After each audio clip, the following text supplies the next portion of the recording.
After hearing Li Yao's speech, Jin Xinyue felt as if she had observed a life-and-death battle between two top experts from a close distance and that the sharp swords and sabers brushed past her skin narrowly. She could even feel that her master's and her father's blades of thought were rubbing her brain, causing both excruciating pain and ecstasy as if somebody had poured a bucket of icy water over her head. The thrilled feeling made her sweat and barely able to stand. Sorting through the whole thing, she felt that her father was more magnificent and mysterious than ever in her heart. Jin Xinyue smiled bitterly and said, "It seems that I've always underestimated my father. It's funny that I used to think that my father knew nothing when I killed my stepmother without alarming anyone and raised subordinates who were loyal to me in the Gold Crow Kingdom. I thought of the man as just so.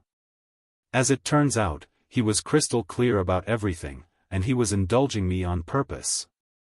It's a pity that the Red Tide Plan, which my father spent decades perfecting, has overlooked two fatal factors, one being Elder Nether Spring Spore stratagem and the other being you. Eventually, somebody else is going to pick the fruit, and he is destined to fail. Master, there is something that has been bothering me. If my father is really as terrifying as you described, why was he fooled by Elder Nether Spring?"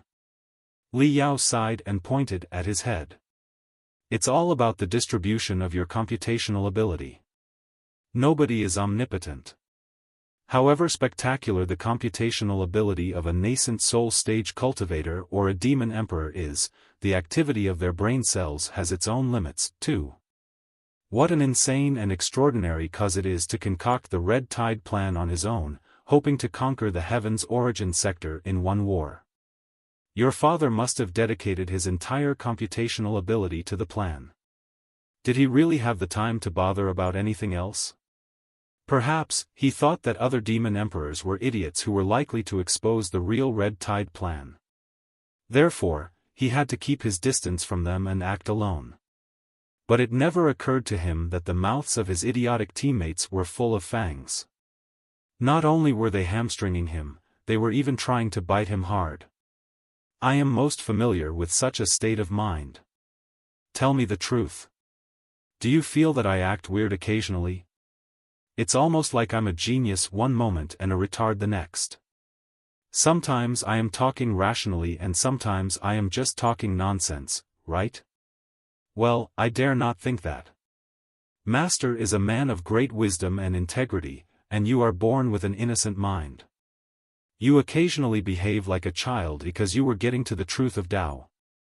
Li Yao smiled. "Forget the truth of Tao. The real reason is simple.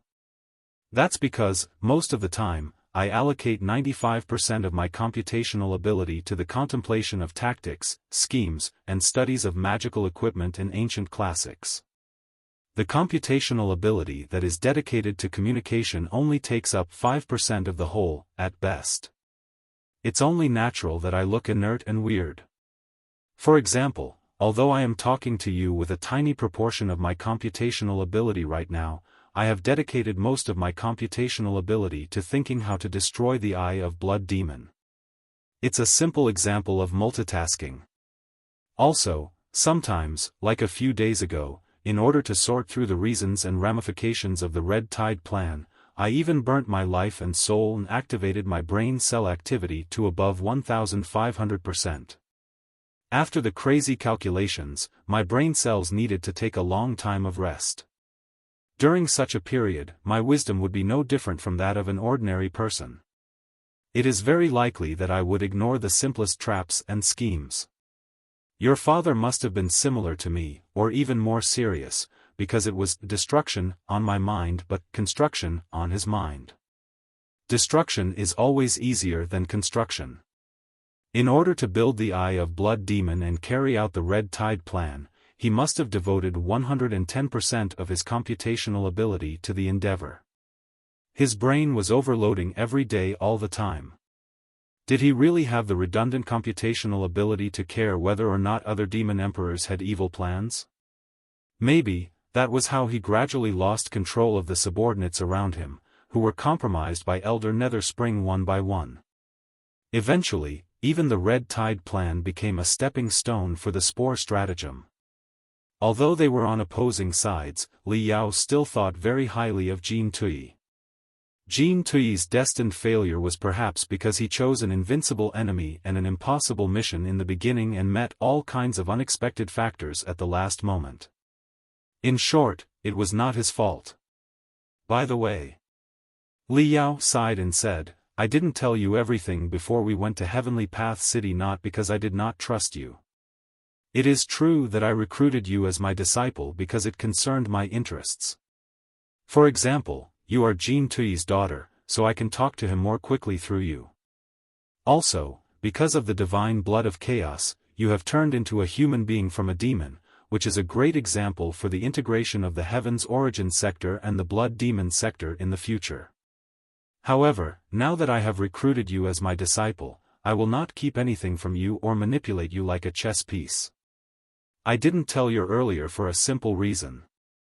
It is because your acting skills are still a bit naive and far from immaculate. In such an important dialogue between such two influential participants such as your father and me, you would have given us away very easily. Do you understand? Jin Xinyue was dazed. My acting skills are too bad. Correct. Li Yao walked to the entrance of the cave with his hands in his back. Looking at the 3 lackluster bloody moons in the sky, he casually said, You have certainly honed your acting skills in the pantheon of demons, too. I can tell that you've received professional training in acting, and it is not a problem for you to fool normal experts. However, in the eyes of the top experts such as your father and me, many of your movements and expressions are still too unnatural and exaggerated. Jin Xinyue frowned and could not help but rub her cheeks. Are they? Yes. Li Yao turned around and looked at his disciple solemnly. Let's take your reaction when I was analyzing the entire Red Tide plan for example. In fact, with your intelligence, you must have realized that our trip to Heavenly Path City was not just for the purpose of convincing your father, and you should have guessed a lot of things while you listened to my introduction, right? But still, you pretended that you knew nothing about it. You were stunned and sweating all the time, trying to highlight my wisdom with your clumsiness as comparison. That was very thoughtful of you, but I'm afraid that you overdid it. Such a way of ass-kissing is too crude. Jin Xinyue was lost for words and lowered her head in embarrassment. Don't think that I am despising you, Li Yao said solemnly. In fact, your acting skills are quite excellent for your age. In fact, I always regretted one thing. What I'm best at is fighting and refining.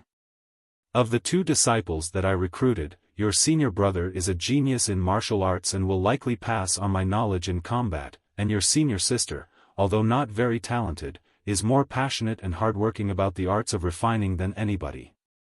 She could more or less pass on the experience and knowledge that I have grasped in the arts of refining. But few people know that, other than fighting and refining, the skill that I've attached the greatest importance to is acting.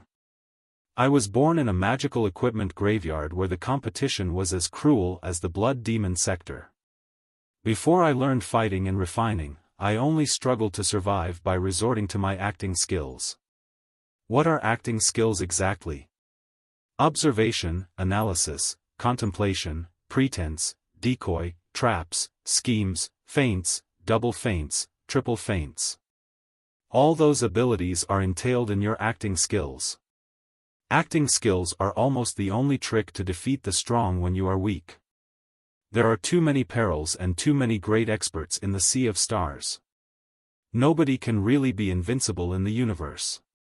In many situations, if you want to survive when you are dead for sure, and if you want to reverse your failure into victory, you will have to count on your acting skills. It has always been a pity that, although my previous 2 disciples will distinguish themselves sooner or later in the arts of fighting and refining, they can never pass on my knowledge in acting skills at all with their personality and wisdom.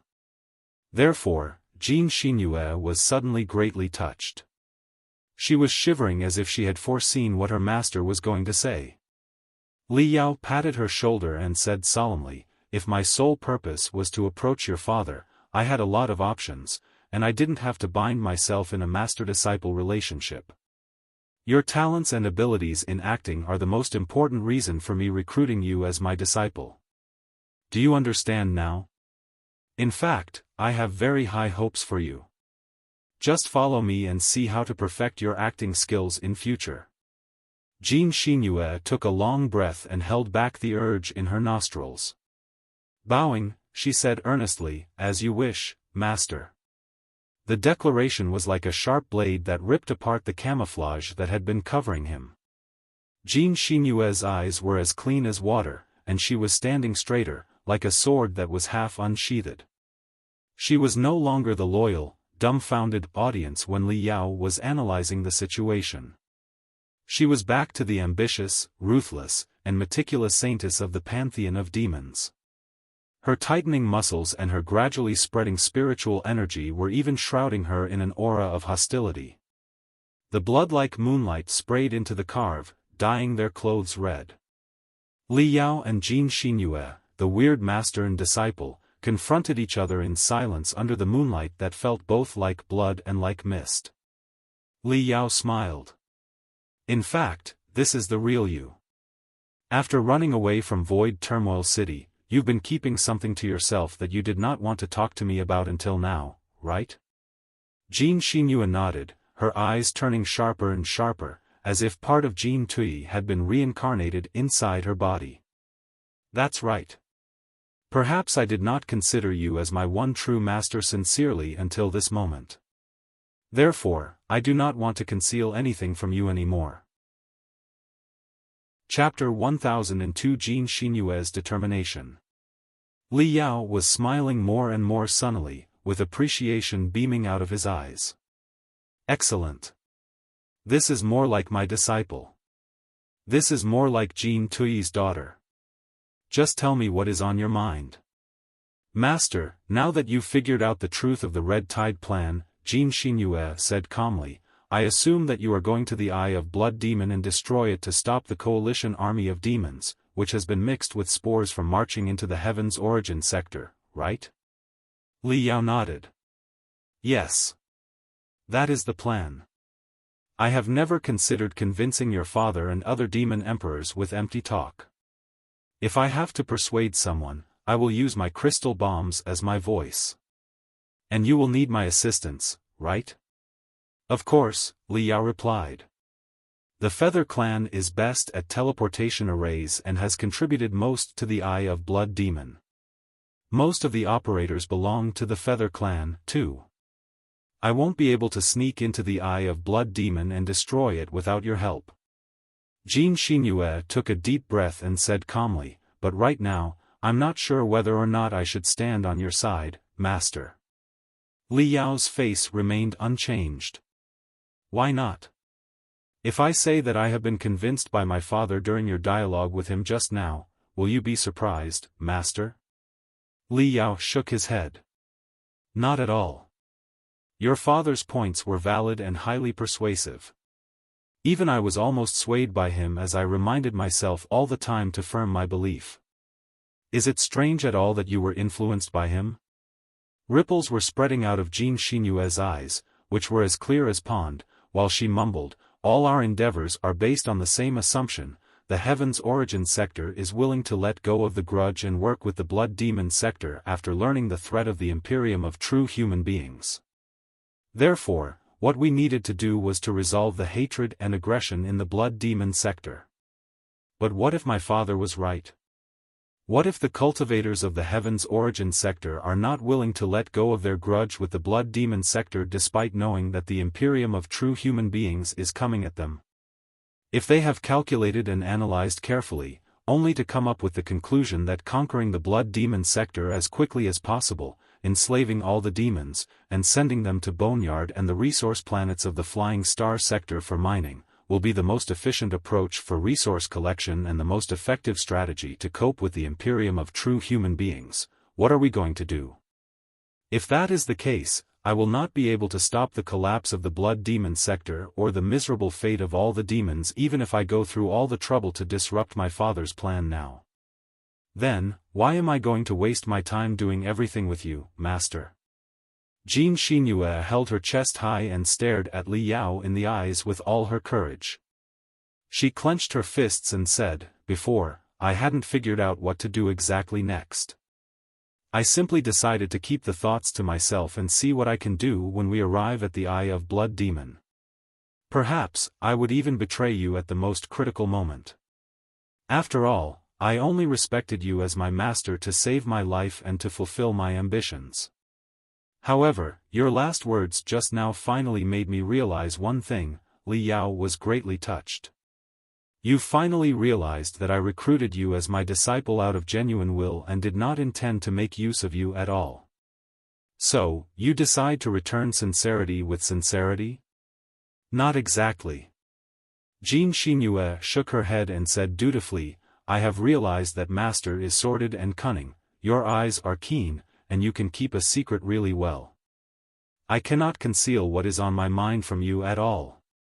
Therefore, I should voice exactly what I am thinking. For example, if I think that Master is sordid and cunning from the bottom of my heart, should just say it frankly. After all, even if I don't say it, you will certainly see through me. If I have a second thought and plan to betray Master at a certain time, I will definitely be trapped earlier, and I'm afraid that I will end up helping you count the money for selling me out." Unable to respond, Li Yao remained silent. Jin Xinhua smiled, with a bit of confusion about herself in her eyes. She lowered her head and looked at the tips of her feet, mumbling, "Master, do you find it weird that I have become so compassionate and so considerate about the lives of my compatriots? In the past, I certainly wouldn't. In the past, I believed that I was more important than anything else. There was nothing but revenge, ambition, and power in my head. I didn't even bother to look at other silver blood demons, much less the bronze blood, the black blood, and the chaotic blood ones who were nothing but ants to me. In order to be the supreme Dark Lady of the 9 heavens of the blood demon sector, I was willing to kill anybody, do anything, and sell whatever others were interested in. In the couple of days after I swallowed the divine blood of chaos and turned from a demon into a human beings, I even considered the idea of betraying the blood demon sector and sending all the demons to the slaughterhouse of the cultivators as long as I could get enough benefits and my safety guaranteed. If I did not have a choice, I could always try to sneak into the heavens origin sector and change my name. I believed that I would rise up quickly as a cultivator with my capability and wisdom. My attitude for you was the same, Master. You were an unparalleled expert to me. My life was safe when I followed you. So, I followed you. You might want me to betray the blood demon sector, and you might want me to destroy the heavens origin sector. Was there anything I would hesitate to do as long as I could live on? Jin Xinue's aura was suddenly unstoppably sharp and enveloped her body together with the mist of the blood moon. It was like a mysterious spring had cleansed her body and bones from inside out, transforming her into somebody new. Recalling what had happened to her recently, Jin Xinhua said in a low voice, "I don't know why I have changed. Perhaps the mutation of the cells led to the change of mind. Or maybe it has to do with my experience during the few months when I snuck into Void Turmoil City as a chaotic blood demon with you. In the past, although I was good at camouflage and infiltration, I always pretended to be silver blood demons, and my victims were mostly nobles, too. The low-born black blood demons and chaotic blood demons were no different from the stones and weeds on the road in my eyes.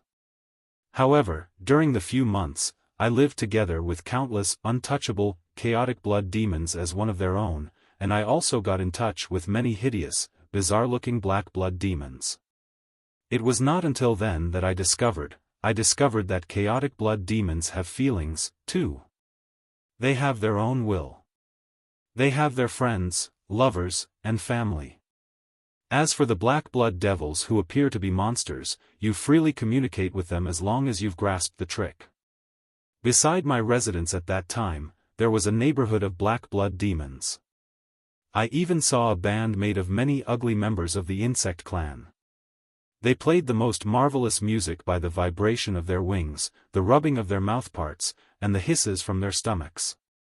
In order to retrieve intelligence, I even made friends with 2 chaotic blood demons. One of them was a girl who was 15 years old.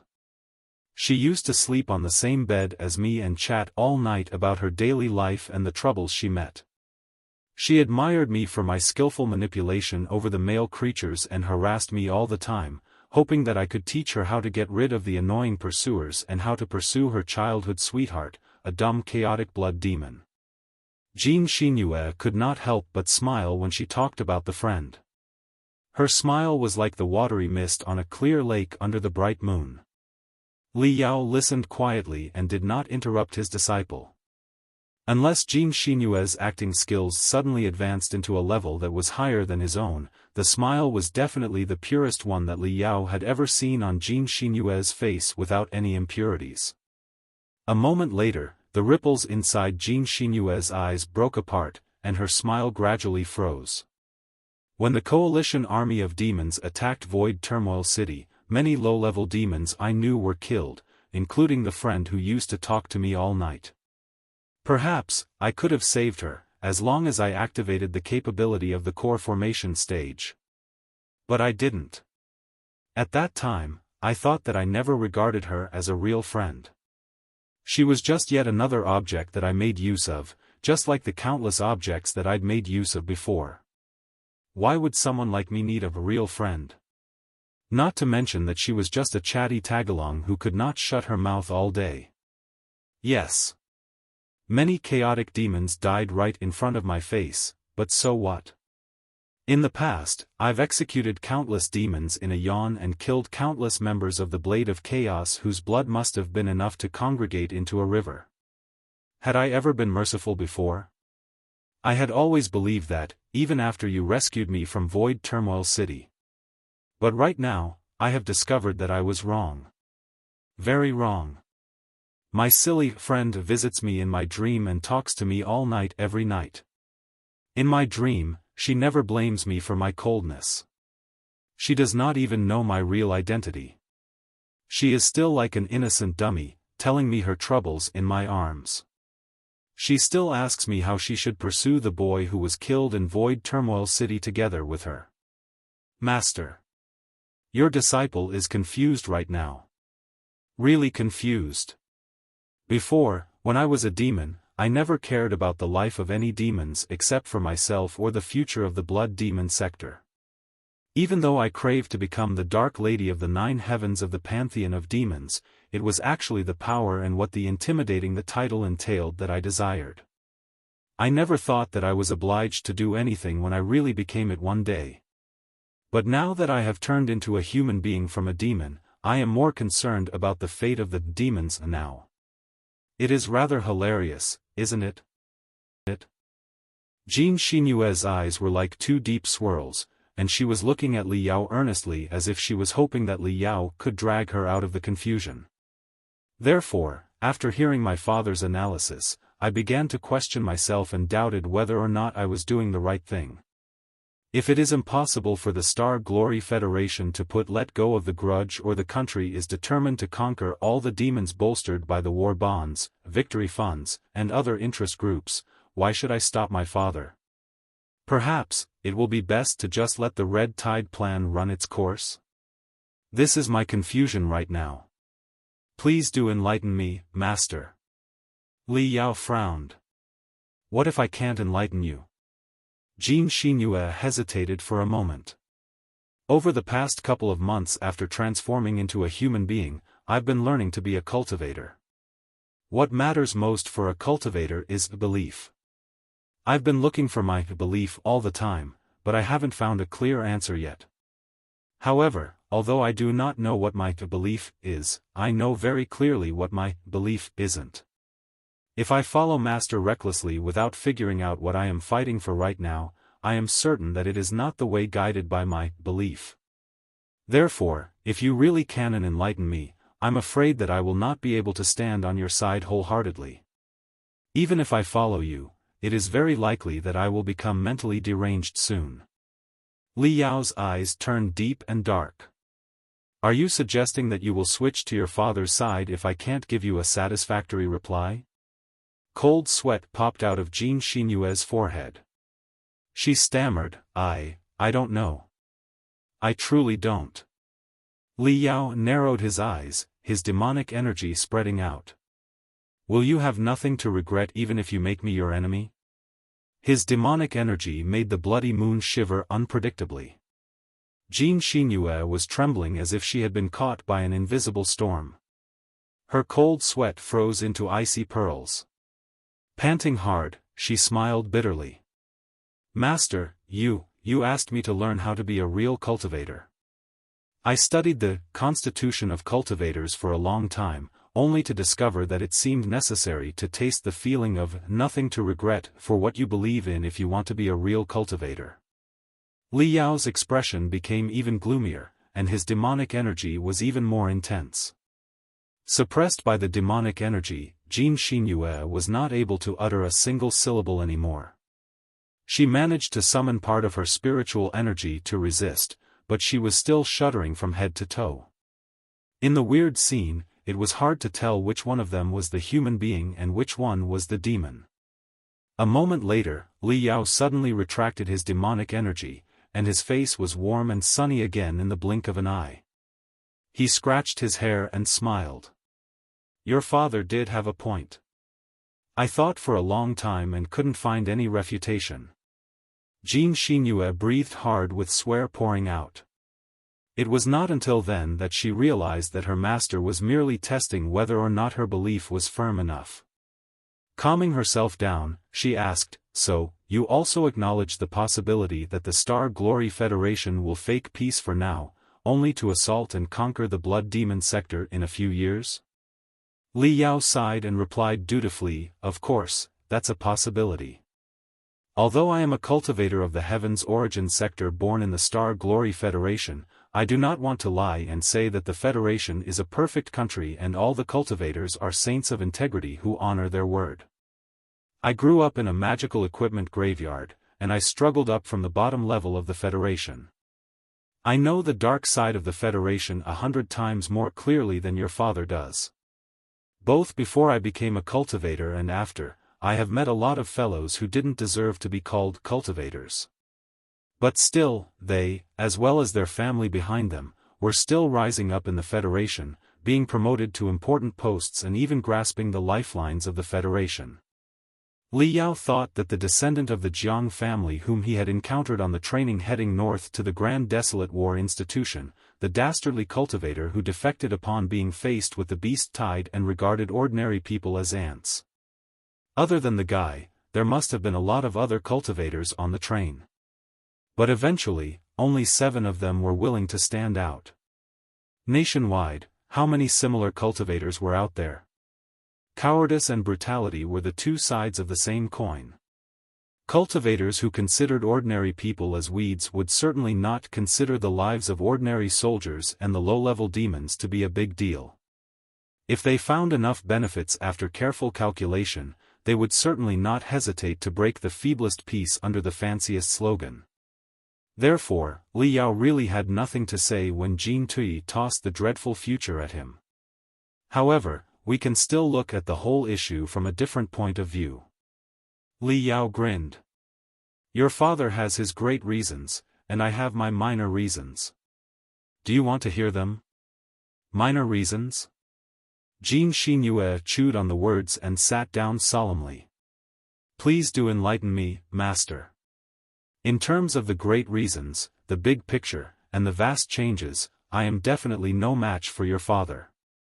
Li Yao waved his arms and pushed them forward, as if he were pushing Jin Tui's theories aside.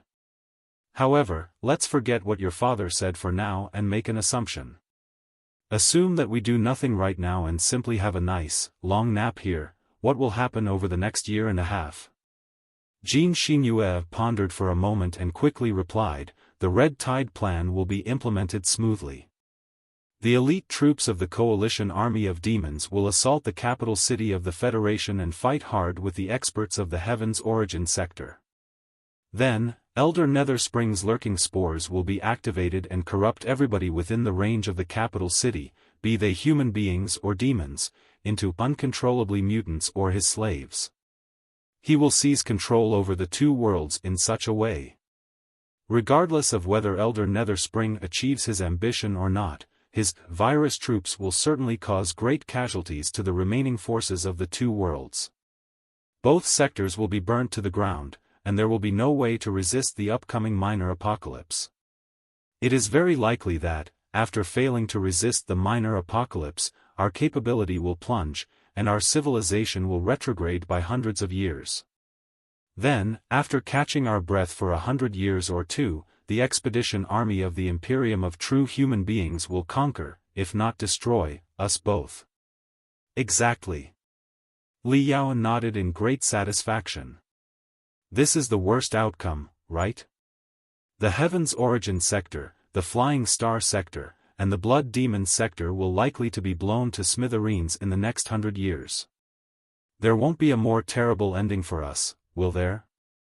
Jean Xinhua tilted her head in thought for a moment before she nodded and said, yes. This is definitely the worst ending. There cannot be a more terrible one. 3 worlds were going to be destroyed. What would a more terrible outcome be like? Even if they were not destroyed, it was not hard for Jean Xinhua to imagine the social position of the demon race in the Imperium of true human beings. After all, it was Imperium of true human beings, not Imperium of true demons. Would the foreigners such as themselves be given any rights? Li Yao opened his hands and said, there you have it. You have confirmed that, if we do nothing and change nothing, everything will slip to the worst ending slowly but surely. Then, is it really important whether we are doing the right thing or not? Your father was quite right. I do not have any evidence to prove that the Star Glory Federation will seek peace sincerely. Therefore, I cannot prove that I am doing the right thing and that this is the way out for us. However, even if I am doing the wrong thing, it will not make the situation get any worse. Let's put it more frankly. Even if we get naked right now and perform a stripper's dance right below the headquarters of the Pantheon of Demons, the situation right now will not get any worse, right? Jean Xinhua was dazed for a long time. Her eyelids were bouncing hard as if she were a faulty machine. She mumbled, it does make sense. So, what are you worried about? Li Yao declared, you have every reason to believe that, even if we resolve the imminent crisis right now, the Heaven's Origin sector will likely attack the Blood Demon sector and turn all the demons into slaves several years later after its capability soars with the help of the Flying Star sector. What should you do then? Even so, the worst you can expect is that all the demons will be killed and enslaved. What's the difference between being killed and enslaved a few years earlier or later? In short, this is the situation we are in right now. If we do nothing, we will certainly be doomed. But if we do something and try to change something, although the future may seem volatile and the final peace difficult to achieve, we will at least be able to fight for a 1% chance, right? Alright, let's say that there isn't 1%. Even if the odds are 1,000th, 1,000,000th, or 1,000,000,000th, that's still not zero. Food can only be finished one mouthful after another, and a journey can only be completed one step after another. We can always take care of the issues in the Blood Demon sector for now before we turn to the Star Glory Federation to address the problems there. Even if we are wrong and we've done something stupid, it will never make the outcome any worse because the outcome cannot get any worse, right? The mist in Jean Xinyue's eyes gradually dispersed. She mumbled, you do seem to have point, master. Li Yao grinned. Your father's great reasons might be right, but I believe that my minor reasons are legitimate, too. It's all about the different points of view. He is the commander-in-chief and has to look at the big picture. In comparison, I am just a pawn, and I only need to do what I believe to be the right thing. Then, Jean Xinyue's eyes suddenly turned extraordinarily sharp.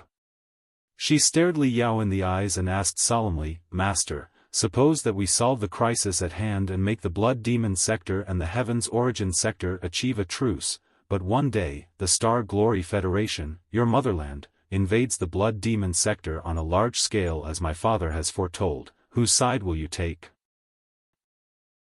Li Yao had been quite at ease during the verbal competition with his disciple. It was not until Jin Xinyue threw out that question that the smile on his face froze. Taking a long breath, Li Yao replied, "My spiritual root was awakened when I was motivated by the 7 cultivators who stood up to protect the ordinary people at the cost of their own lives on the crystal train north to the Grand Desolate Plateau. Therefore, I will always stand on the side of ordinary people. I will make the choice that is most beneficial for ordinary people. If I believe that some policies of the federal government will harm the interests of ordinary people, I will certainly try to change or stop them." Jin Xinyue's eyes were clearer, and her voice became more firmer. "You didn't answer my question, Master. Stand on the side of ordinary people?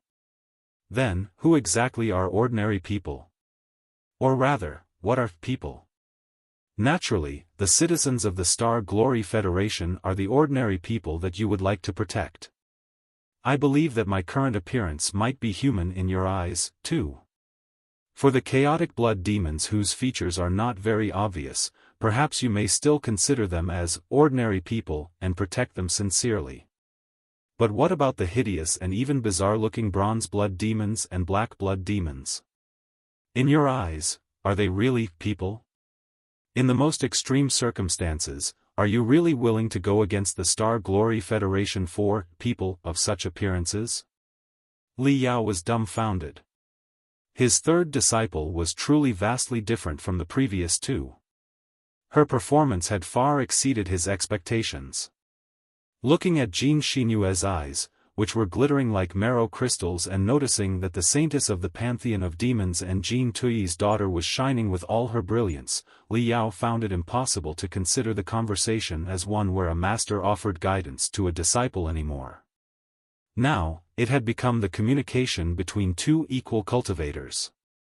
This is truly the most critical question. Ever since I found out the truth about the origins of the demon race, I've been ruminating on the same thing. What are ordinary people? What are people? How do you distinguish human beings from demons? And what am I fighting for?" Li Yao gestured Jin Xinyue to sit cross-legged just like him. She had been kneeling a moment ago, which was a posture when a disciple was listening to the tutelage of a master. If both of them were sitting cross-legged, it would be an equal discussion. Jin Xinyue bowed and quickly sat cross-legged. She knew that the conversation that followed would be about the meditation on the Great Tao. Under the Great Tao, all the cultivators were equal, including a master and a disciple. "The question is too complicated," Li Yao said. "I was almost mentally deranged when I tried to figure out the answer. I argued hard with my other self in my head and came up with a lot of absurd theories." Naturally, the so-called other self in his head was not a rhetorical device. There was indeed another Li Yao inside his head. She listened attentively to her master's understanding about the Great Tao. "Let's do a mind game. Let's say that you are a real cultivator who abides by the Constitution of Cultivators, and you see a weak, young girl caught in danger. Naturally, you are obliged to be there for her, right?" Jin Xinyue nodded. "Of course. But what if it is not a girl but an ugly, uncivilized, thick-headed man who is caught in danger? Should you protect him?" Jin Xinyue hesitated for a moment before she replied, "I think I should. Being ugly is not a crime. As uncivilized as he appears to be, he is perhaps also a husband, a father, and a son. He is an ordinary person, too. If he is caught in danger and cannot resolve himself, any real cultivator will take action and protect him. What if, due to a serious disease that caused the failure of his internal organs, the man has replaced 99% of his body parts with artificial organs made of metal, gears, and magical equipment, and only his brain remains the same?" Li Yao asked. Pondering for a moment, Jin Xinyue replied, "Ordinary people using artificial bodies are still ordinary people." Li Yao's eyes were shining. "What if he doesn't even have a brain? He is dead, and only part of his soul is left." Jin Xinyue frowned. The laws of the Star Glory Federation acknowledge the rights of the ghosts. So, ghosts are equal to ordinary people, too. Theoretically speaking, he still should be protected. Great, Li Yao said. Let's assume that the man is about to die from the serious disease. What if the only thing that can save him is not an artificial body, but a bottle of divine water of Kunlun? After he drinks the divine water of Kunlun, his cells will mutate, and he will turn into a demon with a terrifying face and sharp tusks in his mouth. Then, is he still an ordinary person?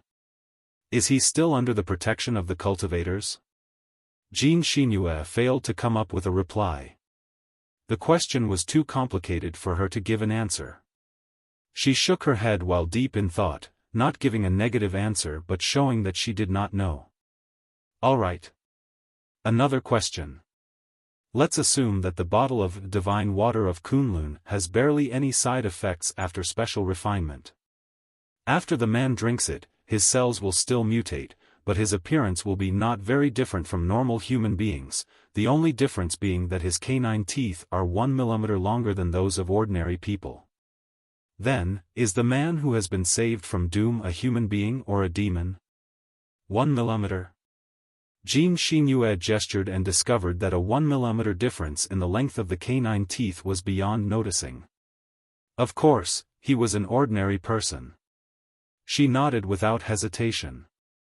What about 2 millimeters? Jin Xinyue nodded again. 3? Again. 4? 5? Again and again. What about 10 millimeters, or rather, 1 centimeter? 1 centimeter longer than normal? That's a bit obvious. Jin Xinyue hesitated but still nodded. Li Yao held his chin with his crossed fingers. What about 30 centimeters? If he has long, sharp tusks like those of the saber-toothed tiger, is he a human being or a demon? Jin Xinyue thought hard and slowly replied, for many chaotic blood demons, their only distinctive features are their tusks. If the man has tusks resembling those of the saber-toothed tiger, I don't think that he is a human being, in the common sense, is he? So, Li Yao said, for the length of the canine teeth, there is a tipping point between 1 centimeter to 30 centimeters that divides a human being from a demon, right? Let's say that the tipping point is 15 centimeters. If the man is fortunate enough, his canine teeth might grow to 14.99 centimeters after he takes the divine water of Kunlun, which means that he is a human being. Theoretically speaking, the cultivators should protect him. However, if he takes one more mouthful of the divine water of Kunlun, his canine teeth might grow to 15.01 centimeters, in which case he will be a demon. Theoretically speaking, the cultivators should slay him because it is their duty to slay all evil. If the man makes up his mind and goes to his dentist, demanding that his tusks be removed, then, he will turn from a demon into a human being, and the cultivators should protect him again, right? Jin Xinyue felt her own canines aching. According to the logic, that sounded about right. But when she got deeper into the question, she felt that something was wrong. How exactly should the concept of human being be defined? Jin Xinyue was completely confused. Li Yao sighed. It is rather preposterous, isn't it? But this is the mindset for many people, including myself. You were quite right. I kept telling myself that demons originated from human beings and are merely human beings in another form, and I did not find it a problem to accept the silver blood demons and the chaotic blood demons, who appeared to be human beings with a tail, a pair of cat ears, or 2 wings, as my own kind. However, as for the creatures who do not look like human beings at all and are essentially insects that have been enlarged thousands of times, it is still quite difficult for me to accept them. I know that it is wrong to judge somebody by their appearance, but however hard I try to overcome my bias, it is unlikely to be twisted shortly. Therefore, if you ask me what a human being is exactly, I don't think that I am qualified to define the concept. I only want to tell you a story about how the ghosts fought for human rights in the Star Glory Federation 100 years ago. Jean Xinhua listened attentively and tried her best not to interrupt. 100 years ago, as the relevant technologies such as soul locking and artificial bodies advanced, more and more ghosts were popping up in the Star Glory Federation. Debates remained unabated as to the rights of the ghosts and whether or not they should be regarded as human beings. Some supported the human rights of the ghosts. After all, they retained their memory and their self-awareness, and they were no different from when they were alive except that they did not have a body. But some other people believed that ghosts were just ghosts and that their destiny was different from living creatures. It was good enough to tolerate them walking in broad daylight, and now they were demanding human rights? Regarding ghosts as human beings would lead to the great collapse of ethics and social order. It was definitely not a viable option. Influenced by the latter, many organizations who insisted that living lives matter emerged. Prejudice, if not persecution, against the ghosts was severe back then. In some places, the evil guys even imprisoned the ghosts and manipulated them into committing crimes. After all, ghosts did not have bodies. It was much more convenient to ask them to do the dirty work. Such incidents where ghosts were manipulated into hurting living people had been nothing new since ancient times. Under such circumstances, a typical case appeared. Part of the soul of a 12-year-old girl was left after she passed away. Yet, a certain group of criminals obtained her soul and built her into a spectral cultivator, forcing her to commit crimes with the abilities as a ghost. The little girl refused and tried to escape many times. The evil cultivators were pissed off and blew her soul into nothingness in the end. After the incident was exposed, naturally, the evil cultivators were arrested. However, in the court, their lawyers argued in front of the undeniable proof that, although they admitted that they had blown the soul of the girl into nothingness, a person could not be killed twice. The little girl had died a long time ago of a natural disease, which was not their fault. So, technically speaking, they did not kill the little girl, and the murder case simply did not exist. Killing a living person was definitely a felony, but what about killing a ghost? The Star Glory Federation has a series of laws. Is killing a ghost a violation of the laws? It was a simple case in the beginning. But since it happened to be set to public when the two ways of thinking were crashing fiercely, the case was eventually appealed to the Supreme Court of the Federation, turning into a great debate about the definition of deceased and living. Was the soul that was hiding in an artificial body a human being or not? Was killing a ghost who had independent will and consciousness murder? The case was debated for almost 10 years. According to the laws of the Federation, the definition of murder was unlawfully depriving a natural person of their life. The laws did not state that ghosts were the natural persons. Naturally, ghosts did not have a life. Furthermore, the forces that supported ghosts are not human beings were still very influential, and many ordinary citizens had yet to change their prejudice. Therefore, after the case was debated in the Court of Appeals, the evil cultivators were found not guilty of murder. They were only sentenced to prison for a few misdemeanors. The result infuriated many people, including the little girl's younger brother. It had already been 10 years since the little girl passed away because of her disease. The little girl's brother had grown into a soldier of the Federation Army. He had fought valiantly in the battles against beast tides. Unfortunately, he was caught by the acids of a single-horned sour lizard. His left eye, left arm, and left foot were seriously corroded, and he had been forced to replace the left side of his body with artificial counterparts. Then, he retired as a disabled veteran. As a disabled veteran, he lived quite a comfortable life materially. However, the young veteran was more than infuriated by such injustice that the criminals were found not guilty after they manipulated, tortured, and obliterated his sister's soul. He was a very smart young man. In the 10 years of trial, he taught himself all the courses about the federal laws and mastered advanced skills in debating. Also, while the ideology that ghosts are human beings spread out, he made a lot of good friends who shared the same belief. They gradually became a new force in society. After the evil cultivators were found not guilty of murder in the court of final appeal, the young man made a shocking decision. He sued the federal government. There's no need to talk about the details. Anyway, in the end, those who believed that ghosts are human beings and those who didn't had a fierce debate in the Supreme Court.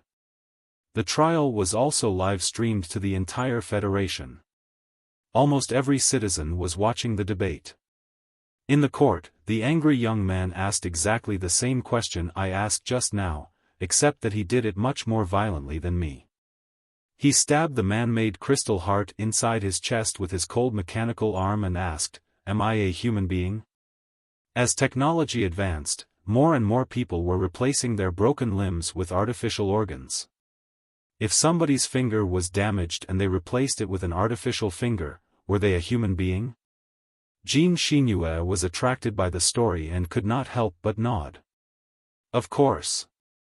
Then, was the young man, who had replaced half of his body, including his heart, with machines driven by spiritual energy because of battle wounds, a human being? Jean Chinue nodded. He definitely is. What if it were more than half? Li Yao asked.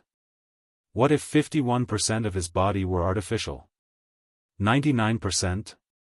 99.99%? He asked exactly the same question just now. At that time, Jean Chinue would have answered easily with the federal laws that the young man was still a human being. However, right now, after learning everything, Jean Chinue was deep in thought.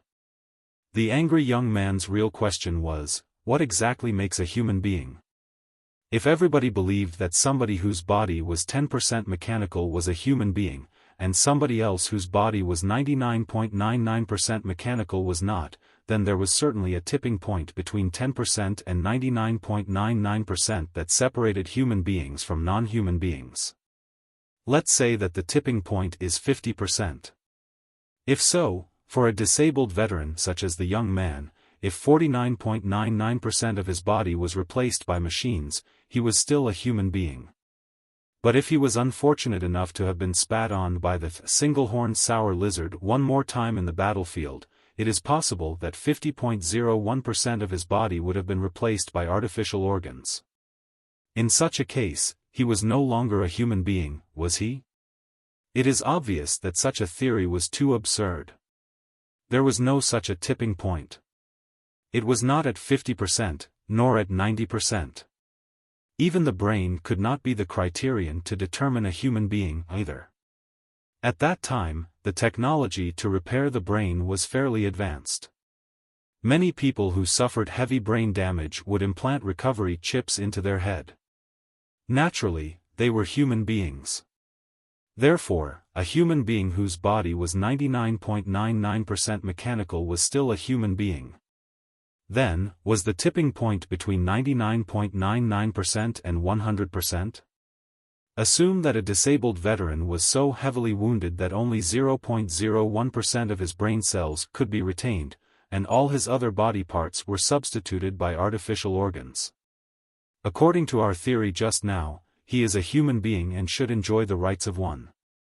What if it was not 0.01% of his brain cells but 0.001% or 0.0001%? The number can be reduced infinitely until it reaches zero. Where should the tipping point be located? If somebody with 0.00000001% or more living brain cells was a human being and somebody with less was a ghost, wouldn't it be too absurd? Weren't the so-called ghosts human beings whose body was 100% mechanical? Was there really any essential difference between them and someone who was with 99% artificial organs? The angry young man's questions silenced the entire court. All the citizens who were watching the live stream began to reflect on the definition of human being, too. The case seriously influenced the laws and policies of the Federation later. As for the young man, other than appealing to the court of law, he also visited the leadership of the Federation's Disabled Servicemen Association and finally won the support of the entire association and even the Federal Army. The reason was simple. Although the Grand Desolate Plateau had been conquered, small-scale conflicts with demons were still on, not to mention that a great war against the Blood Demon sector might be coming soon. Therefore, the Federal soldiers and cultivators had the highest death rate in the Federation. A cultivator's soul is usually very solid. The ordinary soldiers of the Federal Army were mostly energetic, healthy young people, too. Therefore, the odds that part of their soul lingered on after their death were much higher than when an ordinary person died. If a Federal soldier fought bravely for their country and was unfortunately killed, turning into a ghost, only to find that they had lost all his rights and that anybody else could savage, torture, and enslave them without being punished, wouldn't it be hilarious?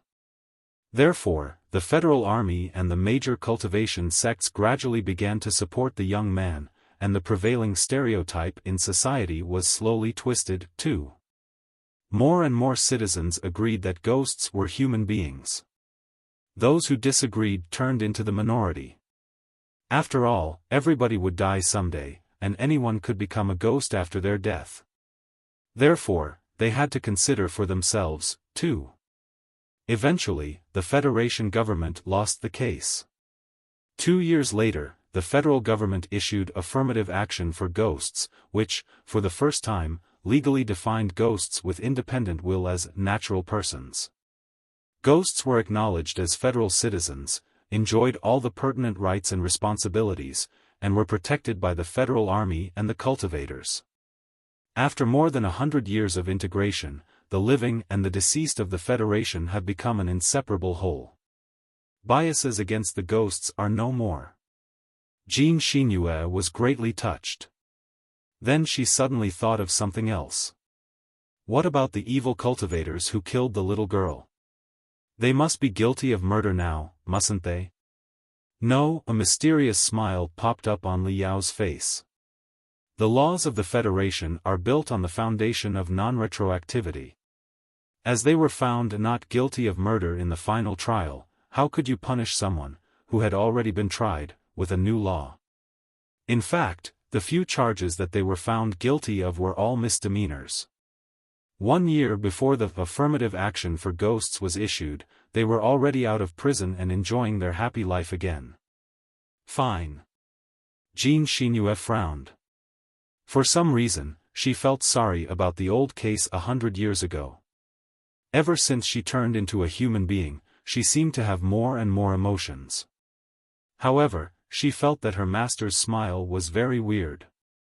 She thought of something and asked, "There's more to the story?" With a smile, Li Yao replied, "Not much, except that the few scumbags were killed by the young man's comrades half a year after they got out of prison, 1 month before affirmative action for ghosts was enacted." Jean Chinue was dazed. She observed, "I thought that the young man chose to appeal because he respected law and wanted to use the law as his weapon. It didn't occur to me that he would still break the law and lynch the criminals in the end." Lynch the criminals, they did, but break the law, they did not. The federal soldiers were the defenders of the country and the law. How could they violate the law that they swore to protect? The young's comrades were all charged, but they walked out of the court freely in the end, too. They were not found guilty of murder. Jean Chinue did not understand. Why? Was the court under the pressure of the Federal Army? Of course not. It was because, technically speaking, before the affirmative action for ghosts was formally enacted, the young's comrades were all ghosts instead of human beings. Huh? Don't you understand? The young man's comrades were all the spectral cultivators who had sacrificed in the battlefield and only had their souls left. Li Yao explained. Before the affirmative action for ghosts was enacted, the Star Glory Federation did not acknowledge the human rights of ghosts. Ghosts were not human beings. Therefore, killing a ghost was not murder. It was also why the evil cultivators were found not guilty in the first place. Then here comes the question. It is not a murder when a human being kills a ghost.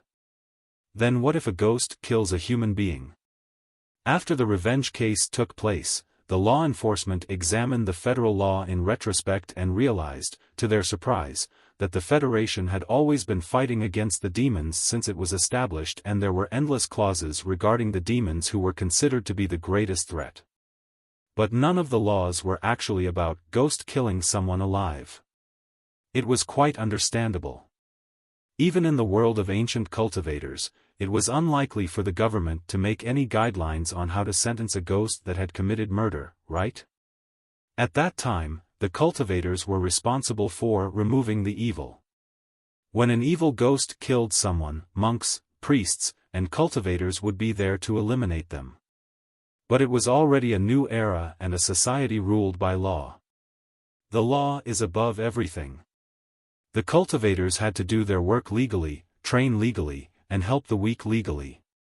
Before the affirmative action for ghosts was enacted, the young man's sacrificed comrades were not human beings from a legal point of view. How could they be found guilty of murder? Jean Chinua immediately understood it. Instead of putting on a stunned expression, this time, she thought quickly and said, with sharp brilliance beaming out of her eyes, "I think that his comrades did it for more than just revenge. I believe that they even wanted to be found guilty of murder. If they were found guilty, it would suggest that the federal government acknowledged that ghosts shared the rights and responsibilities of human beings before the affirmative action for ghosts was enacted. Then, all the cases where the ghosts were persecuted, enslaved, and slaughtered over the past hundreds of years would likely be overruled." Li Yao nodded and praised, "You've understood everything at the first clue. As expected of the saintess of the pantheon of demons. Maybe you are right. But the grudges between human beings and ghosts over hundreds of years involved too many things. Therefore, they were eventually found not guilty and set free. It was a sign that the previous cases before the affirmative action for ghosts were enacted would not be pursued any further in case the society was divided. All in all, what I am trying to say is that ghosts and demons share a lot of similarities on a certain level, and the integration of the deceased and the living will shed light on the integration of demons and human beings, too." Li Yao paused for a moment. Sorting out his thoughts, he continued, "You might not know this, but 10 years ago, when I left the Star Glory Federation, investment on the biochemical technology had already soared. Many of the technologies were actually stolen from the demon race. Wars are always the fastest, most efficient means of communication. No matter how we speak evil of each other, we will never hesitate to learn and absorb the advantages and shining points of the enemy. The reason is very simple. Those who do not learn and absorb will likely be wiped out.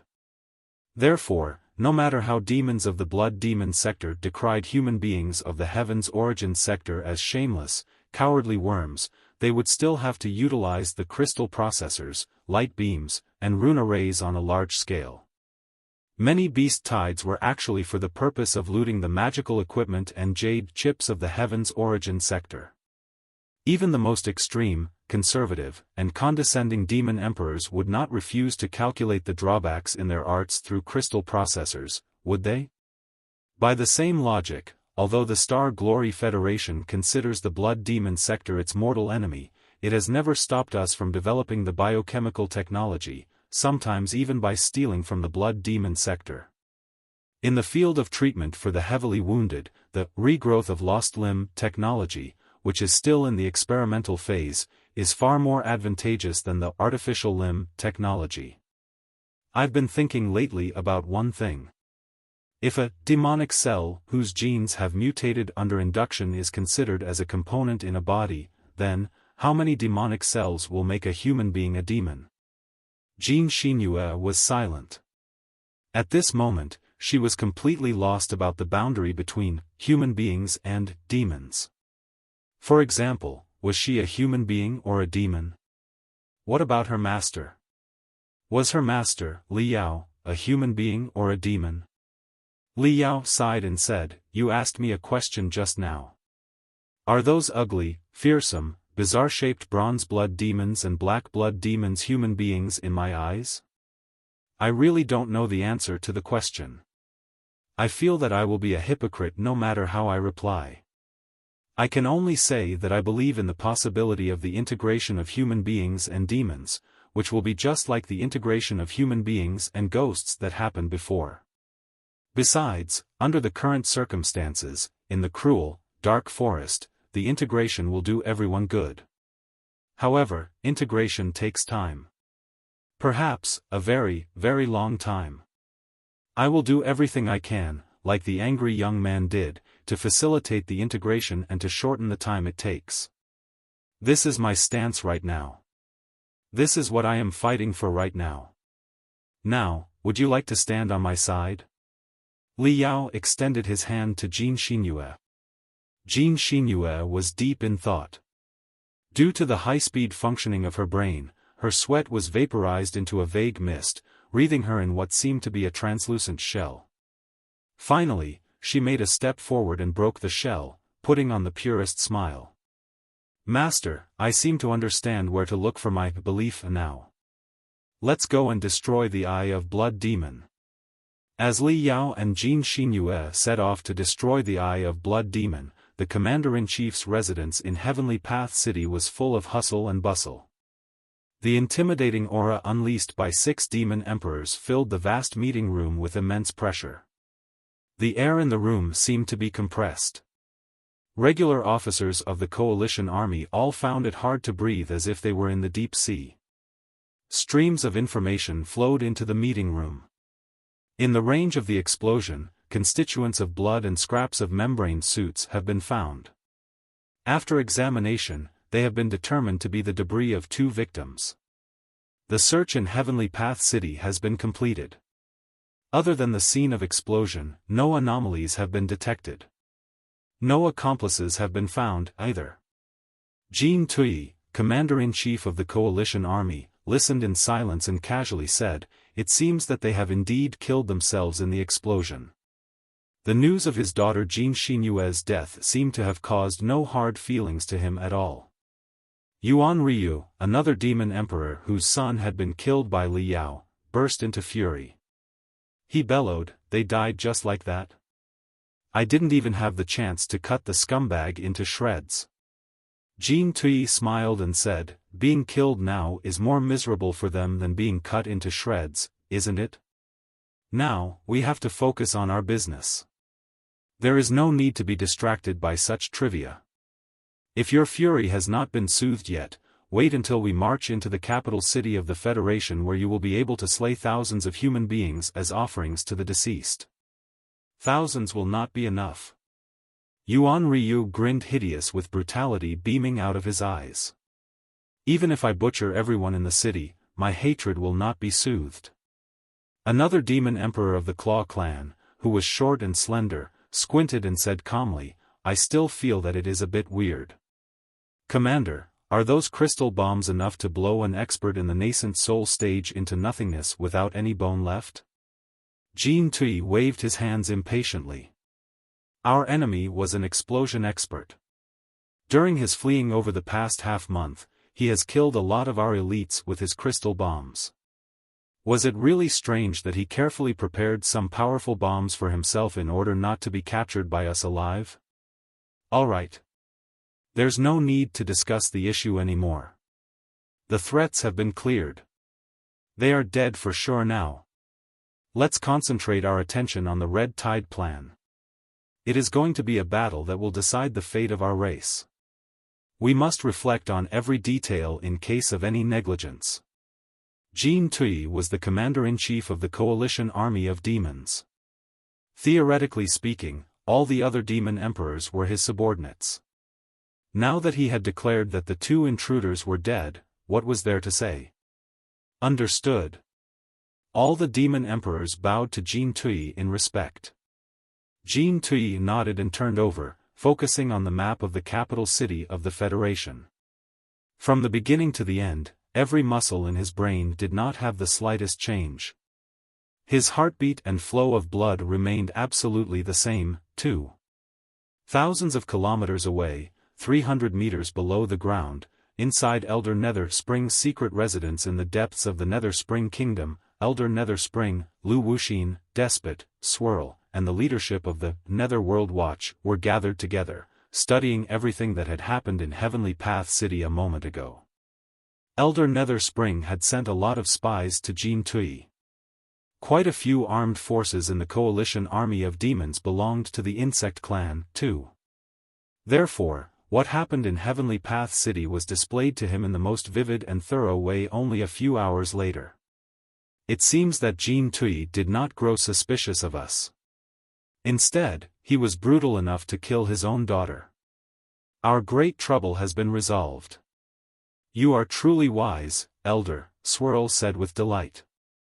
You knew exactly what choices Jin Tui would make. Of course. Elder Nether Spring smiled casually. Jin Tui has been working on the Red Tide Plan for so many years. The Red Tide Plan is essentially his second life.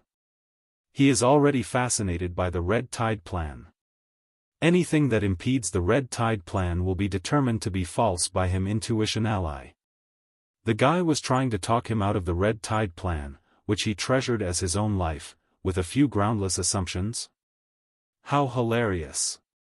Swirl, Despot, and Lu Wuxin adulated at the same time. Elder's wisdom is unparalleled in the world. Elder Nether Spring shook his hand and changed the topic. However, we still cannot slack in our surveillance of Jin Tui. Nothing is really certain until the Eye of Blood Demon is activated.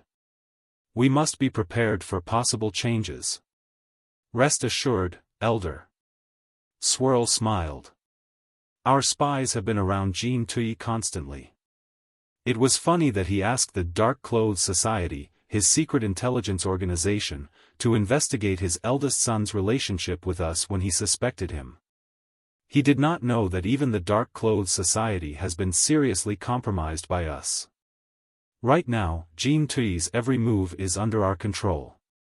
He can only move forward according to Elder's will under Elder's manipulation while he does all the menial work for us and makes the Red Tide Plan a perfect stepping stone for the Spore stratagem.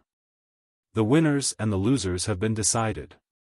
Even if Jin Tui realizes what is going on, he won't be able to change anything. Not to mention that he is still intoxicated in the fancy dream of the Red Tide Plan, hoping to finish the war in one battle. With his hands behind his back, deep and frantic brilliance beamed out of Elder Nether Spring's eyes. Excellent. The day when the red tide sweeps over the world and the spores break out will be the day of the rise of the third life form. We are destined to be the masters of the new world. Everything has been within our calculation so far. Who can stop us? Chapter 1007 Skyfire is on the move. The Gold Crow Kingdom, as a country of the Feather Clan, looked vastly different from the superpowers on the continent such as the Kingdom of Lion Butchers or the Nether Spring Kingdom. The territory of the Gold Crow Kingdom was in the middle of the most ragged mountains and the most rapid rivers of the Blood Demon sector. On the land that was broken, unpopulated, and barely reachable for most animals, only birds and the Feather Clan could come and go as they pleased. A very special plant named Gold Crow wood grew there. It was claimed to be the descendant of the Jinmu One, a legendary divine tree in the primeval era. It could have a height of thousands of meters, and its roots could cover dozens of square kilometers. One such tree was enough to make a forest. When 3 or 4 Gold Crow woods grew together, they would produce a boundless forest. Not only could the Gold Crow woods collect tremendous nutrition through the roots that could reach thousands of meters below the ground, they were also able to collect the spiritual energy in nature through the leaves that were packed with super tiny holes. By gathering the thin spiritual energy around them, they produced the Gold Crow fruits, which were of a high value for training. Therefore, residents of the Gold Crow Kingdom considered the Gold Crow woods that were thousands of meters tall as natural cities. They built houses on the Gold Crow woods. They traveled through the branches and the vines. They had also established floating mountains and rune arrays that made use of the wind energy on the Gold Crow woods. The Gold Crow Wood was the source of life for the Feather clan. Even the name of the country came from the tree, too. However, right now, the town made of 3 Gold Crow Woods and 1 floating mountain was burning furiously in weird purple fire.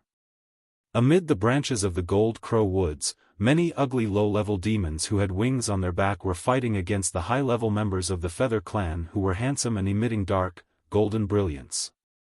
Everybody was roaring thunderously. In the end, one of the Gold Crow Woods collapsed violently because of the fire and the intense blast. Hooray! When the giant tree collapsed, the low-level demons in shabby clothes shouted in a voice that resembled a landslide, "Long live God Chaos!" Similar riots broke out almost at the same time in more than 10 towns of the Gold Crow Kingdom. It was the aftermath of the riot of Bloody Blade. After Void Turmoil City was occupied, the rebellions of the Blade of Chaos, which caused quite great trouble for a while, seemed to have died down. The entire organization was seriously wrecked. Even its leader the Fire Ant King had been exposed to public and had been forced to run away, hiding in the shadows. It seemed that the riot of Bloody Blade had been completely suppressed.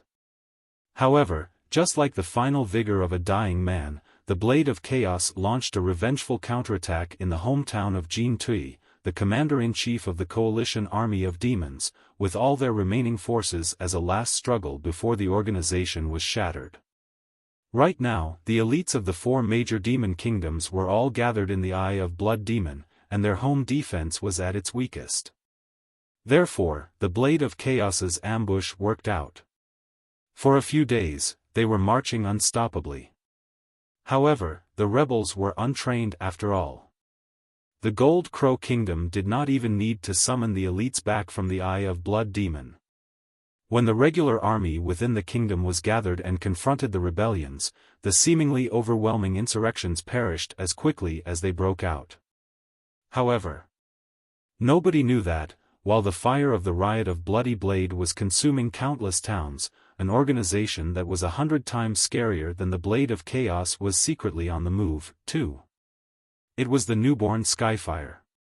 Furious Flame, Wild Tide, and Electric Shock, the 3 special tactical squads under Skyfire, snuck into various towns of the Gold Crow Kingdom without alarming anyone under the cover of the riot of Bloody Blade. The members of the 3 tactical squads all belonged to the best special forces of the Federal Army and the Coalition Army of Demons. Some of the new recruits were the core members of the Blade of Chaos whom the Fire Ant King had trained for decades. Their average capability far exceeded that of the normal special forces, not to mention the regular army, which was not qualified to go to the Eye of Blood Demon. Now that the best troops of the Feather clan had marched to the Eye of Blood Demon, they were utterly unstoppable in the Gold Crow Kingdom. While the riot of Bloody Blade was giving off its last radiance, they were searching for their targets in the various towns of the Gold Crow Kingdom. Schwa. A team made of 7 furious flame elites slid into a nest-like villa constructed on a Gold Crow wood silently. All the guards of the town were trying to resist the mobs. The owner of the villa, on the other hand, had fled from the town earlier. 7 bright green mystic rays beamed out of the heads of the 7 soldiers while they searched every corner of the villa. Fingerprints have been retrieved. 122 scattered feathers have been collected. The files in the biochemical brain have been copied. A secret booth has been found. All the files are copied. Excellent. Retreat through route number 2 in 30 seconds. Very soon, the team that seemed to be made of ghosts evacuated from the town. Pretending to be mobs who had been crushed by the regular army, they dispersed and flew in every direction in the dark night. From beginning to the end, they did not even leave a single footprint. Nobody knew that they had visited. Thousand Feathers City was one of the largest towns of the Gold Crow Kingdom. Thousand Feathers Institute, the most famous academical establishment of the Feather clan, was located here. It was the center for the studies of teleportation arrays in the Blood Demon sector. However, in the final madness of the riot of Bloody Blade, it was temporarily caught in the turbulence. When all the regular soldiers of the Feather Clan were suppressing the mobs in the front, the members of the Electric Shock Squad snuck into the library and the affiliated hospital of the Thousand Feathers Institute like ghosts. The roster of all the specialists of teleportation arrays has been copied. Blood sample and iris image have been collected. Voice print and scent data have been collected. Retreat. Similar infiltrations took place over the next 3 days in more than 10 towns of the Gold Crow Kingdom, large and small. The fingerprints and voice prints of a lot of members of the Feather Clan were stolen, many seemingly unattractive files were copied, and some of the members of the Feather Clan were even hypnotized for interrogation. In the overwhelming fire raised by the riot of Bloody Blade, such incidents were merely insignificant sparks. Nobody paid any attention to them at all. 3 days later, 950 kilometers to the east of the Super Teleportation Array Eye of Blood Demon, a biochemical carrier, which was refined based on the skeleton of a titanic blue whale, was cruising in the lead gray sky lazily. It must have been a long time since the biochemical carrier was last maintained in a dock to keep the proliferation of the cells. The strengthened skeleton on the surface of the carrier was covered in cracks. The membranes and shells among the skeletons were slightly decaying, too, and giving out a stinky smell. A lot of flies were attracted by the stench and danced around the vehicle in humming noises. Anybody who walked close to the carrier would immediately cover their nose and run away. At first glance, it was the most ordinary carrier with a slob owner, being used to deliver the most worthless goods, if not garbage. However, below the disguise of the dirty, decayed appearance, it was actually the most advanced, and also the last, super high-speed devilish warship of the Blade of Chaos. The cracked skeleton and the decayed membrane on the surface could be shed instantly to reveal the muscular, scary body of the real warship that looked like a shark.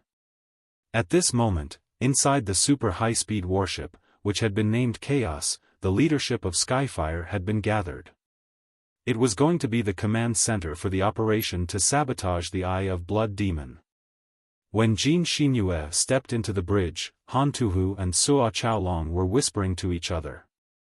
The two mortal enemies in the past were forced to collaborate because the series of unexpected, abrupt changes.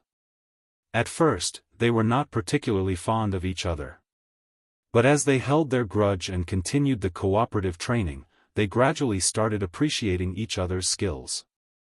Although it would be too much to call them friends, they had acknowledged each other's professional abilities and regarded each other as a reliable working partner. The two of them were concluding the gains and losses of the operations that had been implemented recently. This was the first time that Skyfire had been on a real mission. Although it seemed to be wasteful to ask them to deal with the mediocre local security forces, the two captains still drafted the most thorough plans as best they could. However, a lot of problems were still exposed during the operations.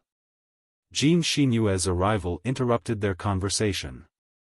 The two of them looked at each other both in amazement. Although they had been working with each other for a couple of days, this was the first time that they had seen Jin Xinyue in person. However, it was certainly not the first time that they heard her name. It was needless to say anything about Suo Chaolong. As a noble of the Kingdom of Lion Butchers, he was no stranger to saintesses of the pantheon of demons, who he knew to be combinations of the most cunning spies and the cruelest assassinations. Generally speaking, he would rather not meet any of them. Han Tuhu was the same. The Star Glory Federation had established a dedicated database for the experts for the Blood Demon sector. Jin Xinyue was a professional in disguise, infiltration, and investigation, and it was possible for her to sneak into the Heaven's Origin sector. Naturally, he had read Jin Xinyue's files. The female demon whose danger level was marked as 5-star had left a quite deep impression on him. Jin Xinyue's long hair was bound by a gold ring refined by Li Yao. She was wearing a black, reflective leather suit that highlighted her graceful curves. Her shoes, which had been installed with daggers and nails, were emitting clicking noises as she walked, making her more determined and resolute. After finding out her belief, she had developed an intimidating aura around her. Both Han Tuhu and Suo Chaolong felt a bit choked when around her. She was not even eclipsed when she was standing next to the Fire Ant King. The Commander-in-Chief's daughter is indeed extraordinary. Li Yao is truly unbelievable. How did he manage to recruit such a woman as his disciple, making her so loyal to him? Han Tuhu and Suo Chaolong looked at each other and were awed by Li Yao's approaches again. Behind Jin Xinyue, Li Yao and the Fire Ant King walked into the room side by side while studying the structure of the Eye of Blood Demon. Master. Jin Xinyue's intimidating aura instantly receded as she bowed in respect. Li Yao did not even raise his head. He kept dwelling in the complicated structural design while he made a gesture and said, "Our time is too limited. Every second must be sized. Let's save the self-introductions until after the meeting, shall we? Meeting first." Understood, Master. Jin Xinyue triggered more than 10 light beams through the mini-crystal processors. She then introduced to Han Tuhu and Suo Chaolong, "You must be very familiar with the background files of the Red Tide Plan and the Spore Stratagem, Captains. In order to prevent the Red Tide Plan and the Spore Stratagem, the only solution is to destroy the Eye of Blood Demon, which will solve our problems once and for all. To destroy the Eye of Blood Demon, we have planned an operation with all the available forces of Skyfire. The code name for the operation is Blink. In the Blink operation, my master and the Fire Ant King will sneak into the Eye of Blood Demon, and you and me will stay on Chaos for surveillance and support. Over the past few days, while you were leading Skyfire squads to carry out secret missions, my master and I went to the nearby of the Eye of Blood Demon and collected a lot of information. Together with the intelligence that I gathered from the Gold Crow Kingdom through clandestine channels, we have come up with the preliminary infiltration plan. I will now introduce every procedure of the Blink operation to you. Feel free to ask questions if you find any part obscure. Don't overlook a single detail." Jin Xinyue paused for a moment and gestured. Pictures of a bloody lake taken from various angles were immediately displayed on the light beams. It was a lake around 100 square kilometers. The surface of the lake was as rampant and appalling as that of an ocean, with dirty waves surging non-stop. The center of the Great Lake is the Eye of Blood Demon, the largest teleportation array of the Blood Demon sector so far, Jin Xinyue explained. We estimate that the elite troops of the Coalition Army of Demons will be teleported to the capital city of the Star Glory Federation through the Eye of Blood Demon in 3 days, May 12. Han Tuhu coughed and frowned. "Are you sure about the estimated date?" Jin Xinyue smiled and explained, "Yes, for a simple reason. The Eye of the Blood Demon, and the Heavenly's Artillery of the Heaven's Origin sector, are 2 super teleportation arrays beyond the technology level of the 2 worlds. They have to be boosted by such enormous energy that cannot be provided solely by crystals. In the Heaven's Origin sector, the Heaven's Artillery is established on a volcano with intermittent eruptions. It has to be boosted by the blast of the underground magma, which, on the other hand, is patterned. There will be a minor outbreak every month and a major one every 3 to 5 months. Therefore, the Heaven's Artillery can only be used in certain periods of a year. As a high-level officer of the Federation, Han Tuhu knew a thing or two about the mechanism of the Heaven's Artillery. Realizing that it was the truth, he nodded. Jin Xinyue continued her explanation. It is the same in the Blood Demon sector. The Eye of Blood Demon can only be driven by a natural force. The only difference is that our help is not the force of underground magma but tidal force. Han Tuhu was confused. Tidal force? Jin Xinyue gestured again and triggered a new light beam, displaying the orbits of the Blood Demon planet and its 3 satellites, namely Blood Swallow, Blood Tiger, and Blood Shark. On the light beam, the 3 satellites were drawing subtle curves unpredictably, approaching each other one moment and drifting apart the next. The Heaven's Origin planet has only 1 satellite, Heavenly Moon, whose orbit is very stable. Therefore, the tidal force that it triggers is relatively weaker, Jean Chinue said. In comparison, the blood moon planet has 3 satellites.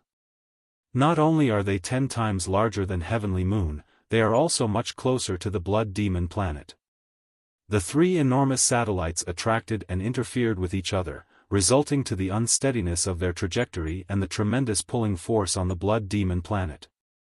The tidal force, which is too strong, has ripped apart the surface of the blood moon planet and caused the highly unstable areas with chaotic electromagnetic fields. It is also one of the reasons why the environment here is harsh and the resources are hard to be developed. However, the strong tidal force can be made use of, too, as an important source of energy. The Eye of Blood Demon has been constructed on the foundation of the tidal force. You see, in a certain period every month, Blood Sparrow, Blood Tiger and Blood Shark align, although not very precisely. At that time, their attraction force will overlap and trigger an overwhelming tidal force on a certain area of the surface of the blood moon planet. The area is exactly where the Eye of Blood Demon is located. This is the map of the Eye of Blood Demon. The mysterious lake is both like a funnel and like a swirl. With the rune arrays carved at the bottom of the lake, the tremendous tidal force will be absorbed into the swirl before it is blown out with the enhancement of the crystals, creating a super large wormhole on the surface of the lake that tears apart space and time. Although the operation mode of the Eye of Blood Demon must have changed, the fundamental mechanism is still the same. It will still have to count on the tidal force. In 3 days, it will be the day when the trajectories of the 3 satellites are closest to each other, to the point that they are overlapping, and when the tidal force is the strongest. The trajectories will remain overlapped for more than half a day by our estimation, which means that, if they are lucky, the wormhole leading to the capital city of the Star Glory Federation will be maintained for 1 day. How many troops will be able to be transported in 1 day? Therefore, in 3 days, it will be the best, if not the only, opportunity to activate the Red Tide plan in the coming half-year. Han Tuhu gasped. It would indeed be a dreadful view when the terrifying space gap appeared in the sky of the capital city of his homeland for an entire day. Over the past few days, Master and I have been observing from a hill 300 kilometers away from the Eye of Blood Demon. The Eye of Blood Demon seemed to be tranquil, but there were actually undercurrents everywhere. Carriers and troops were entering the area from all directions, but they all disappeared in the depths of the Eye of Blood Demon. The demonic energy released from underground was extraordinarily impressive, too. Our conclusion is that there must be an enormous space below the Eye of Blood Demon that is enough to accommodate hundreds of thousands of warriors. So many elites troops, including all the top experts of the 4 major demon kingdoms and the dozens of demon cities, as well as most of the demon emperors of the blood demon sector. With such enormous warriors guarding the place, it is impossible for us to attack it by force. Han Tuhu and Suo Chaolong looked at each other and did not reply. The 2 of them were rather proud. They were confident that their troops were as good as any troop in the Heaven's Origin sector or the Blood Demon sector. However, the newborn Skyfire had less than 1,000 warriors. They would be drowned even if the hundreds of thousands of soldiers of the coalition army did nothing but pee on them. Besides, there were also dozens of demon emperors. Even though they were not the super experts like the 12 demon emperors of the pantheon of demons, the possible damage that a low-level demon emperor could deal when on a rampage was not to be underestimated either. Sneaking into the Eye of Blood Demon, which is so heavily guarded, and even destroying it. It's too difficult. It is an impossible mission. Desperation was written all over the faces of Han Tuhu and Suo Chaolong. But Jean Chinue was not moved. She said with a smile, since attacking by force is not an option, we will have to find a way to sneak in. Sneak in? Suo Chaolong frowned. Passing through the defense of hundreds of thousands of soldiers and dozens of demon emperors and reaching the center of the Eye of Blood Demon? Is it possible? At least, it should be easier than to sneak into the headquarters of the pantheon of demons, Jean Chinue said. For the sake of confidentiality, all the troops that are required in the Red Tide plan have been gathered in this place very quickly. They are not familiar with each other. Also, they are busy training their street fighting skills for the battle in the capital city. There will be a lot of loopholes that we can make use of. On the other hand, they must be under an illusion, too. Now that so many troops and experts have been concentrated here, even the craziest lunatic will not come to get themselves killed, will they? Even the demon emperors must be considering how to break into the capital city of the Star Glory Federation or taking a good rest while they still can. They will not care too much about the security issues. Furthermore, the Feather Clan was the greatest contributor when the Eye of Blood Demon was built more than 10 years ago. The construction and maintenance of the entire defense system was supervised by the Feather Clan. A few days ago, the teams of Skyfire brought back tremendous assets from various locations around the Gold Crow Kingdom, allowing us to basically figure out the structural design of the Eye of Blood Demon. After careful analysis, we have determined the workers who are most likely to be in the Eye of Blood Demon right now. Schwa. A slim, gloomy old man, with a pair of gray wings behind him, appeared on the light beam. Jean Genie, 133 years old, is a famous specialist in spiritual tattoos and rune arrays in the Gold Crow Kingdom. He is best at the stabilizing rune arrays and has published multiple monographs. He taught in the Thousand Feathers Institute for many years. More than 10 years ago, when the Eye of Blood Demon was first built, Jean Genie was already part of the team. He was responsible for the stabilizing system in the infrastructure. But Jean Genie hasn't shown up in the Thousand Feathers Institute for half a year. The official announcement said that he went back to his home for rest due to mental derangement. But after investigating his home, we have discovered that he hasn't been there either. If our judgment is correct, Jean Genie must have been summoned in secret, and he is working in the Eye of Blood Demon right now. Li Yao stood up. Looking at the somewhat agitated old man on the light beam, he said, "I will sneak into the Eye of Blood Demon under the disguise of Jean Genie, the specialist in stabilizing rune arrays, and find an opportunity to blow it up." Chapter 1009 Impossible Infiltration. Han Tuhu carefully observed Jean Genie's body and face before nodding. The body and facial bones of the specialist are indeed similar to Li Yao's. Although body shape, bones, and muscles are all changeable for experts at Li Yao's level, more similarities will still mean lower odds of being discovered. It is not just about the appearance, Li Yao said. Jean Genie is the best candidate that we have selected after analyzing the files of dozens of experts. As a super teleportation array, the Eye of Blood Demon is an enormous amalgamation of rune arrays, magical equipment, and demonic artifacts. The specialists of the Feather Clan who have gone missing over the past half-year are more than a few to our knowledge. We can assume that they are all working for the alteration of the Eye of Blood Demon. Taking the specialists that were working on the Eye of Blood Demon in the first place, the total number of staff must be several thousand. However, in order to blow up the Eye of Blood Demon, we must sneak into a critical location. Disguising as a worker or an assistant will be meaningless. Such a large magical equipment system must have been designed with redundancies. Destroying a few ancillary units will not damage the system at all. By estimation, I will lurk in the Eye of Blood Demon for half a day or an entire day.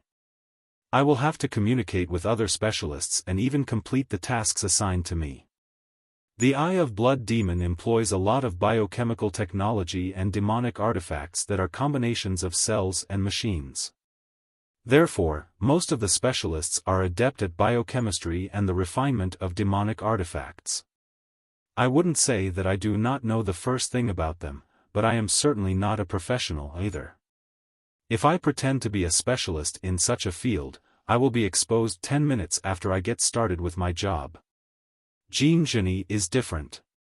He is good at the spiritual stripes and rune arrays exclusively, which barely involve any biochemical technology.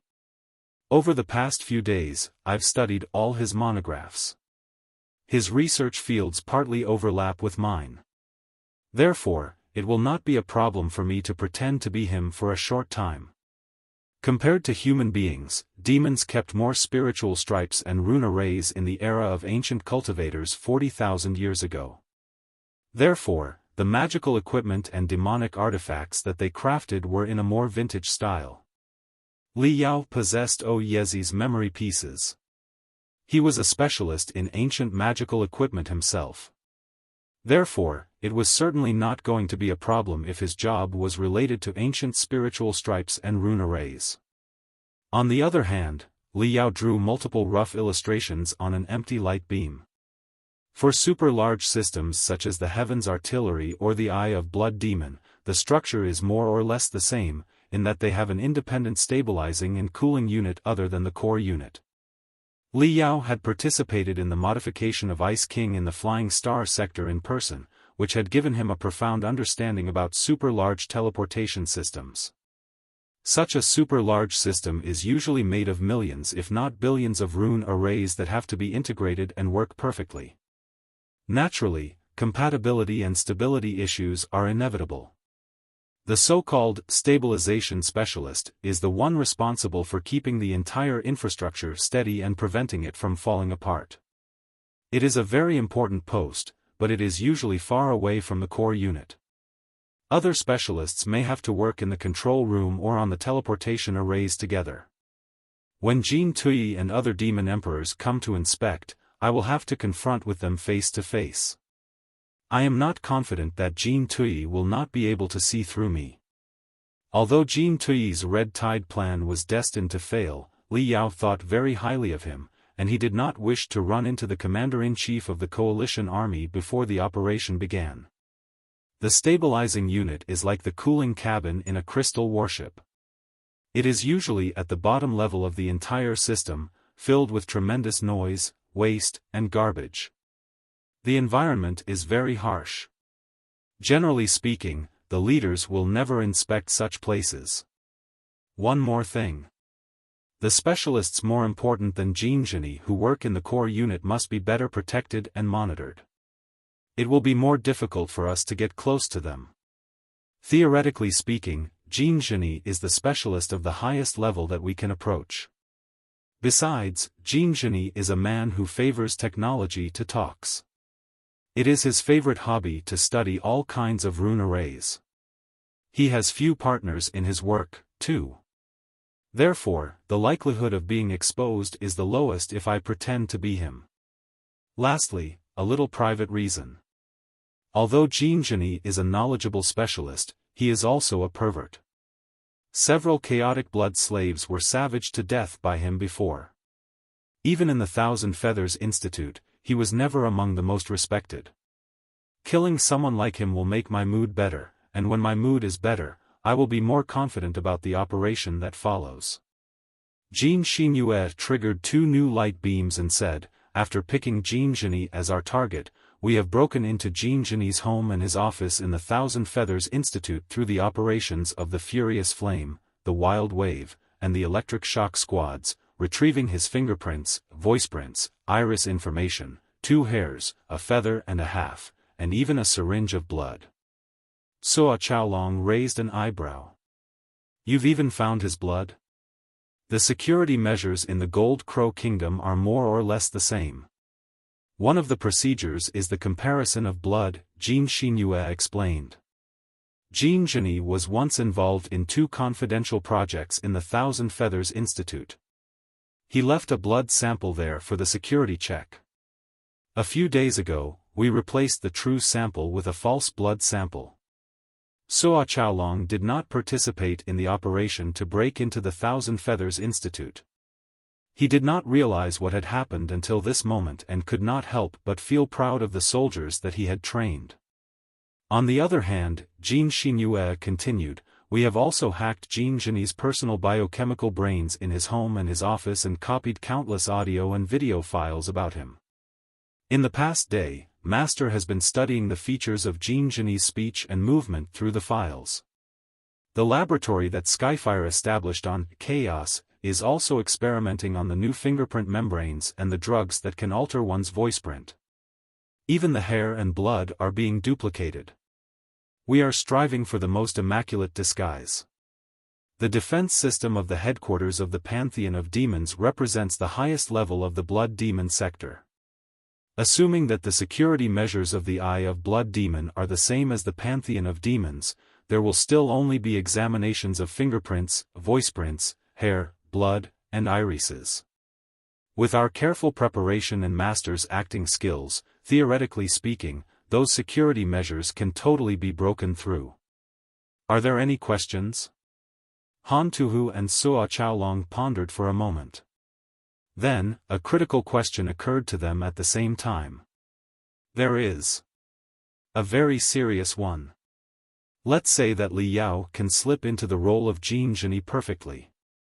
According to your intelligence, Jin Zhini is currently working inside the Eye of Blood Demon, isn't he? Then, Li Yao will be the second Jin Zhini. Under what excuse will the new Jin Zhini sneak into the Eye of Blood Demon? And how is he going to take care of the real Jin Zhini? If the false Jin Zhini means to sneak in, the real Jin Zhini must get out of his workplace at first so that they can be swapped somewhere, right? But how is it possible? Jin Zhini hasn't been back home for more than half a year.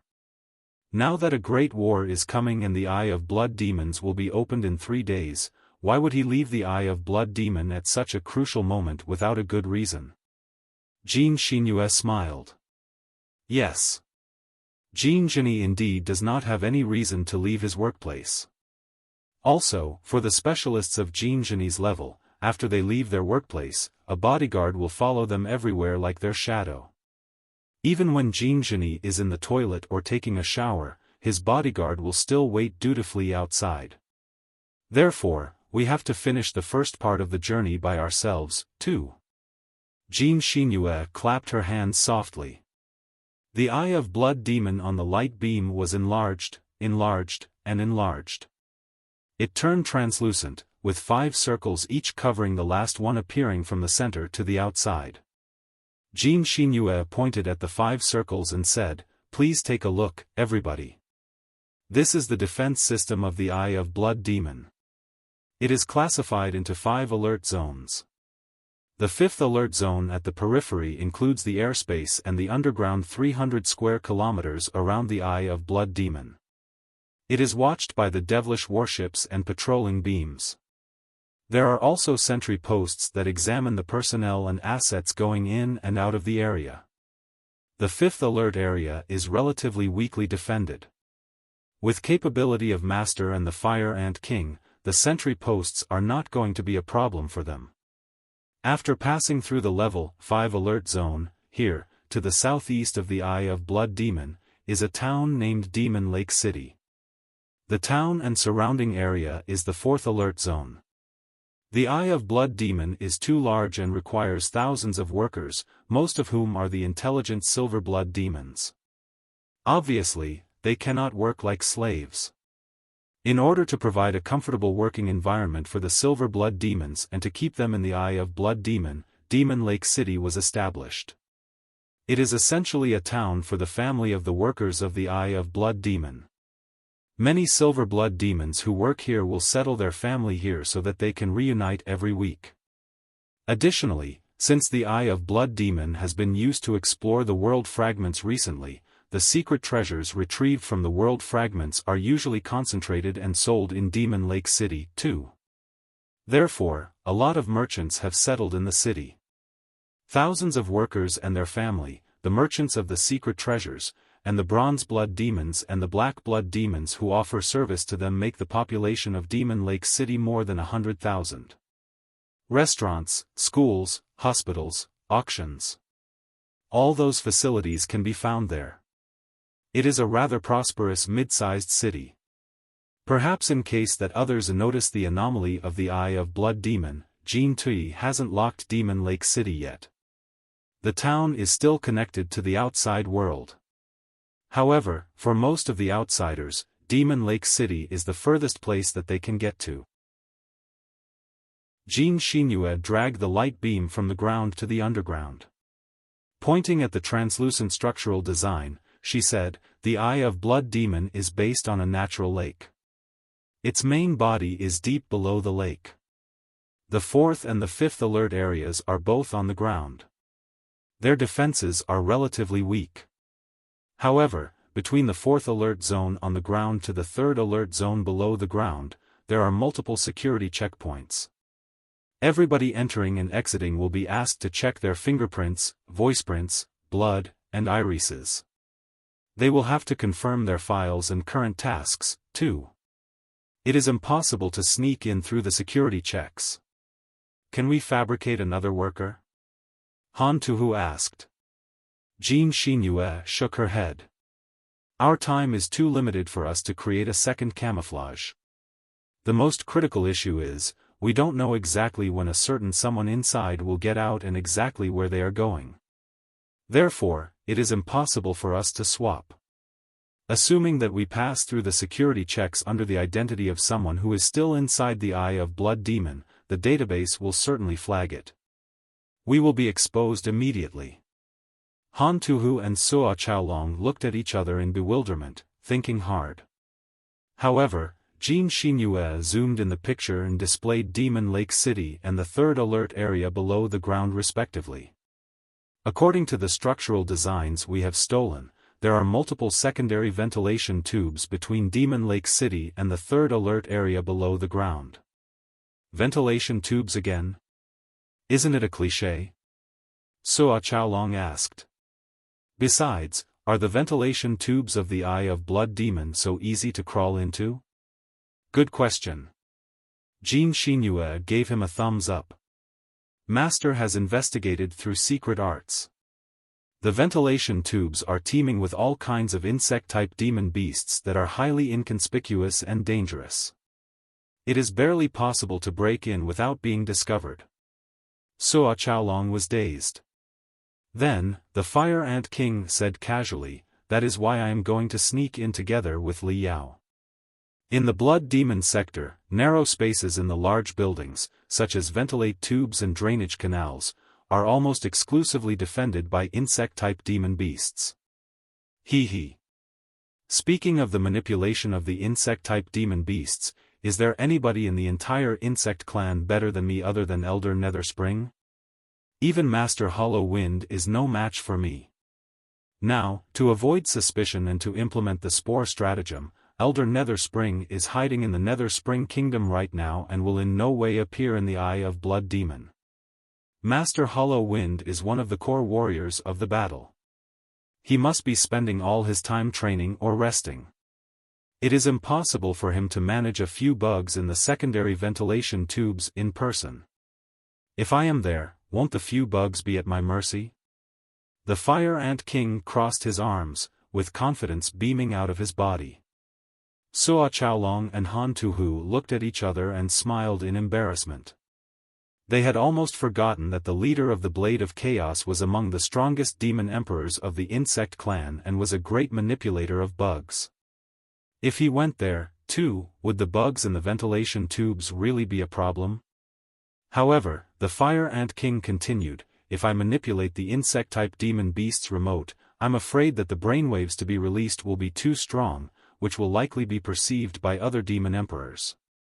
Therefore, I am going into Demon Lake City together with Li Yao.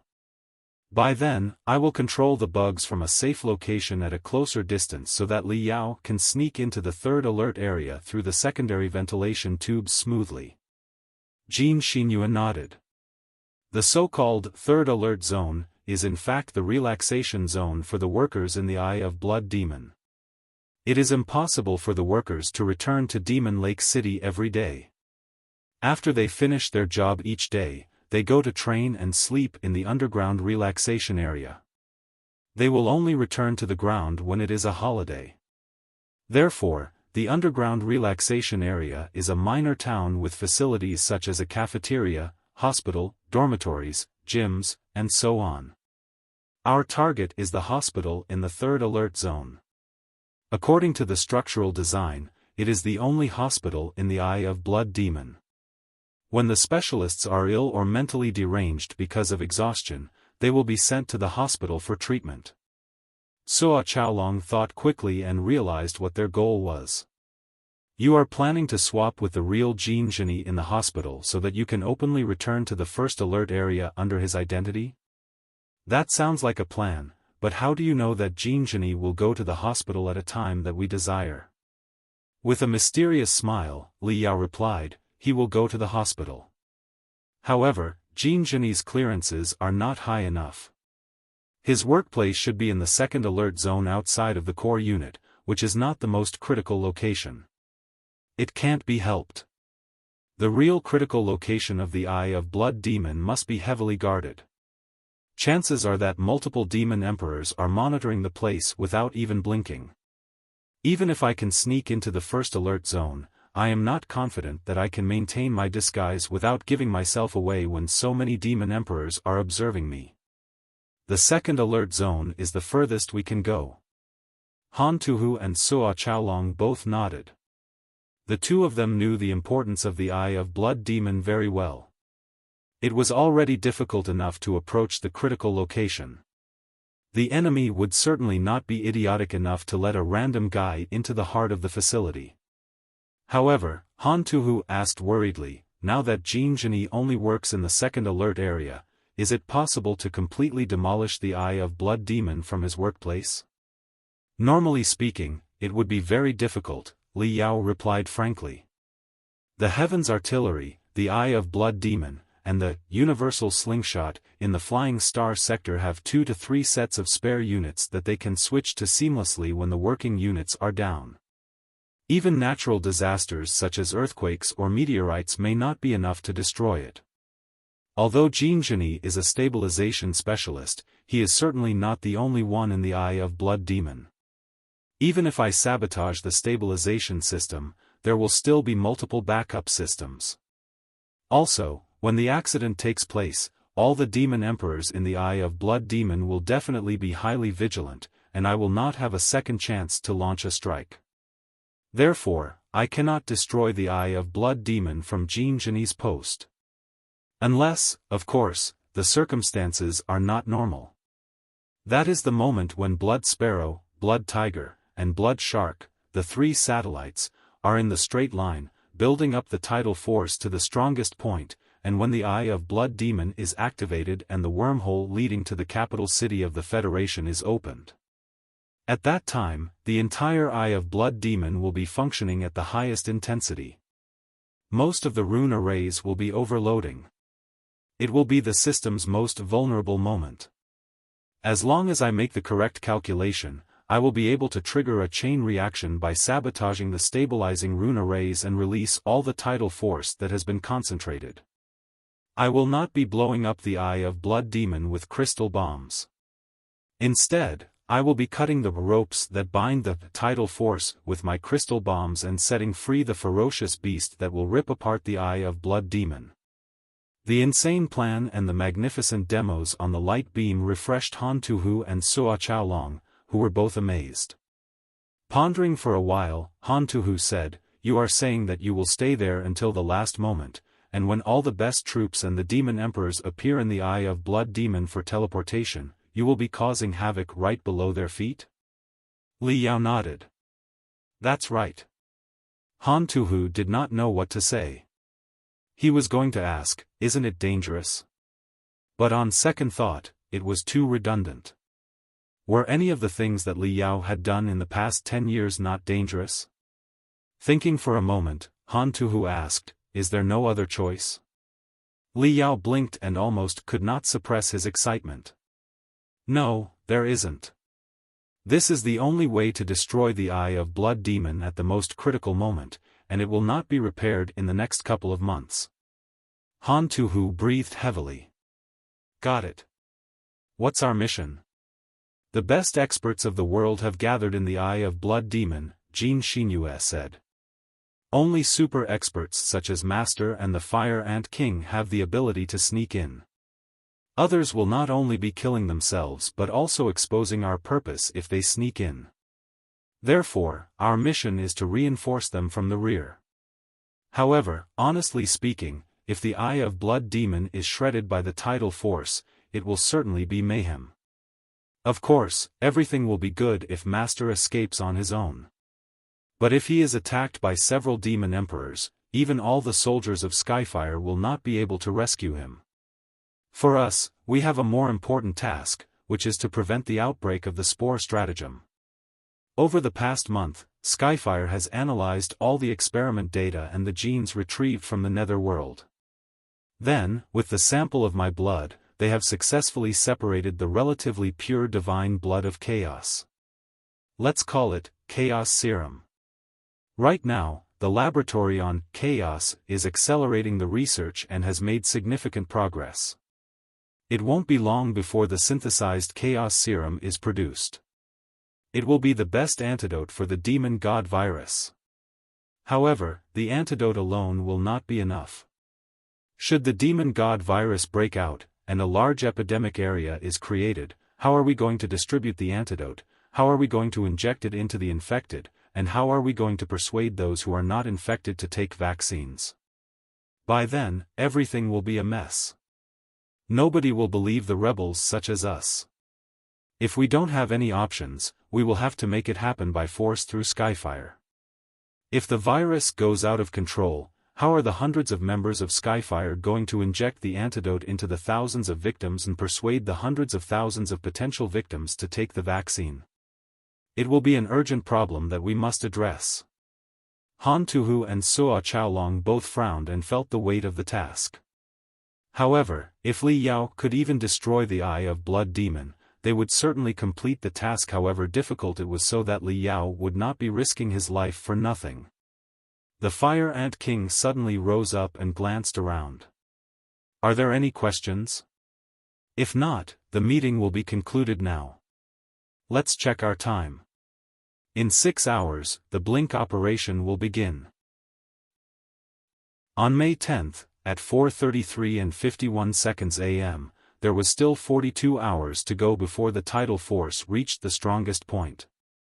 In the 30 square kilometers around the Eye of Blood Demon, the main force of the coalition army stopped hiding themselves anymore.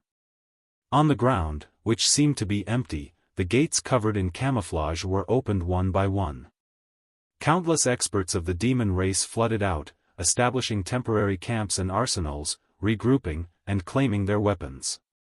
The devilish warships that looked like the largest sharks in the deep sea popped up from the crevices in the ground and emitted sharp brilliance, too. As the logistics base of the Eye of Blood Demon, the alert level of Demon Lake City had been increased to the highest level. It was essentially blocked from the outside world. Another 2 sentry posts had been added. Everyone entering and exiting the city would go through security checks. 3 times more patrol teams were monitoring the city from the sky to the underground. At this moment, few outsiders were allowed to enter Demon Lake City. But the garbage cleaners were the exceptions. Sanitation was the top priority for a great army, especially for one made of mixed troops such as the Coalition Army of Demons, which had hundreds of different types of soldiers. Some of the soldiers flew in the sky, some swam in the water, and some preferred jungles. Their food was as diverse as their excrement. It was very likely that the excrement of one type of demons was a lethal poison for another type, which might even trigger a sweeping plague. Also, dozens of times more demon beasts than soldiers and biochemical beasts in the camp, too. In a battlefield, they were perhaps the most formidable slaughtering machines. But on many special occasionally, they could be very fragile. The beneficial bacteria that was totally harmless for some demon beasts could be killers for some other strong demon beasts. Therefore, in Heavenly Path City, Void Turmoil City, Demon Lake City, the camp of the Coalition Army, and all the other places where multiple species of demons were gathered, sanitation and garbage cleaning had always been attached great importance to. In the Eye of Blood Demon, an enormous team of garbage cleaners would transport all the garbage in the city and camp to a large garbage processing plant 300 kilometers away where it would be processed by the germs and insects. Later, the remnants would be burnt in high temperature and high pressure before they were buried below the ground after they were made sure to be absolutely harmless. Looking from afar, the enormous team, which was made of gray sandworms, was like a giant earthworm that was wriggling slowly on the earth. Since a huge amount of garbage was loaded every day, a pungent smell was spreading out of the sandworms. The smell even condensed into yellow and brown mist that was floating in midair like decayed kelp. The team came at the same time every day. The garbage cleaners were no strangers, too. Their fingerprints, voiceprints, and iris tests were good, too. They did not meet any trouble when they passed through the first 2 sentry posts. The guards simply glanced at the trash tanks that were empty before they waved hands to let them through. When they were approaching Demon Lake City, however, they were stopped by a new patrol team. "Stop there." The captain leading the patrol team was a solemn, proud silver-blood noble. He eyed the silly sandworms and the stinky trash tanks coldly. Behind him, the guards who had been stationed in the Eye of Blood Demon were all chuckling. The silver-blood demon, together with his subordinates, examined the crinkles on the fat body of every sandworm. After finding nothing, he jumped into the large trash tanks that the sandworms were pulling. The trash tanks had been used for quite a few years. They were fully loaded by various kinds of garbage every day. Although they were washed every couple of days, humus-like residue had still piled up on the bottom of the trash tanks after such a long time. The stench inside the trash tanks was 10 times more intense than outside, bashing everybody like invisible hammers and making their heads spin. The silver-blood noble regretted it the moment he jumped into the trash tank. But now that he already entered it, he could do nothing except hold his breath and jab the residue with his long spear. A crust had been formed on the top of the humus-like residue, which sealed the stench inside. Everything was good when he did not touch it. But now that he pierced through the crust and dug the buried garbage out, the stench was rushing out like a volcanic eruption. Holding his breath did not help at all. The stench seemed to be crawling into his body through his pores. The silver-blood demon's face turned from pale to green and from green to purple, and he gritted his teeth harder and harder. They found no issues after overturning 4 trash tanks that the gray sandworms pulled. But every one of them had already been contaminated by lingering smell, and their demeanor a moment ago was entire gone. Seeing that 20 more trash tanks were still waiting to be examined, the silver-blood noble's face could not have been gloomier. Right then, from the corner of the 4th trash tank, a large swarm of big-headed green flies, which were dirty, sweaty, and carrying suspicious liquids, dashed out and charged at the silver-blood noble like a visible plague. Boom! The silver-blood demon shrieked and unleashed his demonic energy, blowing up all the flies. But out of his expectations, the green flies were like the juiciest grapes. After they were blown up, the bright green liquids spluttered everywhere and almost kissed his face. The silver-blood demon could not have been more disgusted. He jumped out of the trash tank, staggering.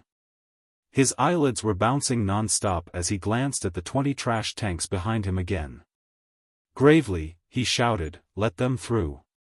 20 minutes later, the garbage cleaners arrived at the garbage field in the suburbs of Demon Lake City. Walla! Walla! Walla! Many insect-type demon beasts, which looked like flies, only thousands of times larger, with 8 long limbs extending out, were flapping their transparent wings, snatching the garbage that was as high as a hill, and throwing it into the trash tanks. The 9th trash tank had been half filled by the new garbage. Li Yao and the Fire Ant King crawled out of the garbage silently. They were both wearing fully enclosed membrane suits that made them look like 2 slippery loaches. Even their eyes had been covered by glasses carved out of black crystals to ensure that there was not any gap. They were breathing the air from the compressed airbags that Li Yao had devised to make sure that they would not be corrupted by the smell. It was not because they were scared of the stench but because the stench was very difficult to get rid of and would be a nuisance for their infiltration. Shwa! Like 2 shadows, they glided down from the trash tanks and moved quickly, covered by the garbage hills. With their capabilities in the superlative height of the core formation stage and the Demon Emperor stage, they were absolutely unstoppable in such a place. The 5th alert area and the 4th alert area were successfully infiltrated. Next, they were about to break out of the fourth alert area into the third. 5 minutes later, the two of them appeared in the downtown area of Demon Lake City, 12 kilometers away from the garbage field. The smelly membrane suits were returned to their Cosmos rings to make sure that no traces would be left. Pretending to be two treasure merchants who could be seen everywhere in Demon Lake City, they searched quickly according to the map of the city and the structural design of the Eye of Blood Demon provided by Jean Shinue. Very soon, they located the entrance of the secondary ventilation tubes. As it turned out, the place was a prohibited military zone guarded by a team of soldiers. Other than the secondary ventilation tubes, there were also dozens of secondary teleportation arrays, 3 emergency channels, and 5 transmission tubes of assets. Apparently, the designing purpose of such a place was for the specialists working below the lake to escape to the surface through the teleportation arrays and the emergency channels in case of accidents such as an earthquake or explosion in the Eye of Blood Demon. If they could not even escape, the ventilation tubes and the transmission tubes of assets could deliver food, water, and food into the base so that the workers below the lake would be able to survive longer. 1 kilometer away from the prohibited military zone, Li Yao and the Fire Ant King pretended to be negotiating about a deal. But in fact, Li Yao was observing the entire prohibited military zone from a high stance through Neltharion. The Fire Ant King had his tricks, too. He released hundreds of bugs and sensed the situation inside the prohibited military zone in every corner. 2 patrol teams in total. Patrolling in fixed routes. The Fire Ant King narrowed his eyes and remarked, "But they are not elites. They are not very vigilant either. Perhaps they never thought that somebody would invade the Eye of Blood Demon and are just pretending to do their job." The secondary ventilation tubes have 4 entrances in total. According to Jean Shinue's structural design, the number 2 tube is closest to the hospital in the 3rd alert zone. Its exit is almost right above the hospital. Li Yao calculated quickly. If we take action when the 2 patrol teams are furthest from the entrance of the number 2 tube, I should have 26 seconds. The entrance of the ventilation tube is covered by a highly dense gauze. It has been welded there since the ventilation tube was built. It is already rusty now after such a long time. But it is not a problem for me. The real problem is that I have also observed a rapidly revolving fan half a meter into the ventilate tube. The fan must have been designed to block intruders. The 3 fins are like 3 sharp blades. Any creature will be cut into pieces when they crawl in. I cannot deal with both the gauze and the fan in only 26 seconds. The Fire Ant King pondered for a moment and asked, "According to my observation, the speed of the fan is around 1,500 RPM. If I can reduce it to around 1,000 RPM, can you crawl into it through the gaps?" Li Yao thought for a moment and replied, "As long as the speed is below 1,150 RPM, I will be able to crawl through the fan unharmed." "Alright. Let's check our time. We will take action in 30 seconds. The Fire Ant King paused for a moment and suddenly extended his hand toward Li Yao. Li Yao was dazed for a moment. Then he realized what he meant. Smiling, he extended his hand out, too. The two of them firmly shook hands. Sneaking into the Eye of Blood Demon right under the nose of the best troops and experts of the Blood Demon sector and destroying the greatest teleportation array in the history of the world. The impossible mission would be completed by the two of them. 25 seconds to go. Neltharion had captured the pictures of the restricted military zone from various angles, including the fixed routes of the two patrol teams, and transmitted the data back to Li Yao's brain for modeling. Li Yao's biggest concern was what to do if the patrol team suddenly changed their route halfway. Jean Shinue had mentioned that, according to the standard military tutorial of the Coalition Army of Demons, every patrol team would have 3 to 4 different routes, and they would choose a random one every half hour or so. If Li Yao and the Fire Ant King had more time to observe, they would probably have been able to see through the pattern.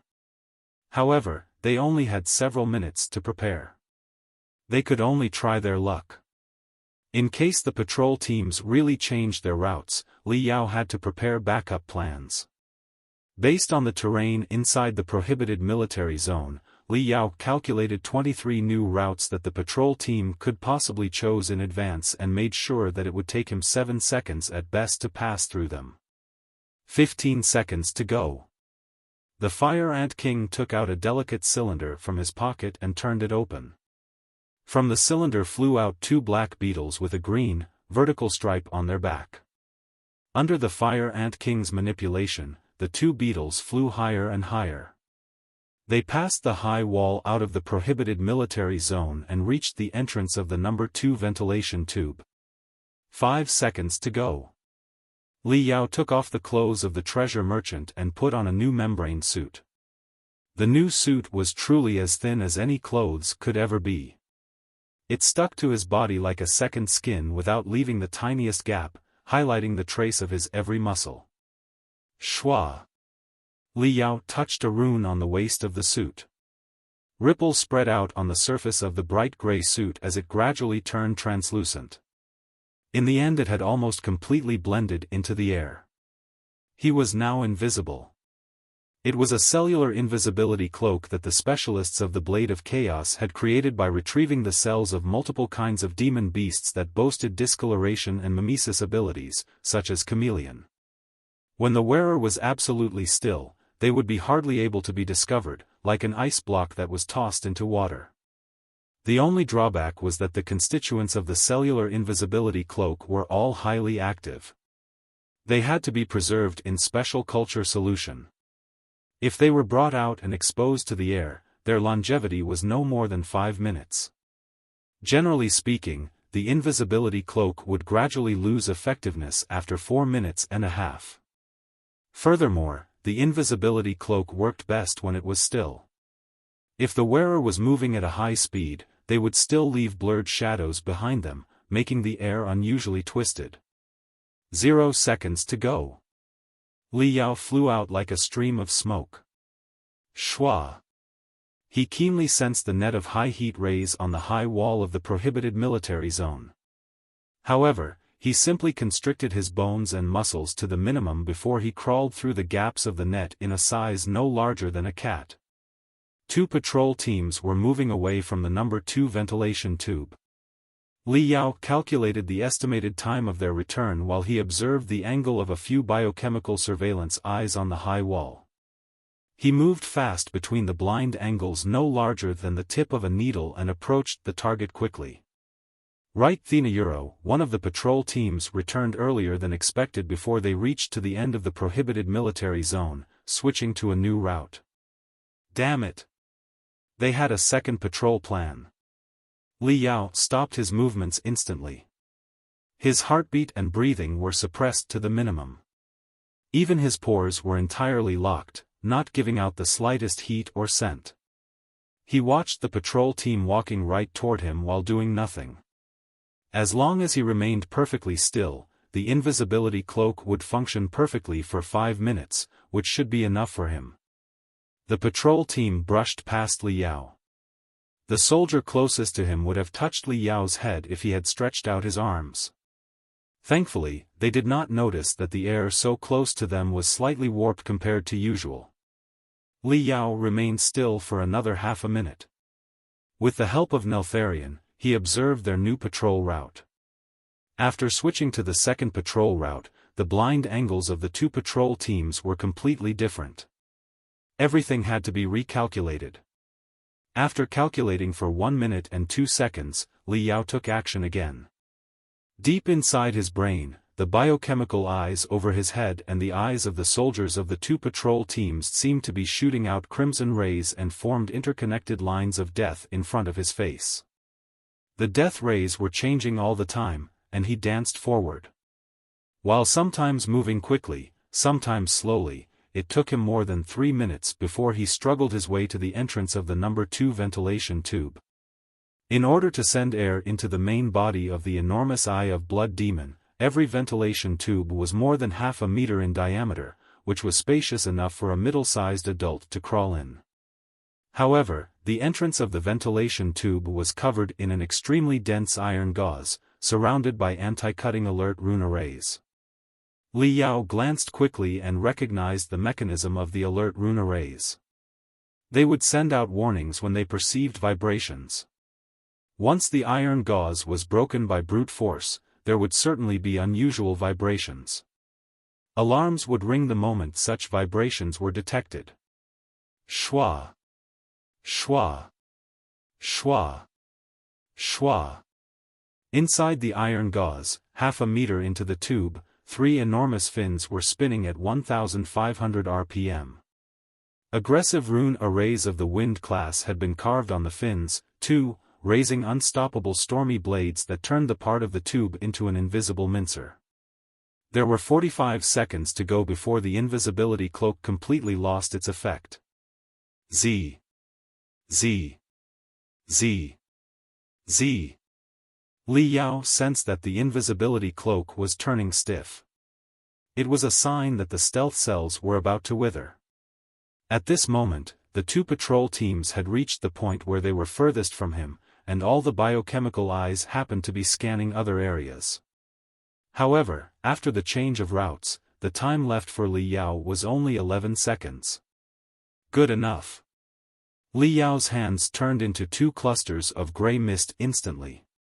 He stuck 4 pieces of magical equipment that looked like magnets to the alert rune arrays softly at first, establishing a temporary circuit that guided the alert rune arrays into a wrong path. As a result, they would neglect the minor vibrations on the iron gauze. Then, Li Yao rubbed off a huge amount of rust from the iron gauze with a sharp dagger and carefully stored the rust. It only took Li Yao 3 seconds to finish the preparations. Then, he drew a circle on the iron gauze and cut it open, crawling into the ventilation tube. It was not difficult to break the iron gauze. What was really tricky was how to restore it.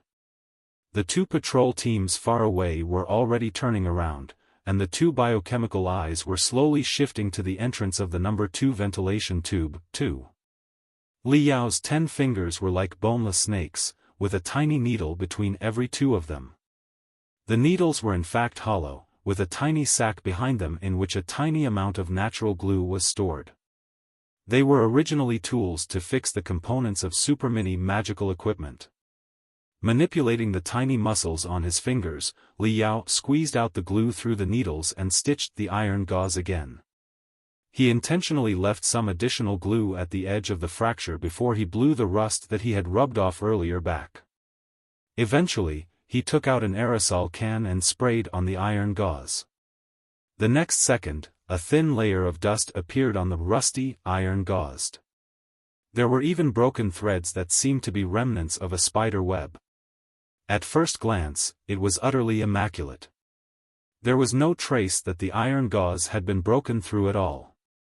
It was not until then that Li Yao attracted the 4 magnets through the gaps of the iron gauze with his spiritual energy, restoring the alert rune arrays to their original state. Schwa. The biochemical eye glanced past the entrance of the number 2 ventilation tube, noticing nothing wrong. But the invisibility cloak on Li Yao's body had reached its limits, too. Twisted spots of light were already appearing.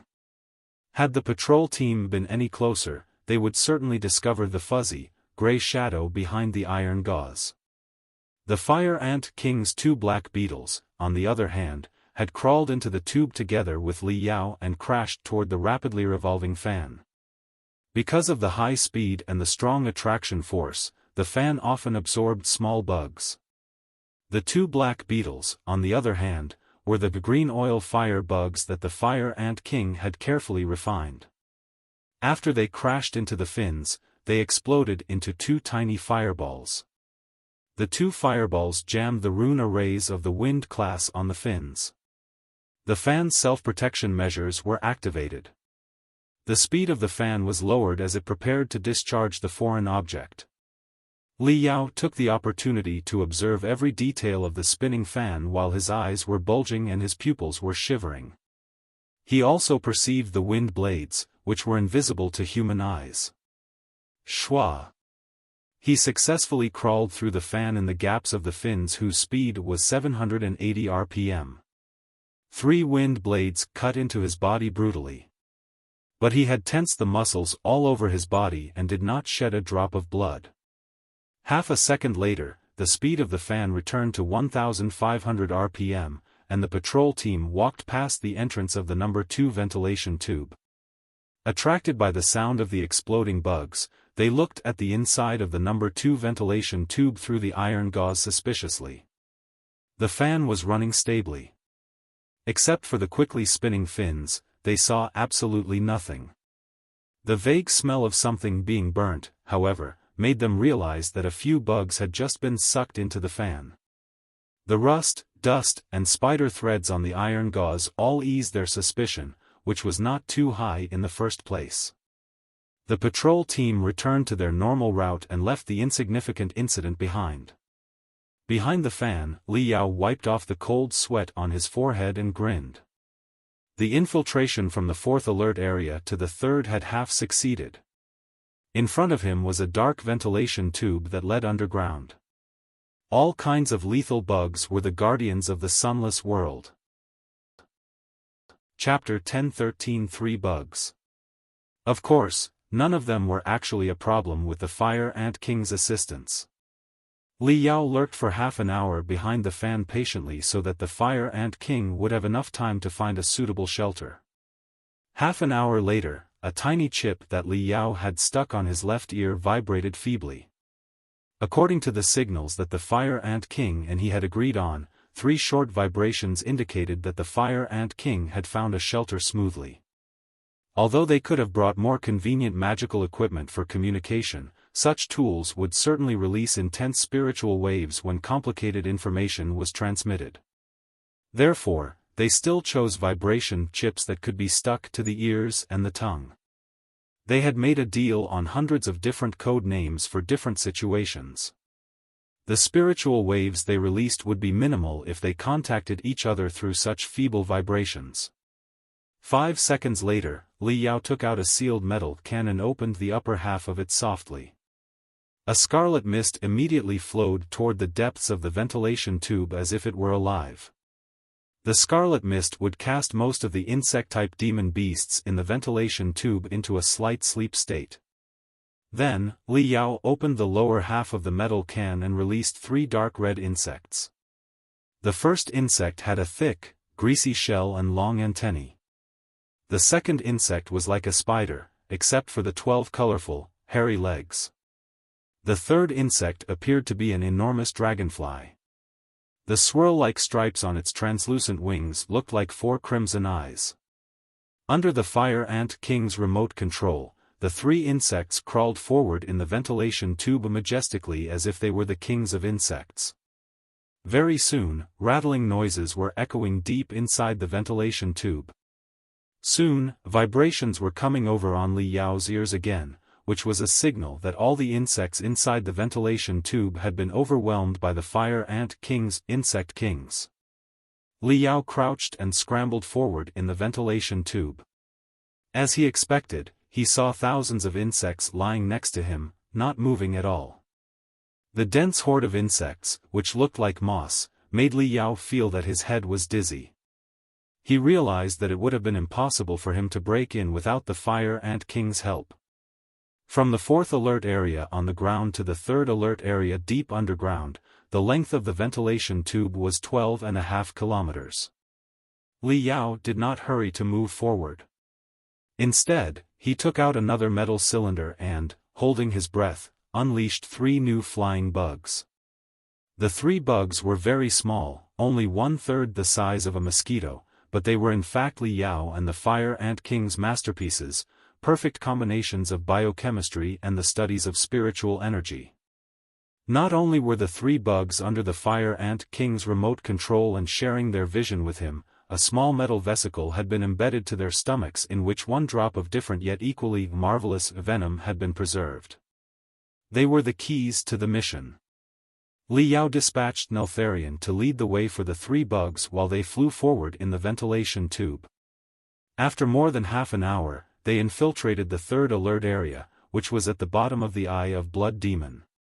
It was 7:22 a.m. The third alert area was the living area for the workers of the Eye of Blood Demon, with quite a few spacious cafeterias. Li Yao and the Fire Ant King did not know which room Jin Zhini would be resting in, nor did they have the time to look for him in every room. However, the cafeterias here were highly distinctive from each other. They were designed for different species of demons. Normally speaking, the Feather Clan would enjoy their food in the number 3 cafeteria. That was where Li Yao and the Fire Ant King put their wagers on. They had bet that Jin Zhini had returned to the living area for rest last night and that he would go to the cafeteria in the morning.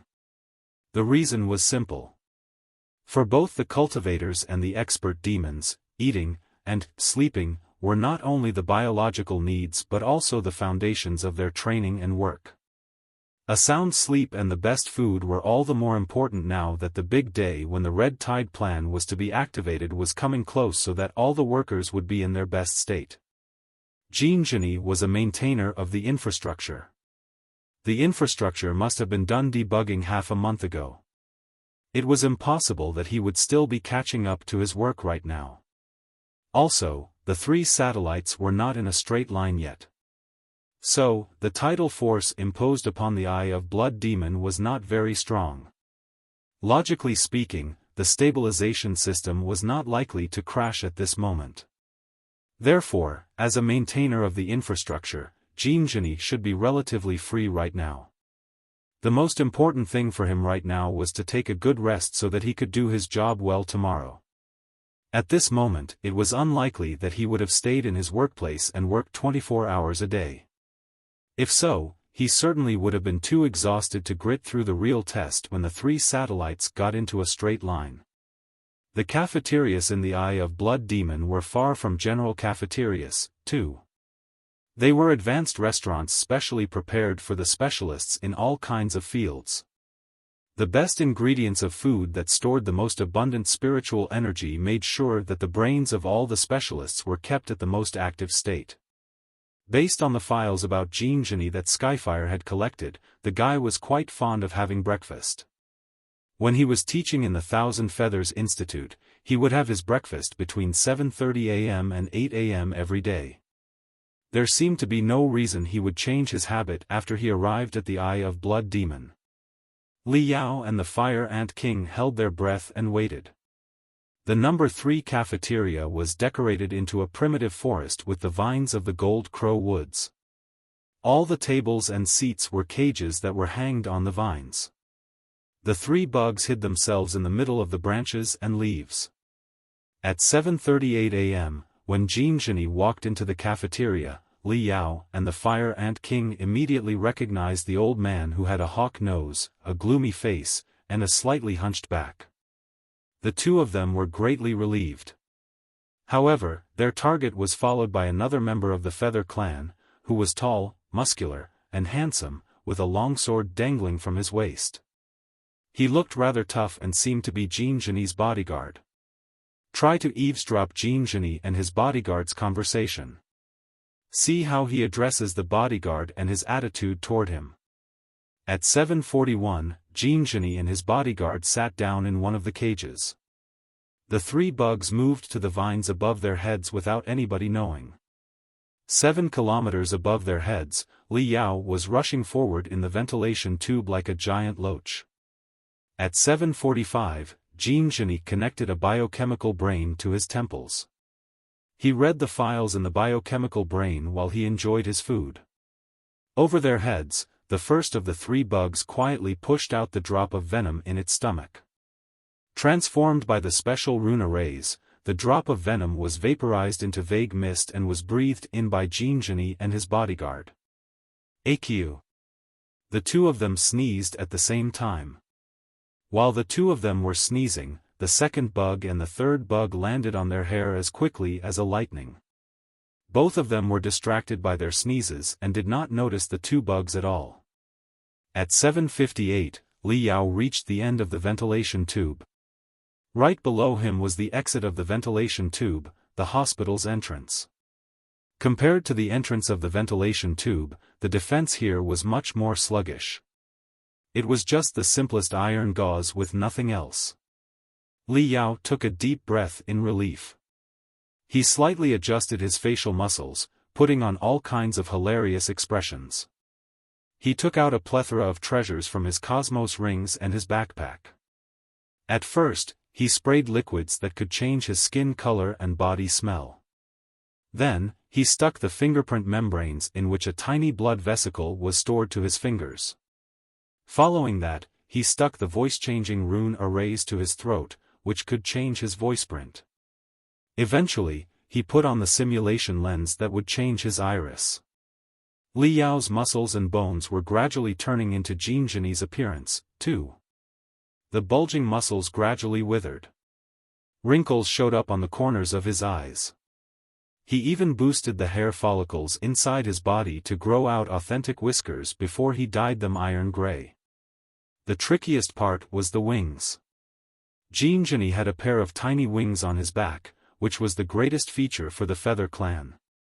Although they could not fly with the wings in the underground world, they were able to express their subtle emotions with the opening, closing, and shivering of their wings, just like other demons with their ears or tails.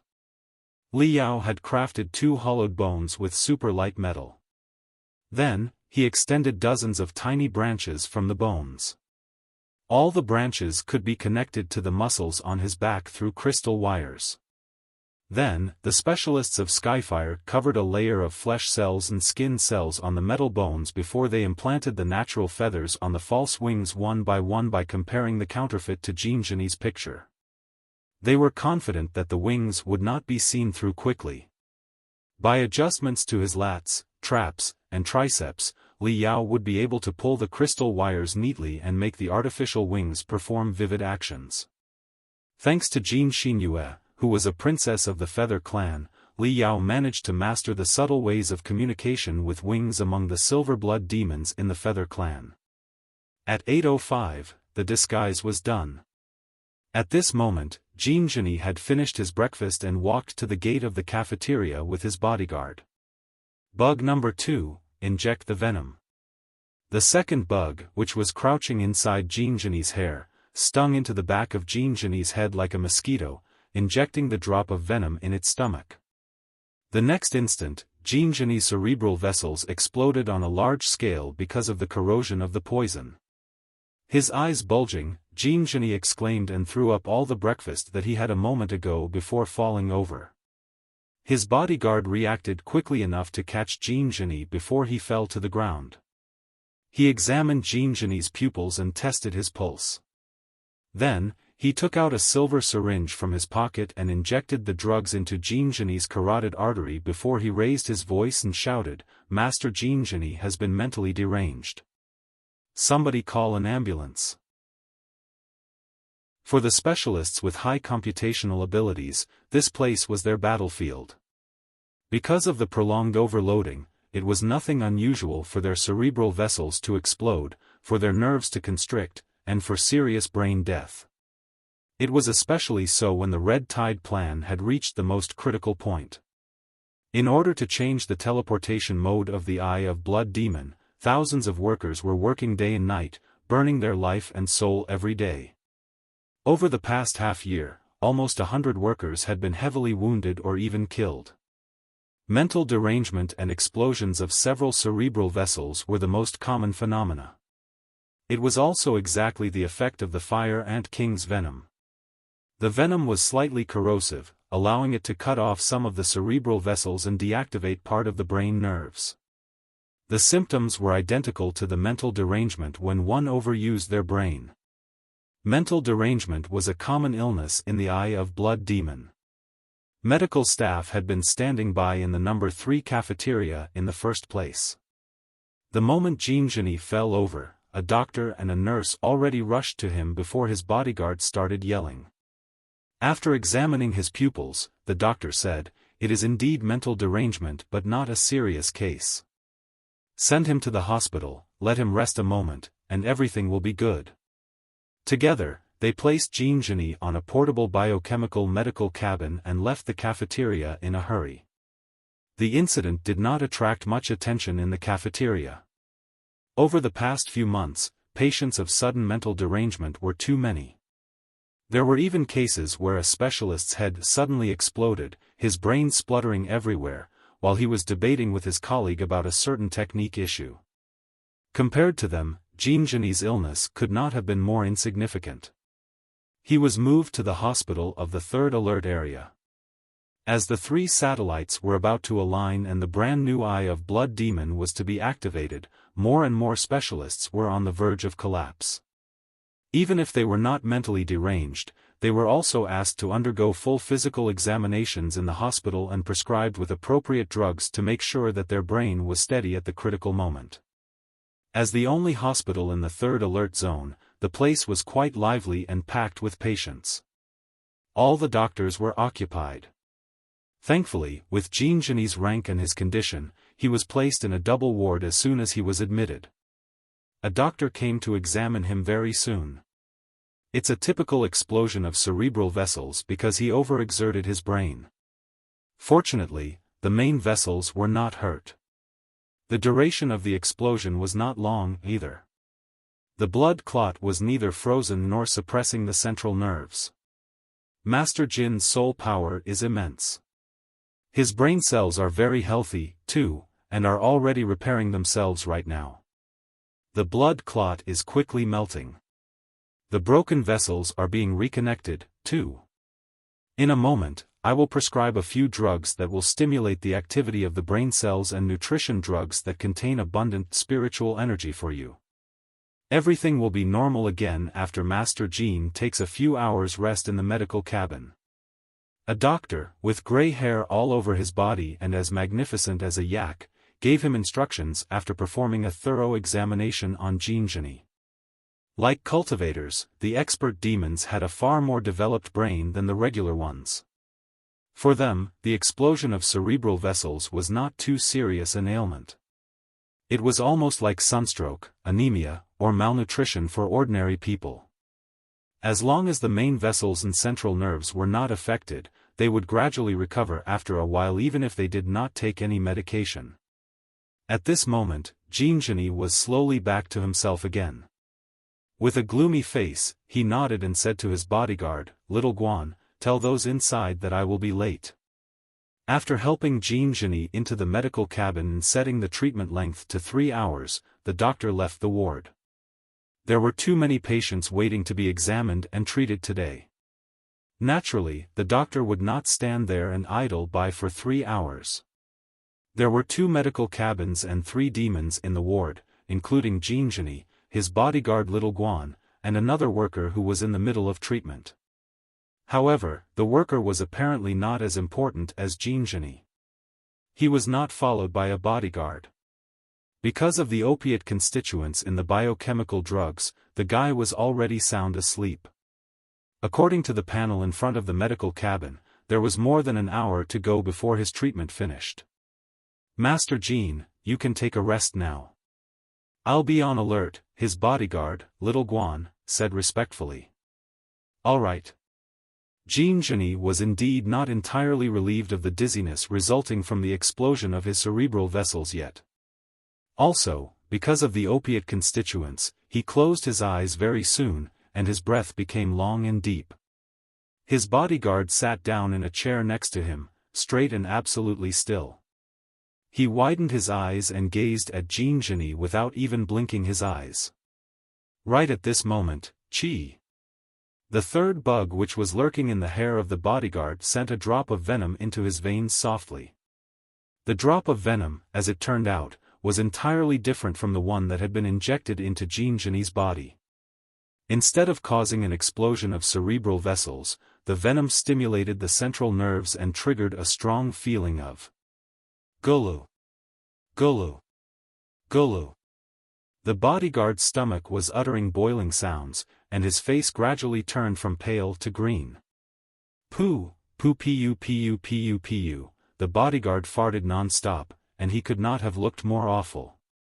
Holding his breath, he extended his wings and flapped quickly while he observed the surroundings. Thankfully, Jean-Genie and the other patient were both sleeping in the medical cabins. Gulu. Gulu. Gulu. Gulu.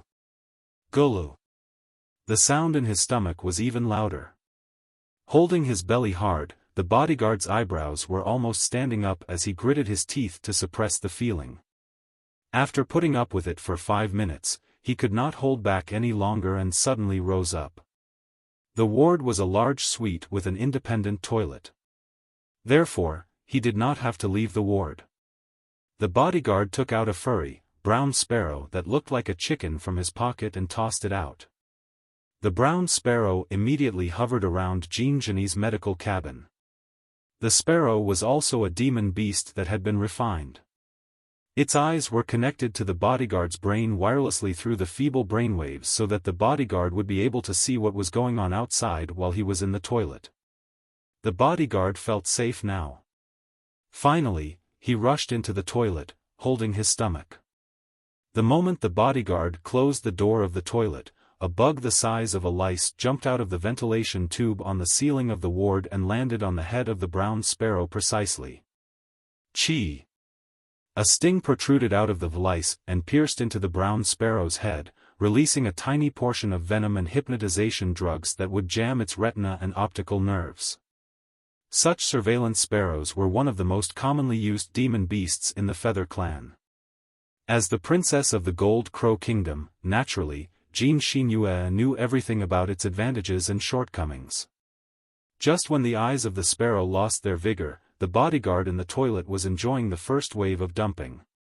He was at the most inert moment. The door of the ward was opened slowly, and a shadow dashed in. Li Yao did not crawl out of the ventilation tube. Instead, he walked into the ward from the corridor.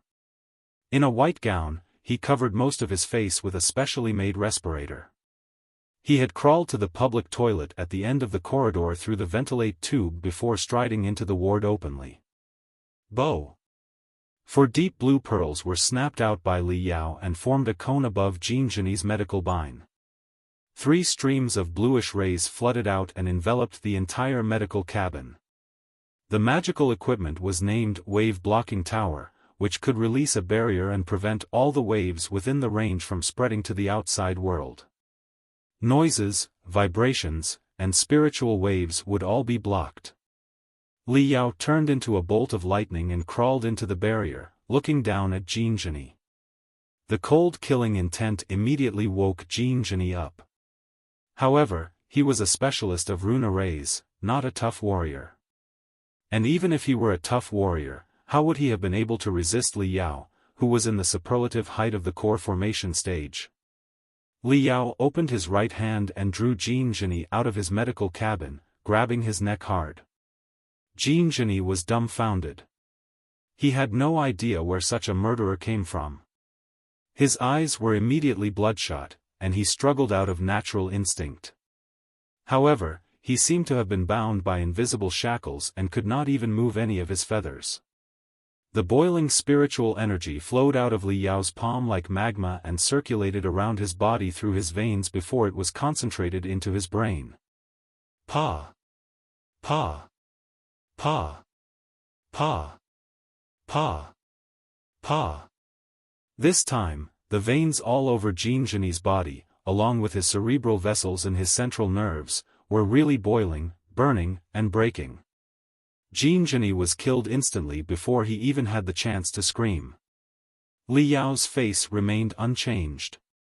He shook his right hand, and a red ball appeared in his palm. The surface of the ball was carved with sophisticated spiritual stripes that were bouncing like flames. He opened Jinjini's mouth with his left hand and stuffed the fiery ball into it before he pushed the ball into Jinjini's stomach with his spiritual gas. While Li Yao was casting a spell and making the corresponding gesture, Jinjini's abdomen gradually turned transparent, as if a searchlight was shooting out rays of light right against the wall of his stomach. Raging stripes of fire then appeared on Jinjini's pale skin, as if the spiritual stripes carved on the fiery ball had been transferred to his body. The stripes of fire quietly spread out, burning and consuming Jinjini's body, until it turned into a heap of ashes. But not the slightest heat was released to the outside world. A white ball surrounded by icy stripes appeared in Li Yao's hand again. He closed his hands and crumbled the ball into powder before he sprayed the powder on the ashes evenly. Then, the ashes were immediately frozen into a large cluster of ice. Finally, flushing sounds were echoing inside the toilet. Chapter 10-15 Endless Examinations. Li Yao was in quite a hurry. Although he had readied the preliminary disguise, Jin Zhenyi's body shape was definitely not exactly the same as half a year ago after working in the Eye of Blood Demon in an underground world for so long. Li Yao had to further compress or bulge his muscle fibers and add another few tiny wrinkles to make himself identical to the Jin Zhenyi. While adjusting his muscles and bones, he released a hollowed metal ball that revolved quickly in midair. The ball was a piece of magical equipment similar to a vacuum cleaner. It could absorb all the remaining smell, ashes, and waves inside the wave sealing tower, known as the best ancillary magical equipment for murderers. Hew! Hew! Hew! Hew! The dust-collecting ball span quickly, triggering an enormous swirl that swallowed all traces. It was not until then that Li Yao finally hid all the magical equipment and clothes he took off in his cosmos ring. He had barely plunged himself back into the biochemical drugs when the bodyguard walked out of the toilet in quite a good mood. At this moment, Li Yao had not finished making up the wrinkles on his face.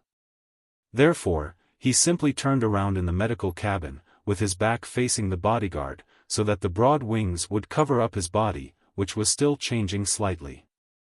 The bodyguard glanced around casually and sat down in the chair again. Li Yao felt relieved. He closed his eyes and pretended to be sleeping, but he was in fact considering the most possible architectures of the stabilization system for the infrastructure, as well as the problems that the real Jin Zhenyi might encounter. With the Blood Demon sector's studies on rune arrays and spiritual stripes, and considering the scale of the Eye of Blood Demon, they don't have many choices on the general architecture. Jin Zhenyi has 3 well-known monographs, namely Origins of Demonic Stripes, on the rune arrays in the early years of the Great Eagle Dynasty, and Mechanism of Triphase Stabilization rune arrays. I can summarize his style and strategy in modeling from the 3 books, as well as his favorite rune arrays. He is an experienced specialist. After decades of academic studies, his style has already become fixed. It is unlikely to have gone through drastic changes recently. Thus, when he is faced with such a piece of enormous magical equipment as the Eye of Blood Demon, the methods he has adopted to resolve the stability and compatibility issues can be predicated. Li Yao tried to walk in Jin Zhenyi's shoes. If he were Jin Zhenyi, what methods would he have utilized to stabilize the infrastructure? Li Yao had to figure it out because it would decide how he should destroy the stability of the entire system. It was not very difficult to sabotage the system. The real difficult part was that he had to make the Eye of Blood Demon crash completely in only several seconds without giving the enemy any time to switch to the backup system. In the meantime, he was also sensing the bodyguard's reaction in silence. Through the invisible spiritual threads that he released, he monitored the heartbeat and the blood flow of the bodyguard. Jin Zhenyi's bodyguard was definitely among those who were most familiar with Jin Zhenyi. If he had noticed an anomaly, there certainly would have been a brief tell in his heartbeat and the flow of his blood. If so, Li Yao would have to figure out a second approach. Thankfully, the bodyguard did not notice anything wrong. It never occurred to him that, during the short time while he went to the toilet, the target that he was supposed to protect and monitor had already been swapped. 2.5 hours passed. Judging from your heartbeat, pulse, and pupils, you have fully recovered, the doctor said with a smile after finishing the preliminary examination on Li Yao. However, for your safety, I recommend you undergo a full examination. That will be unnecessary. Li Yao put on his clothes impatiently. He flapped the artificial wings and, pulling the crystal wires with the muscles on his back, manipulated the feathers to express his anxiety. I am feeling good right now. There's no time for us to dawdle here. I have to get back to work immediately. Naturally, Li Yao was not willing to take a full examination, which could potentially expose him. Little Guan, let's go. Yes, Master Jean. The bodyguard took a sealed, icy box from the doctor. 3 dosages of emergency drugs were stored inside the box in case of another explosion of cerebral vessels. The specialists in the Eye of Blood demon were mostly workaholics who would like to spend every second they had working. Many of them even refused to go to hospital when they were slightly mentally deranged. They would often just sit down and calm themselves, inject a few dosages of drugs into their body, and dedicate themselves to working again. With them as examples, Li Yao's reaction was not abnormal. The doctor simply allowed them to leave after offering a few kind reminders. After they left the hospital, however, Li Yao pretended that he was still feeble and intentionally slowed down so that the bodyguard would be leading the way. Jean Genie was a grave and taciturn man in the first place. He did not like to talk to anyone else except when his work required him to. It was also one of the reasons Li Yao picked him as the target. The two of them were silent the whole time on the way, but the bodyguard did not feel anything unusual. Very soon, he led Li Yao to an elevator at the edge of the living area. It was the only channel between the living area and the working area, and also the boundary between the third alert area and the second. Quite a few security checking facilities had been deployed in front of the elevator, guarded by a team of tough-looking, vigorous soldiers of the coalition army of demons. The first and the second alert areas were the real working areas of the Eye of Blood demon. They were heavily guarded without any blind spots. The ventilation tubes, the drainage canals, and the emergency channels were all watched by the most rigorous alert system. Li Yao, the Fire Ant King, and Jean Xinyue ran countless simulations, and their conclusion was that, even if the Fire Ant King had all the insect-type demon beasts under control, it was still impossible to sneak in. Therefore, Li Yao could only enter the area openly under a pseudo-identity. Schwa. For mystic rays overlapped and scanned the face, body shape, and walking posture of Li Yao and the bodyguard. The guards immediately read their identity information. The 2 officers sitting in the checkpoint raised their heads and stared at Li Yao with their eyes, which were as cold as ice, demanding, Level 1 Specialist Jean Genie, your standard working time is from 8:40 a.m. to 10:20 p.m. Why are you 3.5 hours late? The bodyguard stepped forward and handed over Jean Genie's medical record and the doctor's signature. Master Jean was mentally deranged while having breakfast in the number 3 cafeteria this morning and went through a 3-hour recovery treatment in the hospital. This is the medical record. The 2 officers read and reread the medical record. They also contacted the number 3 cafeteria and the hospital to confirm the incident. In the end, they nodded and said, "Let's begin." In front of them was a series of examination magical equipment. At first, it was the magical equipment that tested fingerprints and palm prints. It looked like a football, with a few different dents in the shapes of a hand, claw, and hoof, among a few others, which were designed for different species of demons. Li Yao put his left hand on the magical equipment. A needle suddenly protruded from the middle finger in the hand-shaped dent and stung his middle finger, absorbing a drop of blood. Li Yao had been prepared for this. Not only had he duplicated Jean Genie's fingerprints, there was also a tiny blood vesicle below the fingerprint membranes which stored a drop of Jean Genie's blood. A moment later, the rune arrays beeped in gentle green lights. Fingerprint test passed. Blood test passed. Moving on. One of the officers stepped close and opened Li Yao's eyes with special equipment, checking if he were wearing lens on the eyeballs. Of course, Li Yao was wearing lenses, except that the lenses were the latest version that had been developed by the Fire Ant King in person. The lenses would automatically melt and dissolve into the eyeball after being put on.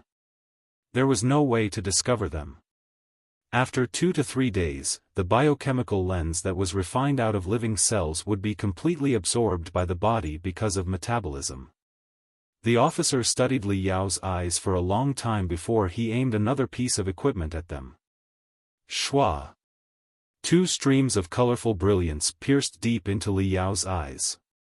Beep. Iris check completed. Similarity, 100%. The officer's face was utterly changed.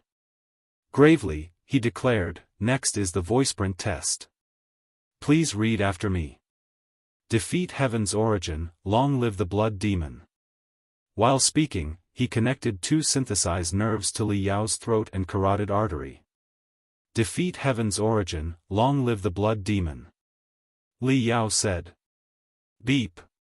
Voiceprint test passed. The officer opened his hands and said courteously, "Please give me one hair and one feather for our final test. Rest assured. It won't take long." Li Yao's face was more and more gloomy, like a workaholic who was about to burst into fury because his time was being wasted. He plucked his hair and his feather angrily from his head and his wings. The movement was so violent that the root of the feather seemed to be stained with a tiny bit of blood. Naturally, the hair and the feather had been collected from Jean Genie's home. The hair had been stuck to his scalp with special glue while the feathers had been directly implanted into the man-made wings. Half a minute later, the last procedure of security check was successfully passed, too. In another channel next to Li Yao, his bodyguard went through the same strict examinations. He said solemnly, "Are we good to go? Let them through."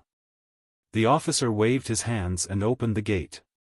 Another officer inputted the location of Jean Genie's workplace. The runes around the lift were glittering, ready to bring them to their destination. The lifts and the short-distance teleportation arrays in the Eye of Blood Demon were all under the control of designated personnel. They could only be operated if the fingerprints and the passwords were correct. It was supposed to be another security measure.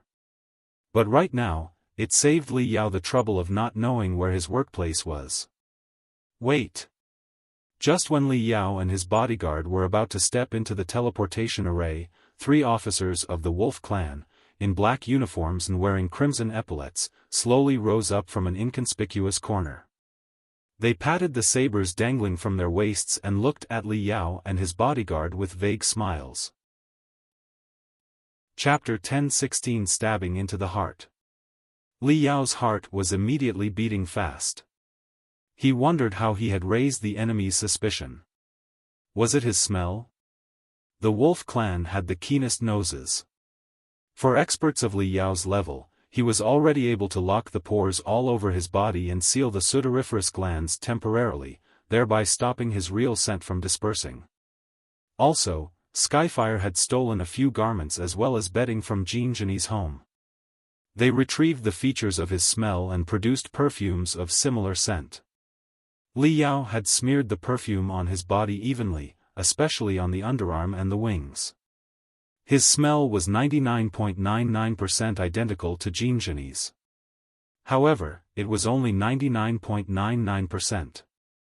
Although one's smell might slightly change when they ate different food or had just soaked in the biochemical drugs for 3 hours, the enemy's suspicion was not likely to go away easily now that it had been raised.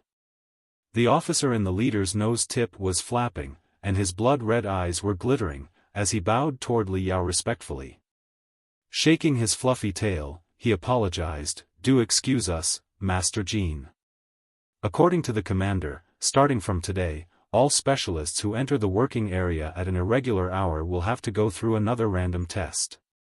You wouldn't mind if I absorb a drop of blood from a random place in your body for another blood test, would you?" Li Yao thought quickly. He frowned, and his eyelids were jumping crazily. The feathers on his back were all standing up, with a hint of redness on the tips of the feathers. It was a way that a silver blood demon of the Feather clan expressed his anger when he was insulted. The number and angle of the feathers that were erect both mattered. Right now, 22 feathers on Li Yao's wings were standing up, and the tips of 12 were red. It was a sign of medium anger. It meant, "I understand it's your job, but you are wasting my time." Although the officer of the Wolf clan might not know the sign language of the Feather clan, Li Yao's bodyguard definitely did. As he expected, his bodyguard flapped his wings, too, and almost 100 feathers were standing. His position was much lower than Jinjini's, and he was speaking in a much ruder way than Jinjini did, too. In the Feather Clan, raising 100 feathers was almost equal to pointing at somebody's nose and cursing them. The officer of the Wolf Clan was still looking at them with a smile. He was neither pissed nor letting them through. But the smile in his eyes was getting colder and colder. Li Yao sniffed hard and said impatiently, "Do it quickly." His bodyguard glared at the guards, too, and retreated the rooster-like feathers. They were both aware of the rules of the Eye of Blood Demon. Raising the feathers just now was just a protest of the nobles. They were not really going to refuse the examination. Thanks for your understanding. All for our glorious victory. The 3 officers of the Wolf Clan gathered and took out a shining jade badge. A fuzzy shape of a body was carved on the jade badge, with a light spot that was moving quickly among the different body parts. In case the examiner and the examinee conspire, the location of the blood sampling is pure random. Right now, even I don't know which part of your blood I will be collecting. Please do not feel offended if I am forced to collect it from a sensitive spot, the fluffy-tailed officer of the Wolf Clan said gently and smiled as if in embarrassment, before he extended his paw to the jade badge. After all 3 officers moved their paws to the jade badge, the quickly moving red spot on the shape of body slowed down gradually. Eventually, it stopped, at the left ankle. It was a rather unexpected location. Normal infiltrators would never realize that they would even need to stick a blood vesicle to the ankle. The officer of the Wolf Clan was smiling even more sunnily, but the brilliance in his eyes was slowly freezing into 2 icy cones as he stared at Li Yao's left foot. He said, "Please open your hands and wings, and do not touch your left foot. Then, lift your left foot real slow. My assistant will help you take off your shoe." A storm of ice seemed to be spurting out of his eyes. His face grave, he opened his hands and wings and straightened his left foot without saying anything. The other 2 officers of the Wolf Clan took off his boot and sock and brought over a hollow syringe. The first officer of the Wolf Clan was going to do it himself. The officer was holding the syringe in one hand and a cotton swab in the other. He wiped Li Yao's ankle for a moment and smiled at him. Then, he pierced the syringe into the ankle as quickly as a lightning, not in the location where he had just wiped but half an inch next to it. "Do excuse me. My hand slipped." The officer apologized in the sincerest way before he sent the drop of blood that he had collected into the test equipment. Li Yao was breathing fast and raising his feathers again. This time, more than 40 feathers were standing up, indicating that he was about to burst into fury. His bodyguard was rubbing his fists, too, and gritting his teeth so hard that sparks were spluttering out. The 3 officers of the Wolf Clan smiled at them while their paws were placed right next to their sabers, their fingers slightly bouncing. All the soldiers nearby held their breath, too. Even the air seemed to be pumped away. Beep. The blood sample is identical to the archive. Test passed. Confirmed identity, level 1 specialist Jinjini, silver blood, of the Feather Clan. The officer's face remained absolutely unchanged. He smiled warmly and bowed to Li Yao. "Sorry for wasting so much of your time, Master Jin. Please proceed." He. Li Yao flapped his wings and turned around to the lift angrily. But he was greatly relieved deep down in his heart. Jin Xinyu and he had deduced that the security checks would definitely upgrade at the critical moment of the Red Tide plan. Therefore, not only did he conceal a drop of Jinjini's blood below his fingerprint membrane, he had also preserved more than 10 drops of Jinjini's blood inside his body with special dissolvable capsules. Inside Li Yao's body, there was still a mental devil. That was a great master in the manipulation of blood. It was quite easy to send the blood capsules to any part of the body with the constriction and expansion of the veins. The officer of the Wolf Clan's trick was indeed very smart, and his control over his micro-expression was perfect. However, his fluffy tail betrayed him without him knowing. Li Yao keenly sensed that he was up to something else when his tail shivered unnaturally. Since Li Yao was on full alert, his trick certainly failed to fool Li Yao, who had calculated the real position that the syringe was piercing into within the moment and delivered Jean Genie's blood to the place in time. Therefore, after all the trouble, the guard still only collected Jean Genie's own blood. Naturally, the test was passed. There were more than 10 similar drops of blood inside Li Yao's body in case he encountered unexpected tests again. The Claw clan is always nitpicking the Feather clan. The lift slightly shivered before it quickly sank deep underground, but the bodyguard still had not calmed down. The Claw clan and the Insect clan have led the Blood Demon sector for 1,000 years. They are already used to call the shots about everything. The Feather clan and the Sea clan are but vassals in their eyes. This is the first time that someone from the Feather clan has become the commander-in-chief of the coalition army. Those son of B***cheese are so disappointed that they always looking for trouble. Li Yao sniffed. He flapped his wings and slowly constricted them while the tips of his wings surpassed his shoulder and covered his ears. It was a signal that he was in an awful mood and preferred silence. The bodyguard quickly shut his mouth. The two of them remained quiet while the lift brought them to the working area that was thousands of meters below the ground. For confidentiality and security reasons, every unit corresponded to a different workplace. Most of the workplaces were not connected to each other. For Li Yao, it was more convenient for him to lurk in the deepest darkness quietly. As it turned out, it was not until the lift sank to the bottom that a narrow, long pathway showed up in front of them.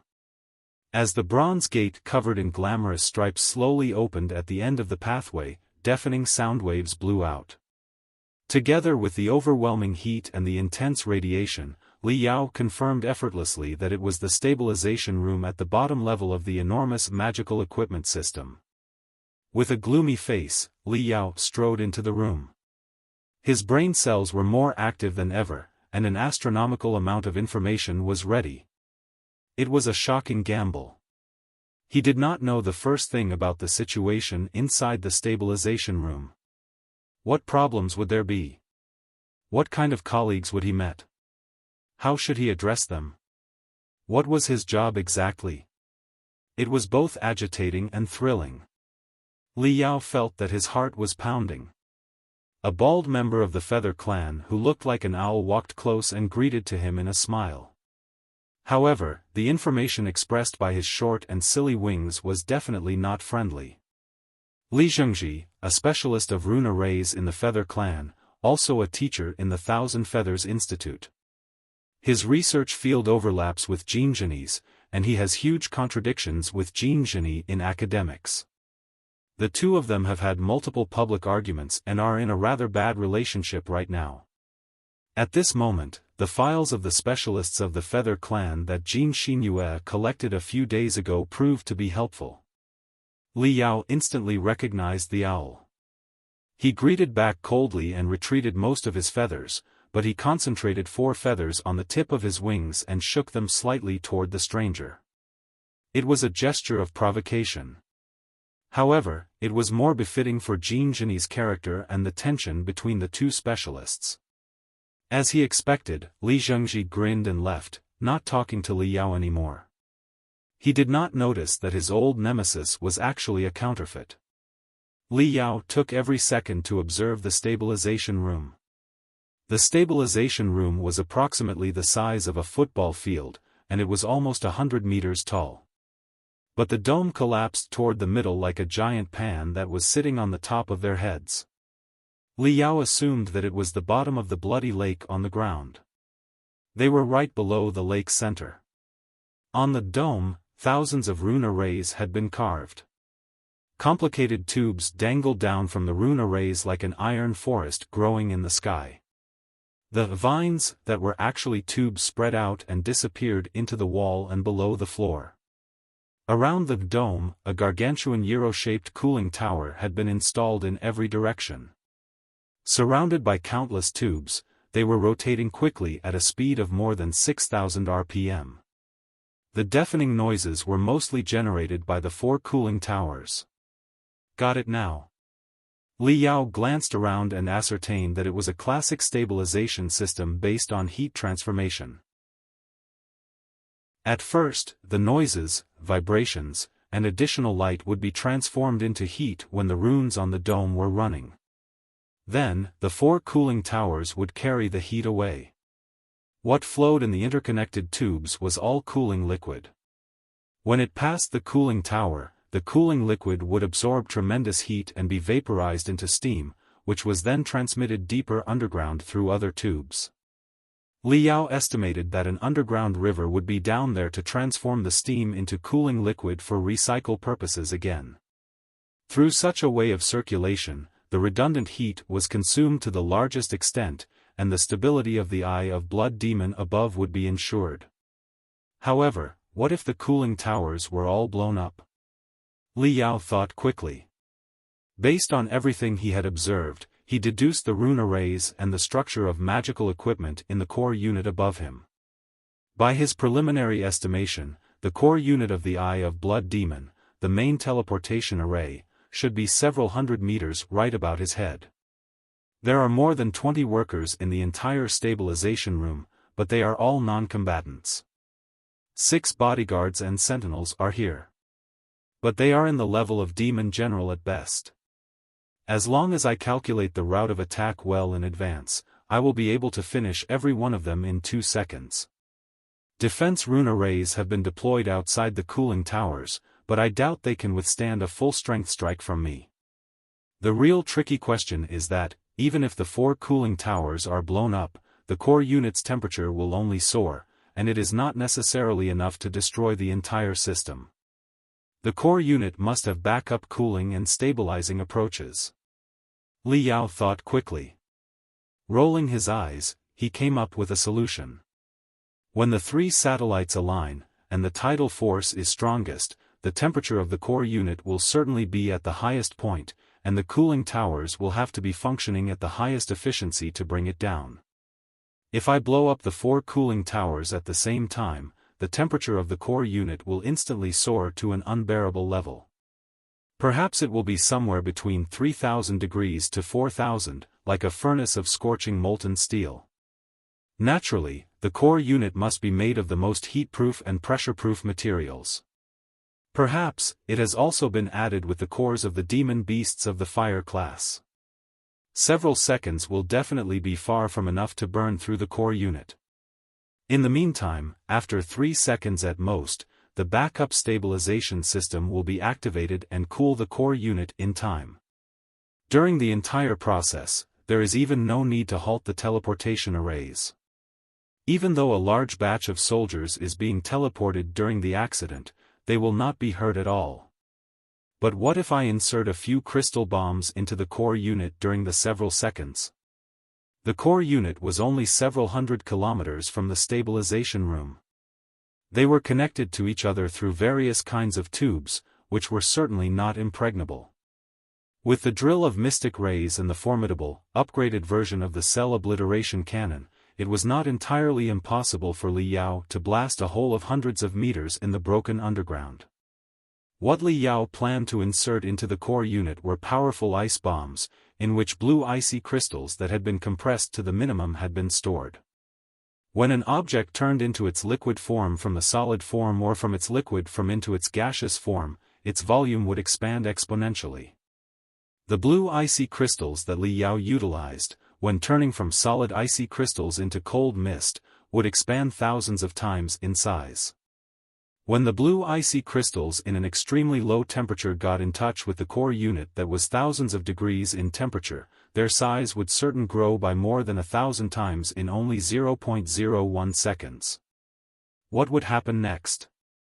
It was like throwing an enormous ice block into scorching furnace. It was going to be an out-and-out disaster. This is how I'm going to do it. Li Yao licked his lips in eagerness, and his eyes almost turned into burning firewood. He had detonated countless crystal bombs in his entire life, but this was definitely going to be the most splendid one. Master? While he was fantasizing, a few workers came over. A young man in the lead greeted him respectfully. They had all learned the news that Jean Genie had suffered mental derangement. Naturally, they were here to show their care. Li Yao's eyes suddenly shone as he recognized the young man. In the database provided by Jean Xinyue, the profile of the young man was right there. His name was Wu Dawei, and he was the student that Jean Genie thought most highly of in the Thousand Feathers Institute. He was essentially Jean Genie's true disciple. However, as for the few workers behind him, Li Yao was not able to tell their names. Also, how were the jobs in the stabilization room divided, what duty did he have specifically, and what was he supposed to do next according to the schedule? If he could not resolve the questions, he would be seen through in the next second. The few bodyguards and sentinels were sitting in the corners of the stabilization room and staring at them on alert. There was at least one day to go before the 3 satellites got into position. Right now, the tidal force that the Eye of Blood Demon absorbed was not strong enough. Even if Li Yao suppressed everybody right now and blew the icy bombs into the core unit, he would not be able to deal too much damage because the temperature of the core unit was not high enough. It was quite possible that the enemy would repair it quickly in the remaining one day. Therefore, he had to work here under Jean Genie's identity for an entire day. Shua. Li Yao immediately put on a gloomy face as he stared at his disciple coldly. Cold sweat popping out of Wu Dawei's forehead. He stammered, Master, I'm told that you had a mental derangement in the morning. Do you feel better? Cut the crap. Li Yao raised his feathers and quickly shivered them, as if he was more than infuriated by his disciple's poor performance. Why have you triggered the 1,000 feet mystic ice array in the number 4 rune array group to the maximum? Look. The mystic rays released are more than 1 inch long with blurred boundaries. It is a sign that the rune array is very unsteady right now. Yes, by doing that, the overall cooling efficiency will be improved by more than 3%, and there doesn't seem to be anything wrong. However, have you considered the possibility of an earthquake? The 3 satellites are about to align. The tidal force is going to be stronger than ever. The gravity environment here will be highly abnormal. Even if the odds of tectonic movement are only 1,000th, it is still possible that we will run into one. How did I teach you before? You must take the slightest unexpected factors into consideration. If you have made up your mind to exploit the potentials of the number 4 rune array group, you should at least establish a simple safety circuit with the number 6, number 7, and number 8 rune array groups. Should the number 4 rune array group overload, the excessive energy would still be guided to the safety circuit. 4 rune array groups are enough to neutralize the risk of 1 rune array group. Do I have to teach you such common sense to you in person? Wu Dawei blushed and retreated his wings while Li Yao was berating him. He nodded quickly. Understood. Understood. I'm on it. Li Yao glared at all the other workers. I am only late for half a day, and look at what you've done. Everybody looked at each other in bewilderment and reeled back slightly. They all knew that Jean Genie was rather bad-tempered. Now that he had just experienced a minor mental derangement, he was apparently in an even worse mood. Nobody was willing to talk to him anymore since he was apparently not very interested in talking. With a gloomy face, Li Yao said coldly, "Give me your work log. I'm going to check how many more mistakes you have made from last night to right now." All the workers submitted their logs obediently before they were dismissed to their own stations by Li Yao. Then, with the help of his disciple, he sat in Jean Genie's place. Naturally, Jean Genie had his own log, but the work log had a password. When he killed Jean Genie, the time had been too limited for him to elicit the password from him. Therefore, he could only read other workers' logs in such a way and infer the situation inside the stabilization room and Jean Genie's duty. Schwa. Schwa. Schwa. Schwa. Li Yao stuck the jade chips to his forehead one after another.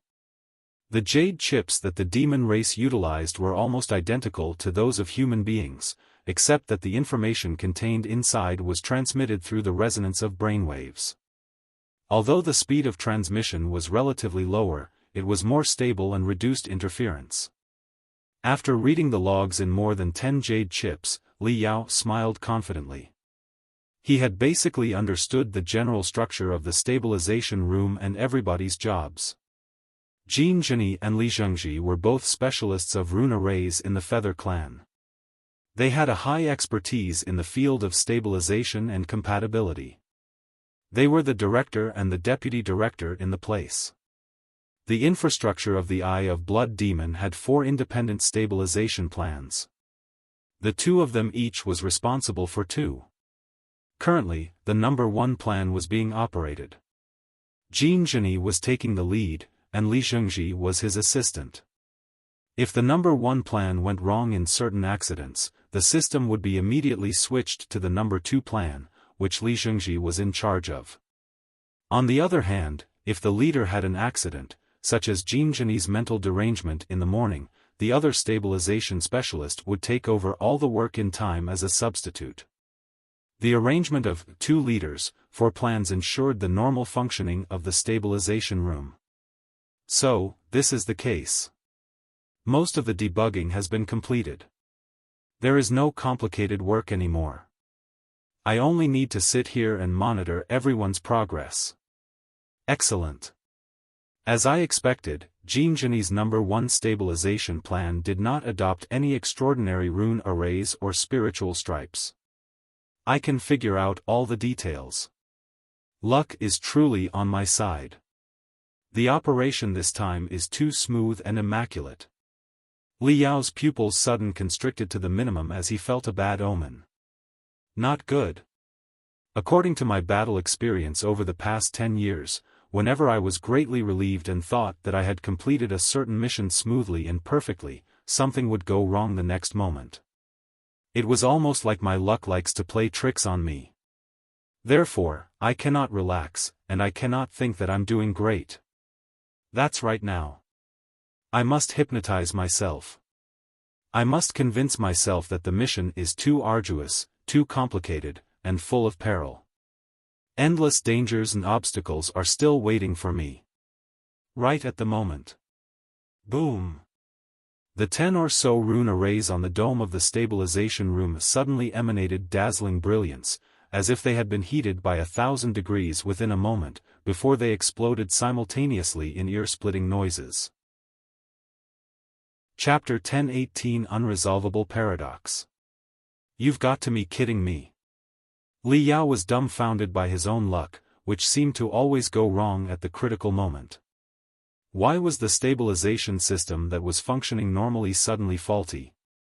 And what was the abrupt wave of energy all about? The 4 cooling towers were rotating faster and faster, and they were uttering louder noises.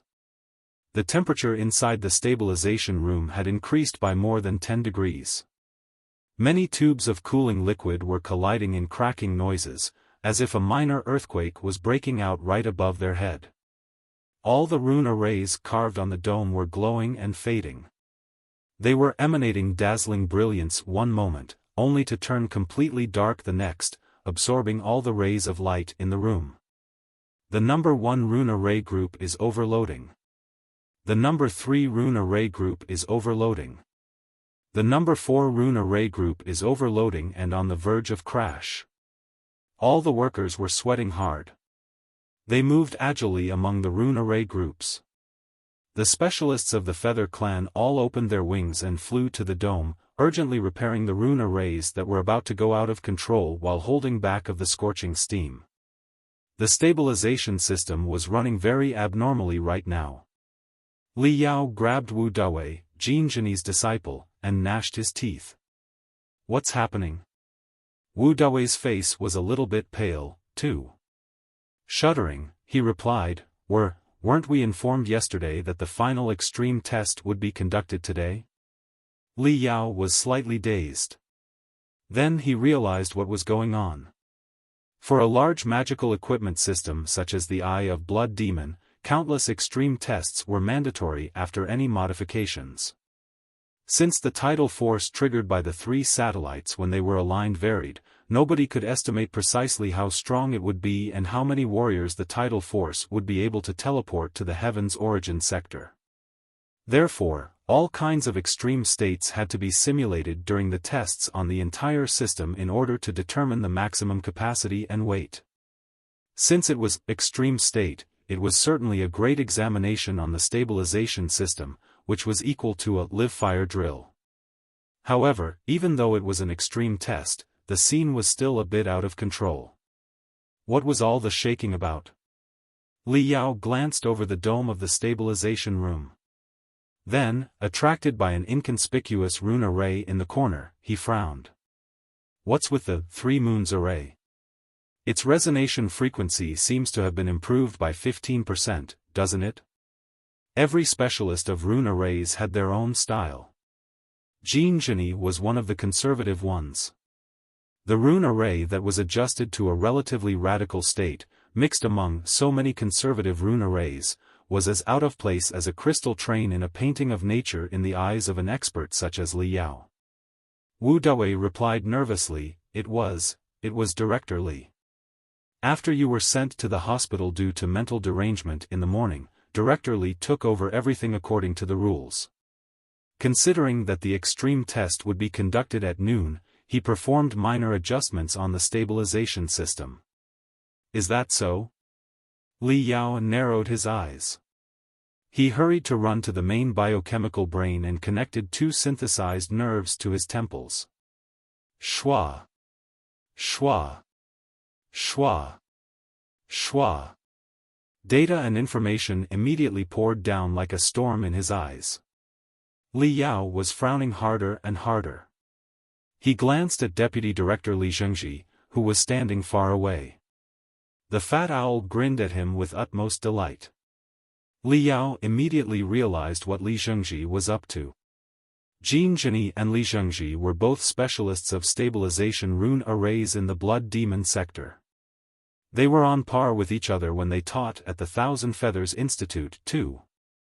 In the academic world, they were at loggerheads with one another and in a very bad relationship.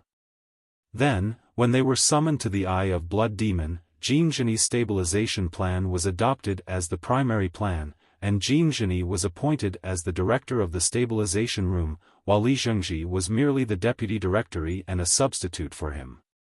Naturally, Li Zhengji was not very happy about it. As it happened, right before the final extreme test before the final activation of the Eye of Blood Demon, which would influence a lot of procedures, Jean Genie was mentally deranged and sent into hospital. Was it not the greatest opportunity for Li Zhengji? According to the rules, when the director was absent, the deputy director would supervise everything. Naturally, Li Zhengji was authorized to perform minor adjustments on the stabilization system. Also, Li Zhengji knew how long the treatment of mental derangement would take. He was clear that, when Jean Genie was back to work, the extreme test would have already begun. Therefore, judging from Li Yao's observation, the guy had played tricks on a few inconspicuous, yet critical, parts. He had adjusted the frequency and the circulation pattern of the key rune arrays to a relatively radical state. If the entire system had been adjusted to radically, it might be all good. However, if most of the parts were designed conservatively and only a few parts were set to a radical state, there would be discordance when the system was running under high pressure, which would further affect the stability of the Eye of Blood Eye. Li Zhengji was a master, too. The tricks he made escaped everyone's attention. Others might even have felt that the stability of the system had been improved after his adjustments. Only the experts in the level of Li Yao could see through it instantly. Something had indeed gone wrong at the last moment. What's his goal? Li Yao immediately thought it through. It's too obvious. Li Zhengji is trying to sabotage the number 1 stabilization plan so that his number 2 stabilization plan will be adopted. If the number 2 stabilization plan under his lead is adopted in today's extreme test and successfully passes it, since there is only 1 day to go, the system will never switch back to the number 1 plan again. Then, when the Eye of Blood Demon is really activated, Li Zhengji will be the leader of the stabilization room. Or even better, in the future, he will be the well-acknowledged best master in the field of stabilization rune arrays. Figuring everything out, Li Yao was both stunned and amused. He had not expected that his thorough scheme would be disrupted by the office politics of two scholars. Speaking of which, it was his own fault, too. If he had not planned to swap Jin Zheni would not have been mentally deranged, and Li Zhengji would not have had the chance to play tricks at all.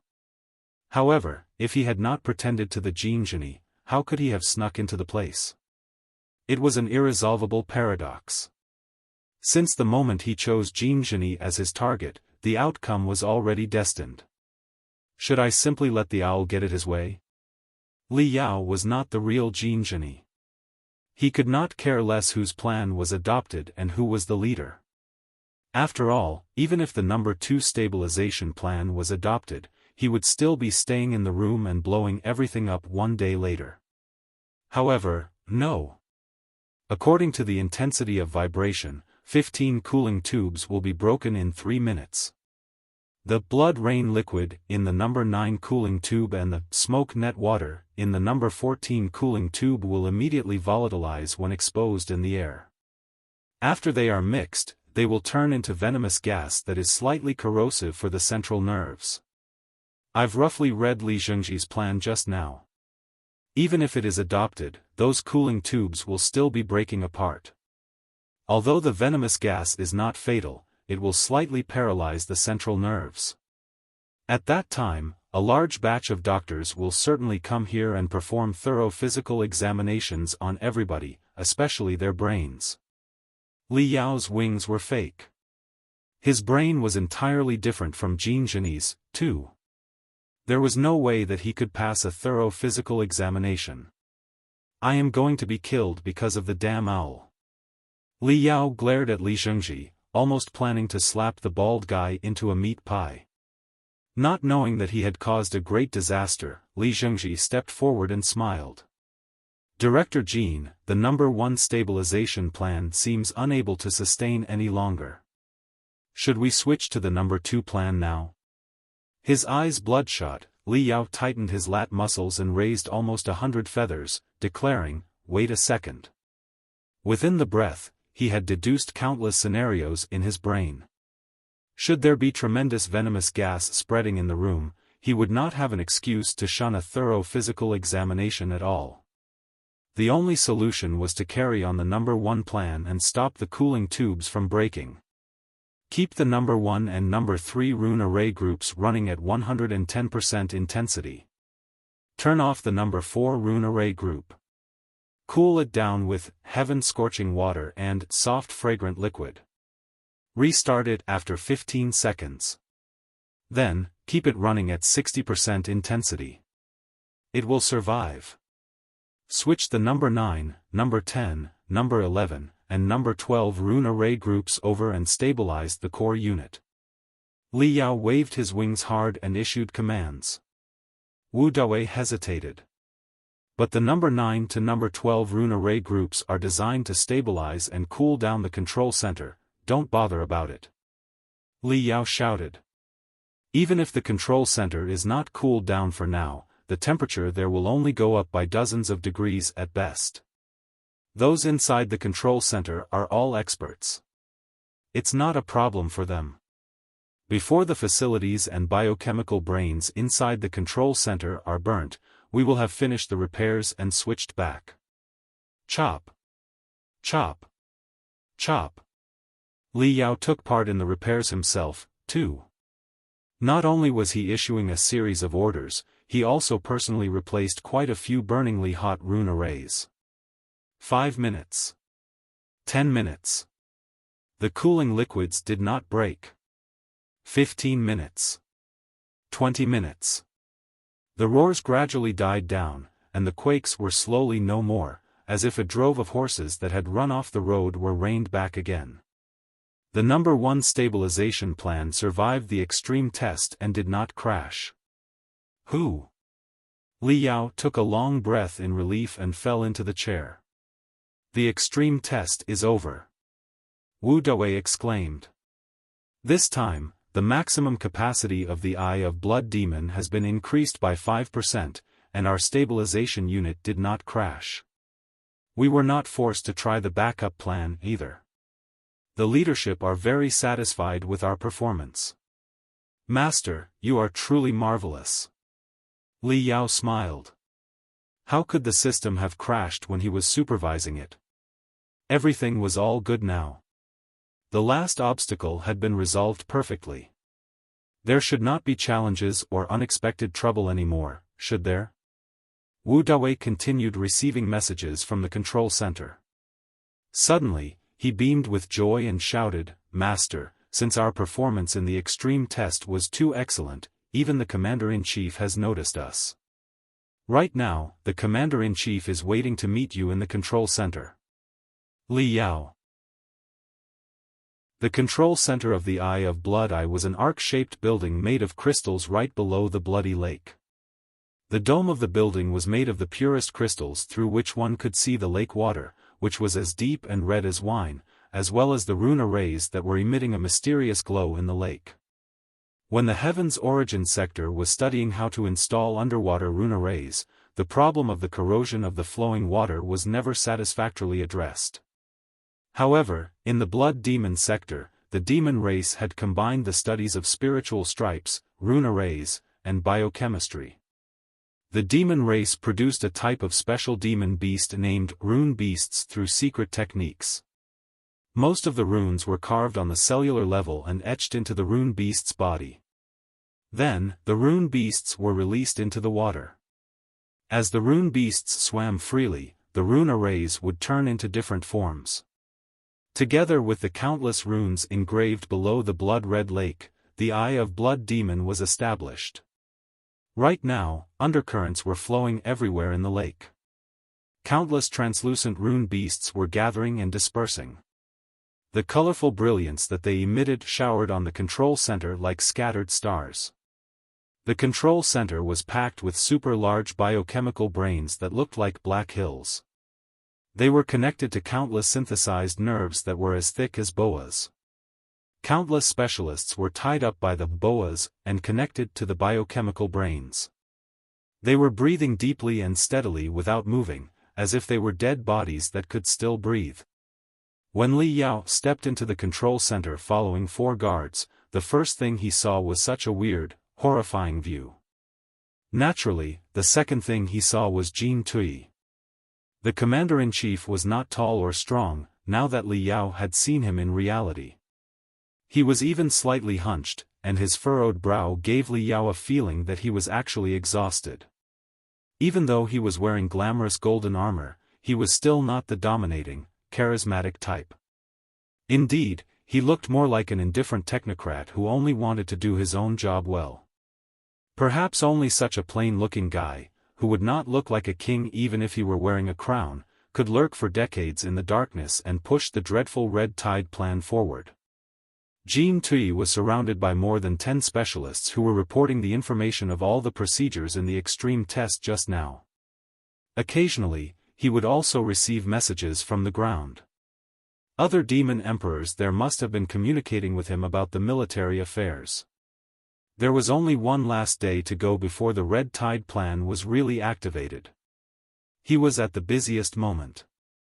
Li Yao was more or less relieved. Judging from the situation, Jin Tui was not likely to focus all his attention on him. It was time for him to resort to his acting skills. The acting skills were not all about acting. More importantly, he had to precisely control every detail, such as his heartbeat, flow of blood, change of pupils, and even sweat glands.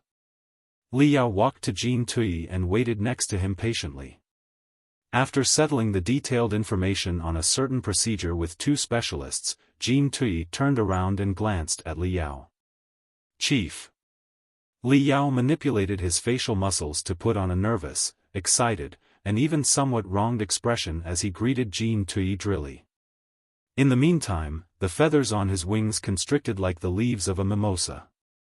Jean Tui was both the commander-in-chief of the coalition army of demons and the chief of the Feather Clan.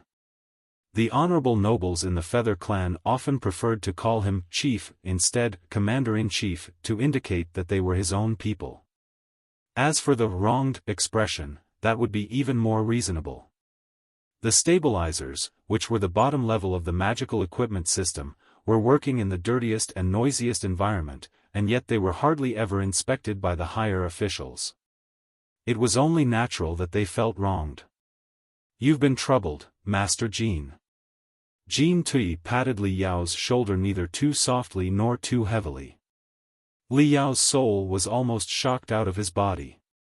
Thankfully, he performed the most thorough micro-adjustments on the muscles and bones in his shoulder within the moment, completely simulating the status of a non-combatant of the Feather Clan who was more than 100 years ago. Jean Tui did not grow suspicious. He retreated his gaze and browsed through the structural designs and flowcharts while he explained, "The situation has changed. I am hoping to teleport as many warriors as possible in the first wave of the teleportation. Therefore, the parameters have been improved during the extreme test.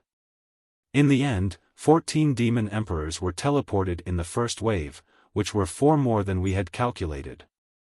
I thought that, even if the stabilization system could handle the pressure, you would have to switch to the backup plans.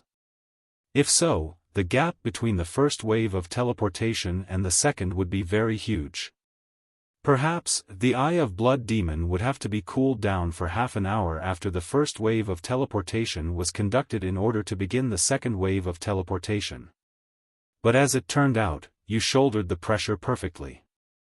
The gap between the first wave of teleportation and the second was only 9 minutes and 44 seconds. As a result, we will be able to teleport more than 20 demon emperors, 100 devilish warships, and tens of thousands of elite soldiers into the capital city of the Star Glory Federation in 2 waves in only 10 minutes. The enemy will be certainly caught unprepared. The workers in the stabilization unit have made the greatest contribution." Flattered, Li Yao choked with sobs, hot tears rolling in his eyes. "Chief, right." Jean Tui suddenly changed the topic. Pointing at a structural design floating in midair, he said, "This is the stabilization system that Master Jean repaired at the last moment. I found that, here, at the most critical part of the infrastructure, you changed the previous star-shaped tandem structure into the double helix parallel structure. Such a change increased the efficiency of the system by 10% without adding any new cooling towers or rune arrays. That was truly incredible. I didn't know that you had such a profound understanding on the double helix structure, and you could come up with such an innovative remedy at the most crucial moment." For decades, Jean Tui had been responsible for the universal development and the teleportation work of the Blood Demon sector. Even the Eye of Blood Demon was established because of his insistence. He was also a seasoned expert in the teleportation technology. Maybe he was not as good as the specialists in the subcategories, but when it came to the big picture and the ability to find the crux of a problem, he was definitely one of the best. Cold sweat was almost popping up on Li Yao's back, only to be blocked by Li Yao's muscles. He shook his head and said, "Do excuse me, Chief, but such a design was actually not improvised."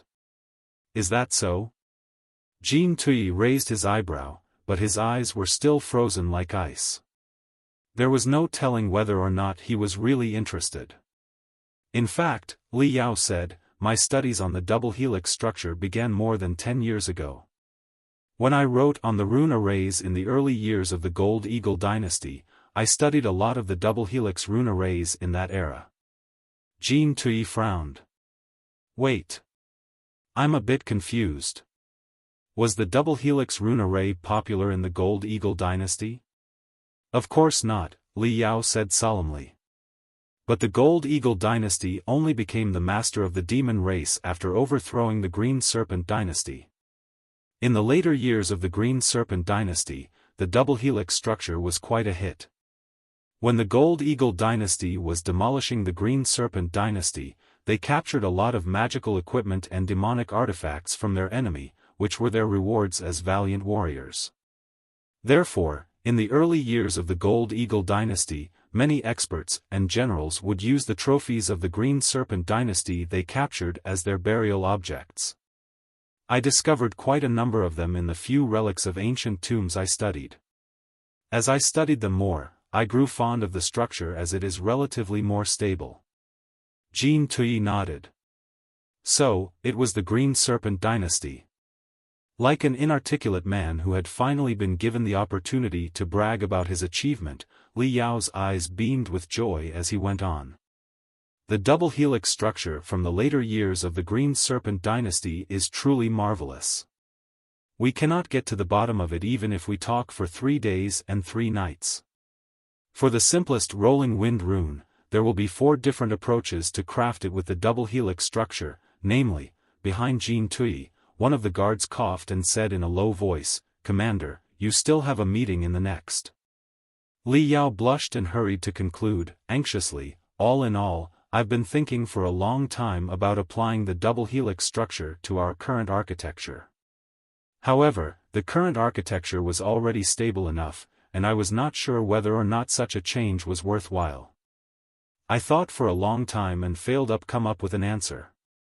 I understand that Master Jean had a mental derangement this morning. You must have considering the question too hard, didn't you? Thank you for your concern, Chief, Li Yao said gratefully. It is just a minor ailment and doesn't hurt at all. Anyways, since we had no choice today, I tried the double helix structure at risk, but it seemed to be functioning quite well. Quite well indeed. Jean Tui accelerated the pace of the conversation. He seemed to be very satisfied by Li Yao's reply, or maybe he had not been suspicious of Li Yao since the very beginning. Straightforwardly, he said, I have discussed with the specialists in the control center just now. Everybody studied the brand new stabilization structure and agreed unanimously that there was nothing wrong with it. I asked you to come here today because I want to tell you that you should employ the new structure when the system is officially activated tomorrow. As for the specific adjustment of parameters, you can discuss it with the specialists in details later. On the other hand, I must thank you for your hard work, too, Master Jean.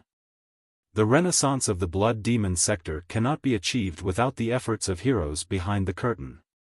Li Yao's eyes were suddenly red. Jean Tui patted his shoulder again.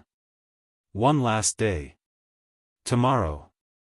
I guarantee that everything will be different after tomorrow. It will be a new beginning for our race. We will embark on a different path that is completely different from the past. Li Yao raised his wings, refreshed and excited. Rest assured, Chief. We will certainly do our best. We will grit our teeth through it even if 30 demon emperors are to be teleported at the same time. Jean Tui smiled and extended his wings, bumping Li Yao's wings softly.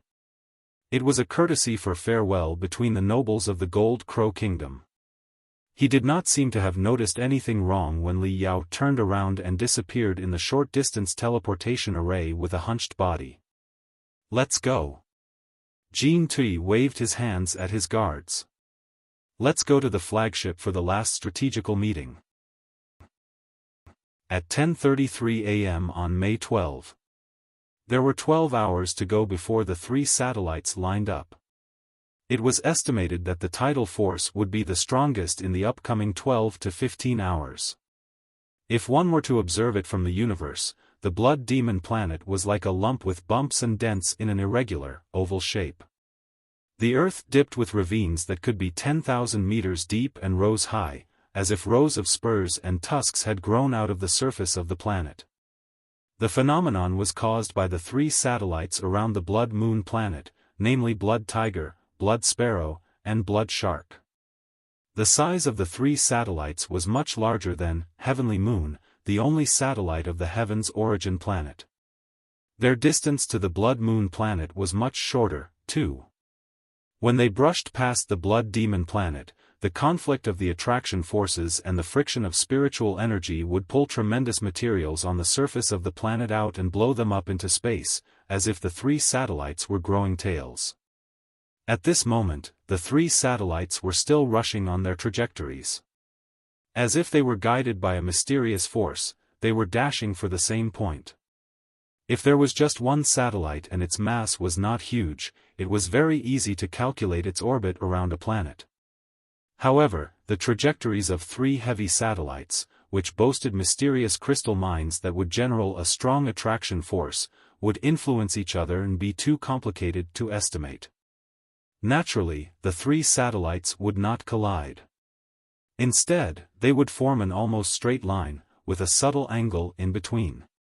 By then, if one were to look at the night sky, which was slightly purple, from the surface of the blood demon planet, they would see 3 bloody crescent moons.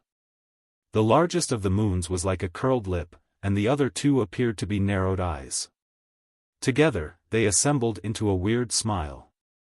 Therefore, such a phenomenon was also known by the demons as blood demon's smile. A great tide was coming. Wind was roaring, and waves were surging in the bloody lake. Water was soaring up to the sky like volcanic eruptions, like raging bloody dragons which were attempting to rip apart the entire universe. Next to the lake, the coalition army of demons had torn apart all their camouflage. The fully armed legions of the demon race flooded out of the underground. Waving their hands and claws, stretching out their wings and tails, bashing their chest and sneezing, they formed more than 100 intimidating squares while they boarded the devilish warships. Many enormous demon beasts were being installed with strengthened external skeleton and various kinds of magical equipment and demonic artifacts with the help of demons. They were also being injected with vaccines and protective drugs against the unique germs of the Heaven's Origin sector. The demon beasts were sneezing anxiously and roaring in hunger and thirst. They seemed to be aware, too, that this was going to be the last war. Above the eye of Blood Demon, the general flagship that the Blood Demon sector produced after decades of work, was docked. The command center for the ultimate war against the Heaven's Origin sector was established on Blood Demon. When the wormhole leading to the capital city of the Star Glory Federation was created and the Red Tide operation was activated, the general flagship would also march into the Heaven's Origin sector for a final battle. Inside the top-secret meeting room in the commander center of the Red Tide plan on Blood Moon, there was a detailed military map of the capital city ring of the Star Glory Federation behind Jean Tui, including the garrisons and the headquarters of the major cultivation sections. In front of him was a 3D map of the capital city, on which all the buildings, even including every public toilet, had been marked clearly. Across the model of the capital city of the Star Glory Federation were more than 20 demon emperors and almost 100 demon kings.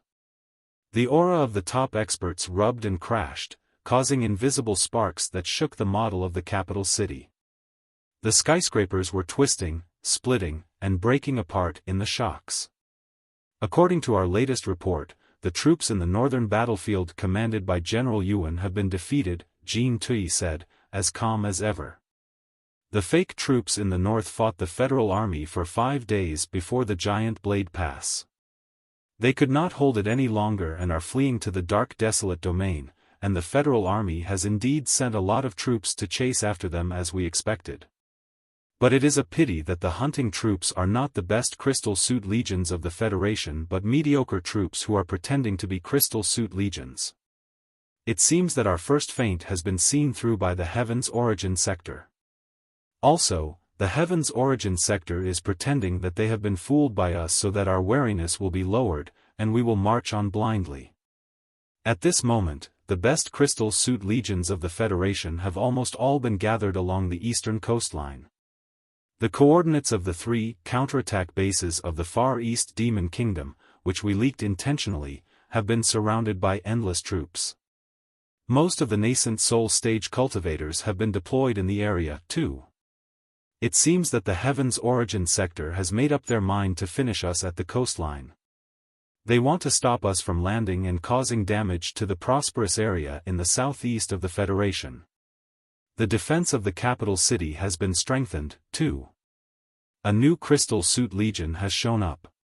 Perhaps a few nascent soul stage cultivators have returned to the capital city, too. But that hasn't been confirmed yet. In light of the new situation, we have changed our strategy. During our last extreme test, we tried to increase the capacity of the first wave of teleportation. Now, 14 demon emperors will be able to be teleported in the first wave, and another 8 will be teleported after a cooldown of only 5 minutes. The safety of the teleportation plan has been ensured after repeated discussions of all the specialists. There's no way that it is going to fail. Everyone, I don't need to highlight the importance of the first wave of teleportation, do I? All the demon emperors and demon kings nodded solemnly. The teleportation of such a scale between two sectors was an unprecedented wonder. It was almost like shooting a cannonball hundreds of kilometers. No matter how hard the gunner aimed, the error of the point of impact would certainly be more than a few centimeters. Right now, the Eye of Blood Demon was aimed at the capital city of the Star Glory Federation. But the capital city was a fairly large place. Taking the suburbs, the military areas, and the training bases of the cultivation sects into account, the total coverage of the capital city was more than 10,000 square kilometers. When the expedition army of the Blood Demon sector was teleported to the capital city through the Eye of Blood Demon, the soldiers would certainly land in a random place within those 10,000 square kilometers. It was like throwing out a cluster of loose sand, it was certainly going to disperse when it hit the destination. Perhaps most of the soldiers would be around the downtown area, but it was not unlikely that they would be fortunate enough to be directly teleported to the meeting room of the Parliament building or the bedchamber of the Speaker. Therefore, the first wave of attack was of paramount importance. They would show up at the feeblest moment of the Heaven's Origin sector. They would conquer the strategical locations, jam the spiritual nexus of the Heaven's Origin sector, and most importantly, set up star beacons at the critical areas, which would be the lighthouses for the following troops to facilitate the more precise teleportation. Once a large star beacon was established, they would be able to construct fixed teleportation arrays and bastions for defense around it. When the corresponding teleportation arrays were built on both sides, a steady channel would be created between the two worlds.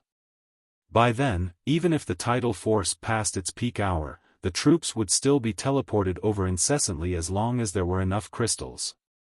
After all, the only thing between the two sectors was an eggshell. If the eggshell was broken, was it possible to stitch it back together? On the other hand, several nascent soul stage cultivators would be protecting the capital city of the Star Glory Federation, however weak the defense seemed to be. Judging from the latest intelligence, the city was now guarded by at least 3 nascent soul stage cultivators and 2 crystal suit legions.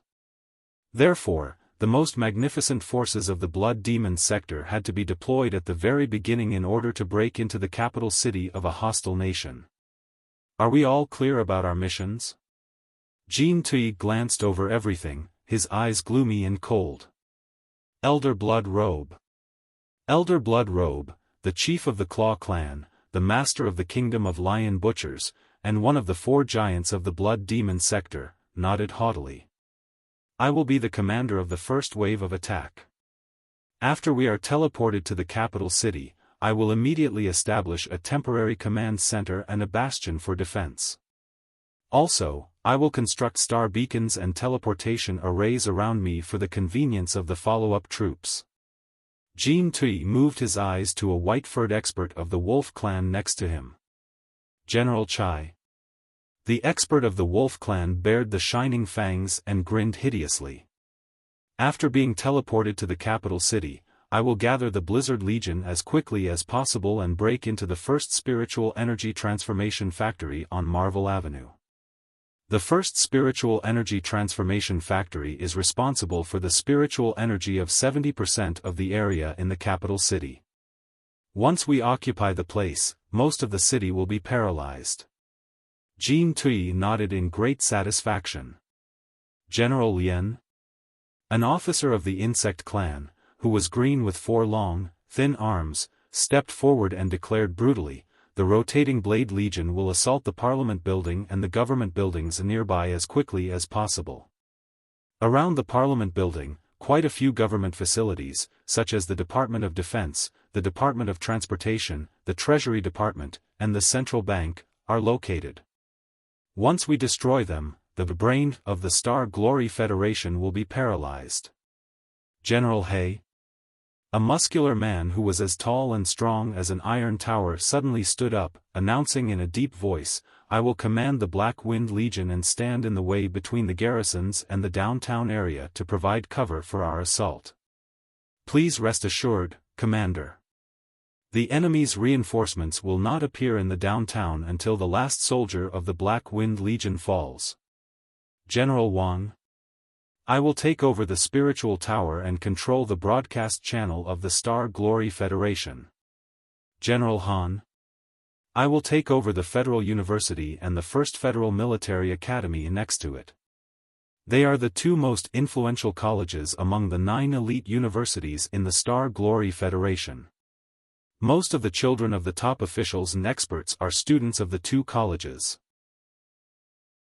With the Demon Emperor's cold announcement, sharp red lines were appearing on the model of the capital city in the middle of everybody, enveloping the skyscrapers and tearing them to shreds. They were all the routes of attack in their plan. The most important government facilities, the headquarters of the cultivation sects, the universities, the spiritual towers, the broadcast stations, the biggest warehouse of crystals in the Federation. All the strategical locations had been locked onto by the demons. Behind the demon emperors were dozens of demon kings. Their missions were more detailed, but they were deadlier and more inconspicuous, too.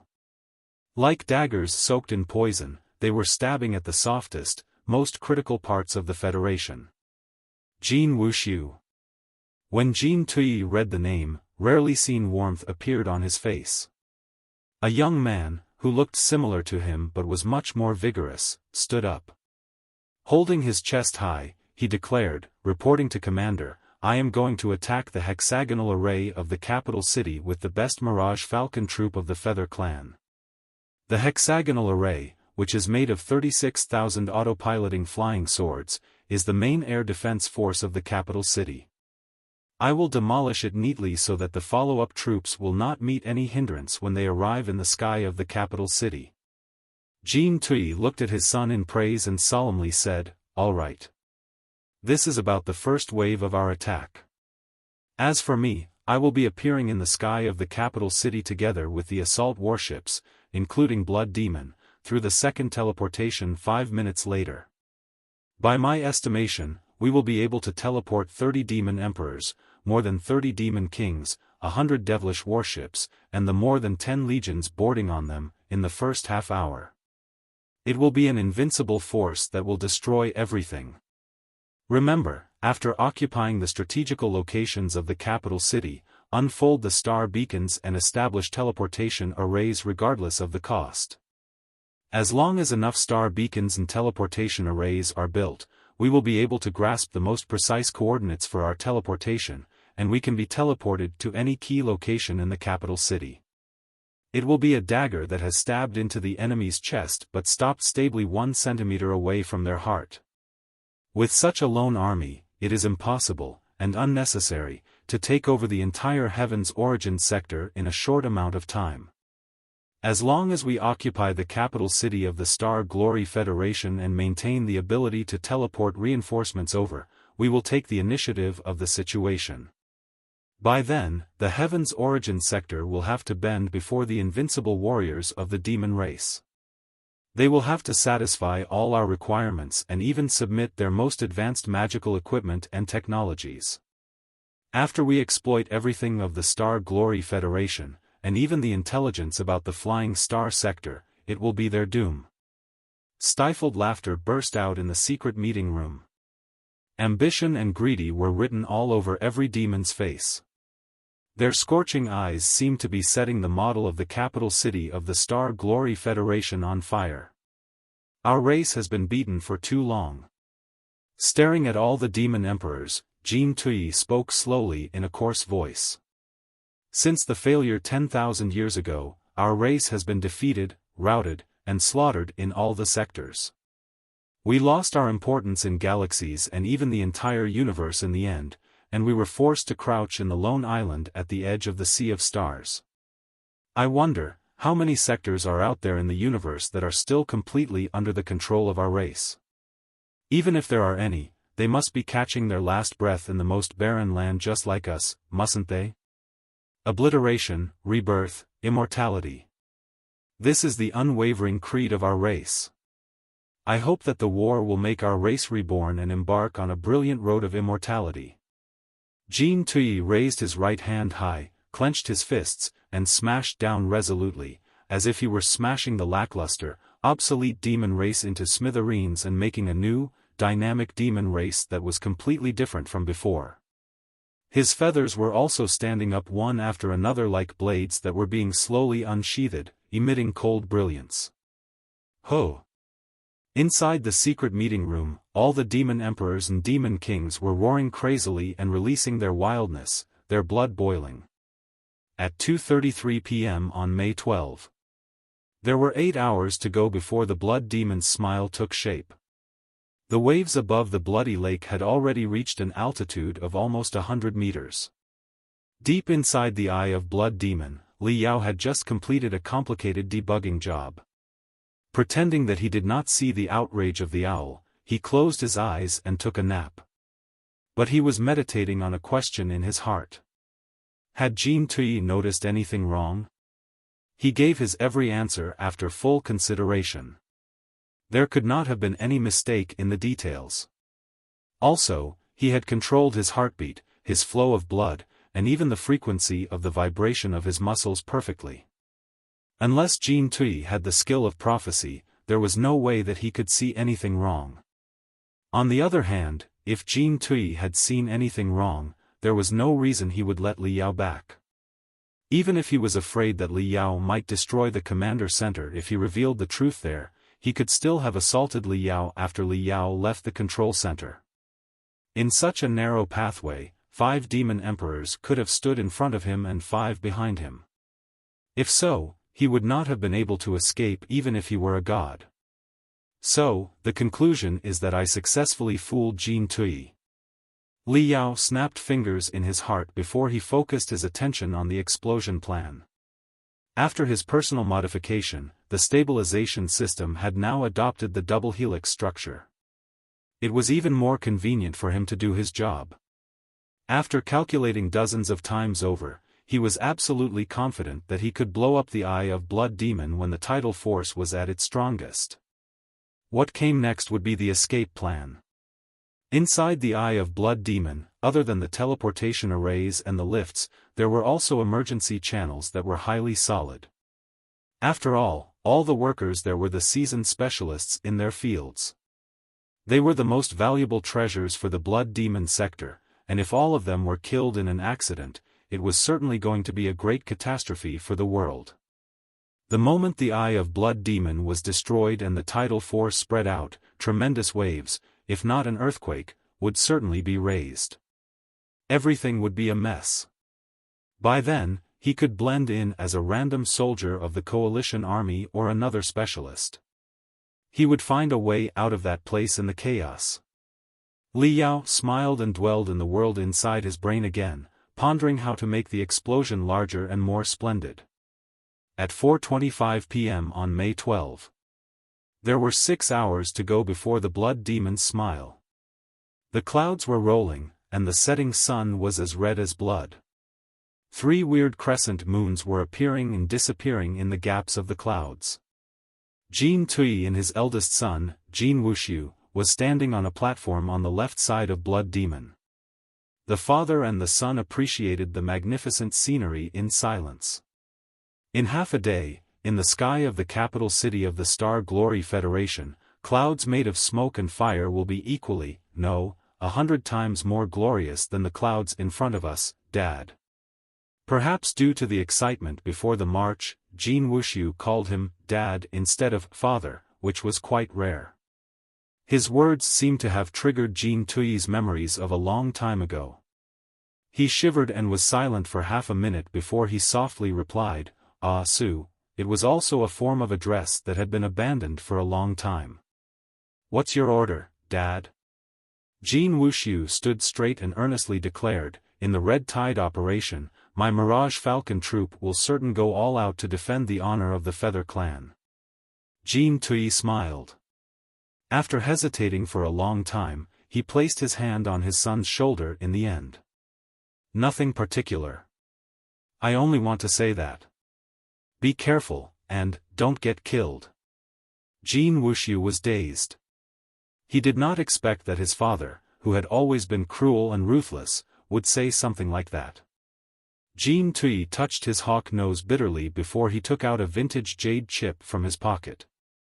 In an even more coarse voice, he said, "This is the result of a secret physical examination I took more than a year ago. Take a look. Pay attention to the brain tomography." Jean Wuxiu stuck the jade chip to the center of his eyebrow in confusion. After reading for a while, he was greatly shocked. Cerebral sclerosis? Correct, Jean Tui said casually. The biochemical technology of the demon race is highly advanced. If you have a malignant tumor in your head or minor diseases such as the explosion of cerebral vessels or the shriveling of brain cells, there is always a cure. However, cerebral sclerosis is a disease beyond treatment in our race.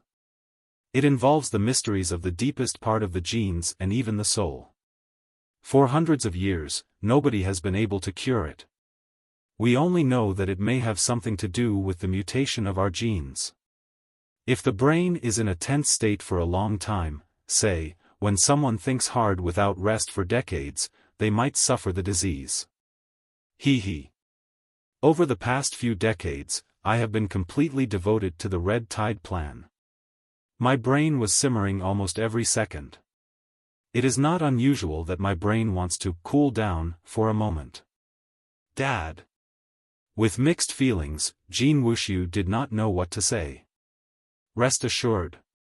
Jean Tui smiled and patted his son's shoulder softly. Death is the destination for everybody. The cultivators may pursue immortality, but how many of them have really lived an eternal life? Besides, I will not die. In the next couple of years, my brain cells will slowly wither, and my computational ability and wisdom will slump. With timely treatment and rehabilitation procedures, if I stop trying to utilize computational ability that is beyond my limits, perhaps there is still hope for me to live the rest of my life with the IQ of a regular demon. The most important thing is that the Red Tide plan has been completed before the wisdom perishes. Our race will be reborn very soon and embark on a path that is entirely different from the past. Besides, I have also found the most suitable heir who will lead the Feather Clan, and even the entire demon race, on the brand new road into the endless sea of stars. Heir? Jean Wuxiu was slightly dazed. Looking at his father's eyes, which were full of expectation, he immediately understood what his father meant and was overjoyed. Jean Tui looked at his son attentively, his eyes so clear that they were reflecting the boiling red glow. I believe that our race will certainly be reborn in the flames, but I'm afraid that I will not be able to lead our race to finish the journey. The doctor said that I could maintain my current IQ for at most half a year. In half a year to 1 year, my IQ will drop to 70% its peak. In 3 years, 50%. After 5 years, I will be a mundane, crappy old man with 20% of my original IQ. 50% of my computational ability and thinking ability are far from enough to lead a race and a civilization. And you, my son, are my only choice. Perhaps this is too hasty a choice, but I don't have time. After the war is settled and the blood demon sector crushes the heaven's origin sector, I will perhaps publicize my illness. Dad. Jean Wuxiu's heart was both hurting and itching. He bellowed, I will prove that you've made the right choice with my actions. Rest assured. I will be the first to march into the Star Glory Federation's Parliament building. Jean Tui smiled. Over the past few years, you've been commanding the Mirage Falcon troop, the best force of the Feather Clan. You've done an excellent job. I believe that you will distinguish yourself, too, in the war to come. However, you'd better be smart. Stay back when it is time to be cautious. There are so many demon emperors on our side and so many nascent soul stage cultivators on the enemies. You are no more than a minor demon king right now. Do not place yourself in peril just for vanity. Remember, the future of the Feather Clan depends on you. Jin Wushu nodded and took a deep breath before he solemnly said, I know what to do now, Dad. One day, I will unite the Blood Demon sector and the Heaven's Origin sector as the king. Jin Tui's eyes pierced through Jin Wushu's face into the deepest part of the clouds. He said mysteriously, just the Blood Demon sector and the Heaven's Origin sector? Jin Wushu was dazed for a moment. He thought quickly and replied, of course, I will not let go of the Flying Star sector either. After we integrate the resources of the Heaven's Origin sector and the Blood Demon sector, we will march toward the Flying Star sector. Although the starship technology and the space jump technology of the Flying Star sector are quite advanced, they lack a central government and a well-trained regular army. They are nothing better than a tray of loose sand. As long as we locate their weakness, they might be even easier to deal with than the Heaven's Origin sector. Jin Tui nodded and talked as if he were in a dream. I believe you can, but it is not enough. Far from enough. What's good about the Heaven's Origin sector and the Blood Demon sector? They are just two stones at the edge of the universe. Although the Flying Star sector is larger than the Heaven's Origin sector and the Blood Demon sector, it is still nothing remotely impressive compared to the prosperous areas of the civilization in the center of the universe. Tell me, son. Jin Tui suddenly retreated his eyes. The brilliance in them, which shot to thousands of meters away a moment ago, suddenly constricted into 1 foot and pierced into his son's eyes like two long swords. Do you believe it? The Blood Demon sector, the Heaven's Origin sector, and the Flying Star sector will not be our goal. One day, our warriors will march into the center of the universe again and conquer the most brilliant places of the ancient civilizations. Jin Wushu was stunned. The Flying Star sector was already the limit of his imagination. His ambition had never reached such faraway places in the sea of stars. The most brilliant places of the ancient civilizations. Was his father referring to the Empyrean Terminus planet in the Empyrean Terminus sector? Jin Wushu's soul was shaking uncontrollably. Swallowing hard, he struggled to nod his head. Of course, our race will certainly reunite the universe again. I have no doubt about that. That's good. Jin Tui's sharp eyes were gone. After the moment of craziness, he seemed to be back into the plain, unattractive, mediocre demon emperor who was only elected to be the commander-in-chief of the coalition army because there was no better choice. The clouds in his eyes were changing non-stop while he stared at a certain place on the ground far away and said casually, I'll be waiting to find out what kind of brilliant future you are going to bring to our race. At 6:27 p.m. on May 12. There were 4 hours to go before the Blood Demon's smile.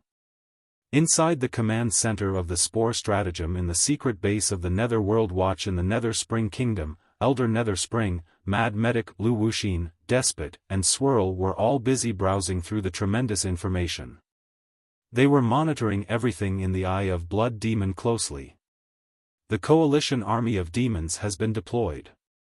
All the large demon beasts and biochemical beasts are being activated. The legions have boarded the devilish warships.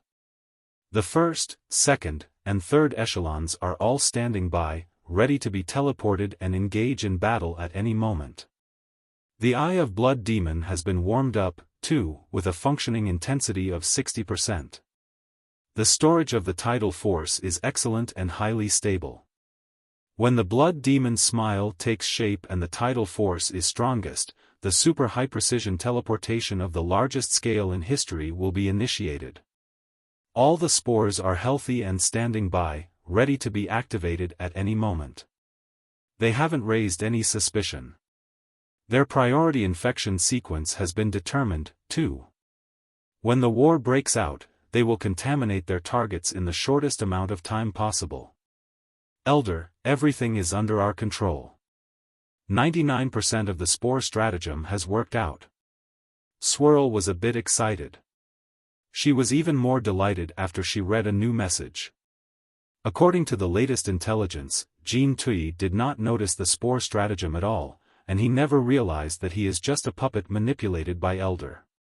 He completely trusted his eldest son, Jean Wushu, and told him his biggest secret that he has cerebral sclerosis just now. He also named Jean Wushu his heir.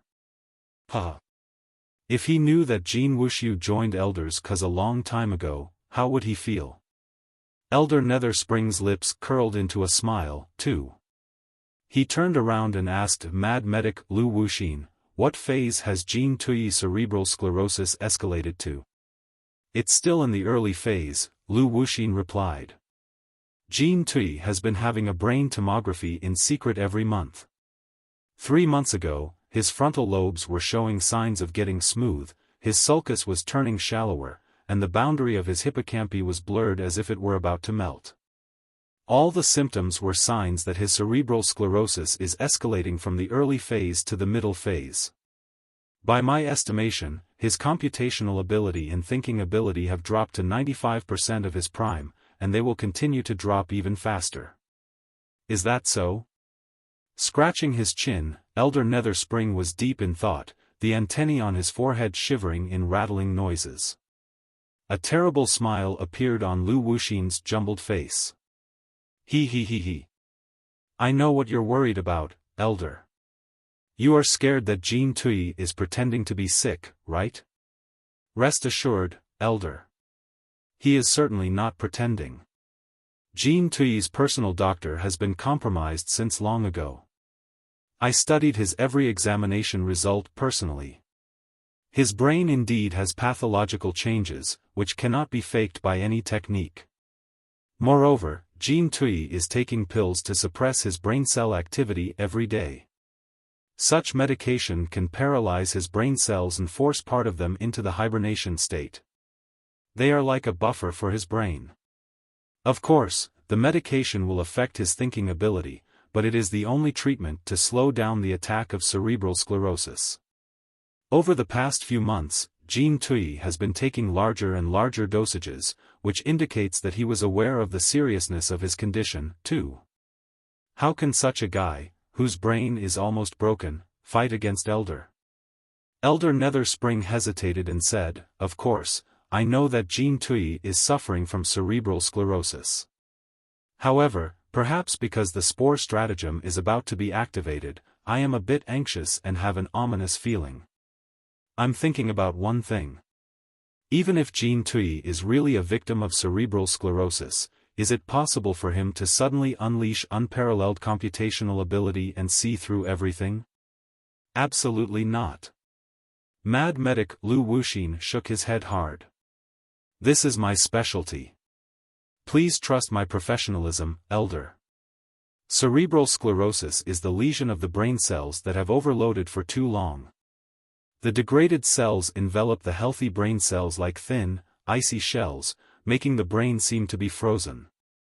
Imagine this. What will happen if a man stretches his body violently when his body has been frozen in ice that's less than -100 degrees? He will taste excruciating pain, and his body might crumble directly. Those suffering from cerebral sclerosis, when thinking hard, will feel similar excruciating pain. The pain comes directly from the central nerves and is 10 times sharper than any pain we can possibly describe. Suppose Jean Tui can resist the pain, Elder Netherspring said coldly. Lu Wuxin smiled and replied, even if he can resist the pain, he will not choose to, unless, Elder Netherspring raised his eyebrow. Unless what? Unless he intends to become a moron who doesn't know how to wipe his ass when he shits in his pants a year and a half later. Elder Netherspring was still silent, but the gloom on his face gradually cleared. Elder, I think that you are overthinking. Lu Wuxin was an expert in the level of Demon Emperor. He was also the supervisor of the experiments of the Demon God virus. Therefore, he was blunter in the way he spoke. Wasn't his cerebral sclerosis an important factor when we chose him to be our puppet? It was exactly because his computational ability and thinking ability plummeted due to cerebral sclerosis that we contributed so much in secret and made him the commander-in-chief of the coalition army of demons. That way, it would be easier for us to infiltrate and manipulate the pantheon of demons. In terms of strength, the Gold Crow Kingdom is the weakest of the 4 superpowers, and he ranks last among the 4 giants of the Blood Demon sector personally, too. In terms of support, most of his trusted subordinates have been compromised by all. His every move is right under our control. Few of his subordinates are absolutely loyal to him. In terms of strategy, for such a guy whose computational ability has plummeted and who risks turning into a moron at any moment because of cerebral sclerosis, isn't every move he has taken within Elder's predictions? Has he ever noticed the first clue of our scheme? He is absolutely no match for Elder in terms of strength, support, and strategy. What can he utilize to fight against Elder and the Spore stratagem? He was saying exactly what Elder Netherspring was thinking. Finally, Elder Netherspring put on an undisguised smile and said, "There are still the last 4 hours. In 4 hours, a new era will come." At 8:27 p.m. on May 12. There were 2 hours to go before the Blood Demon's smile.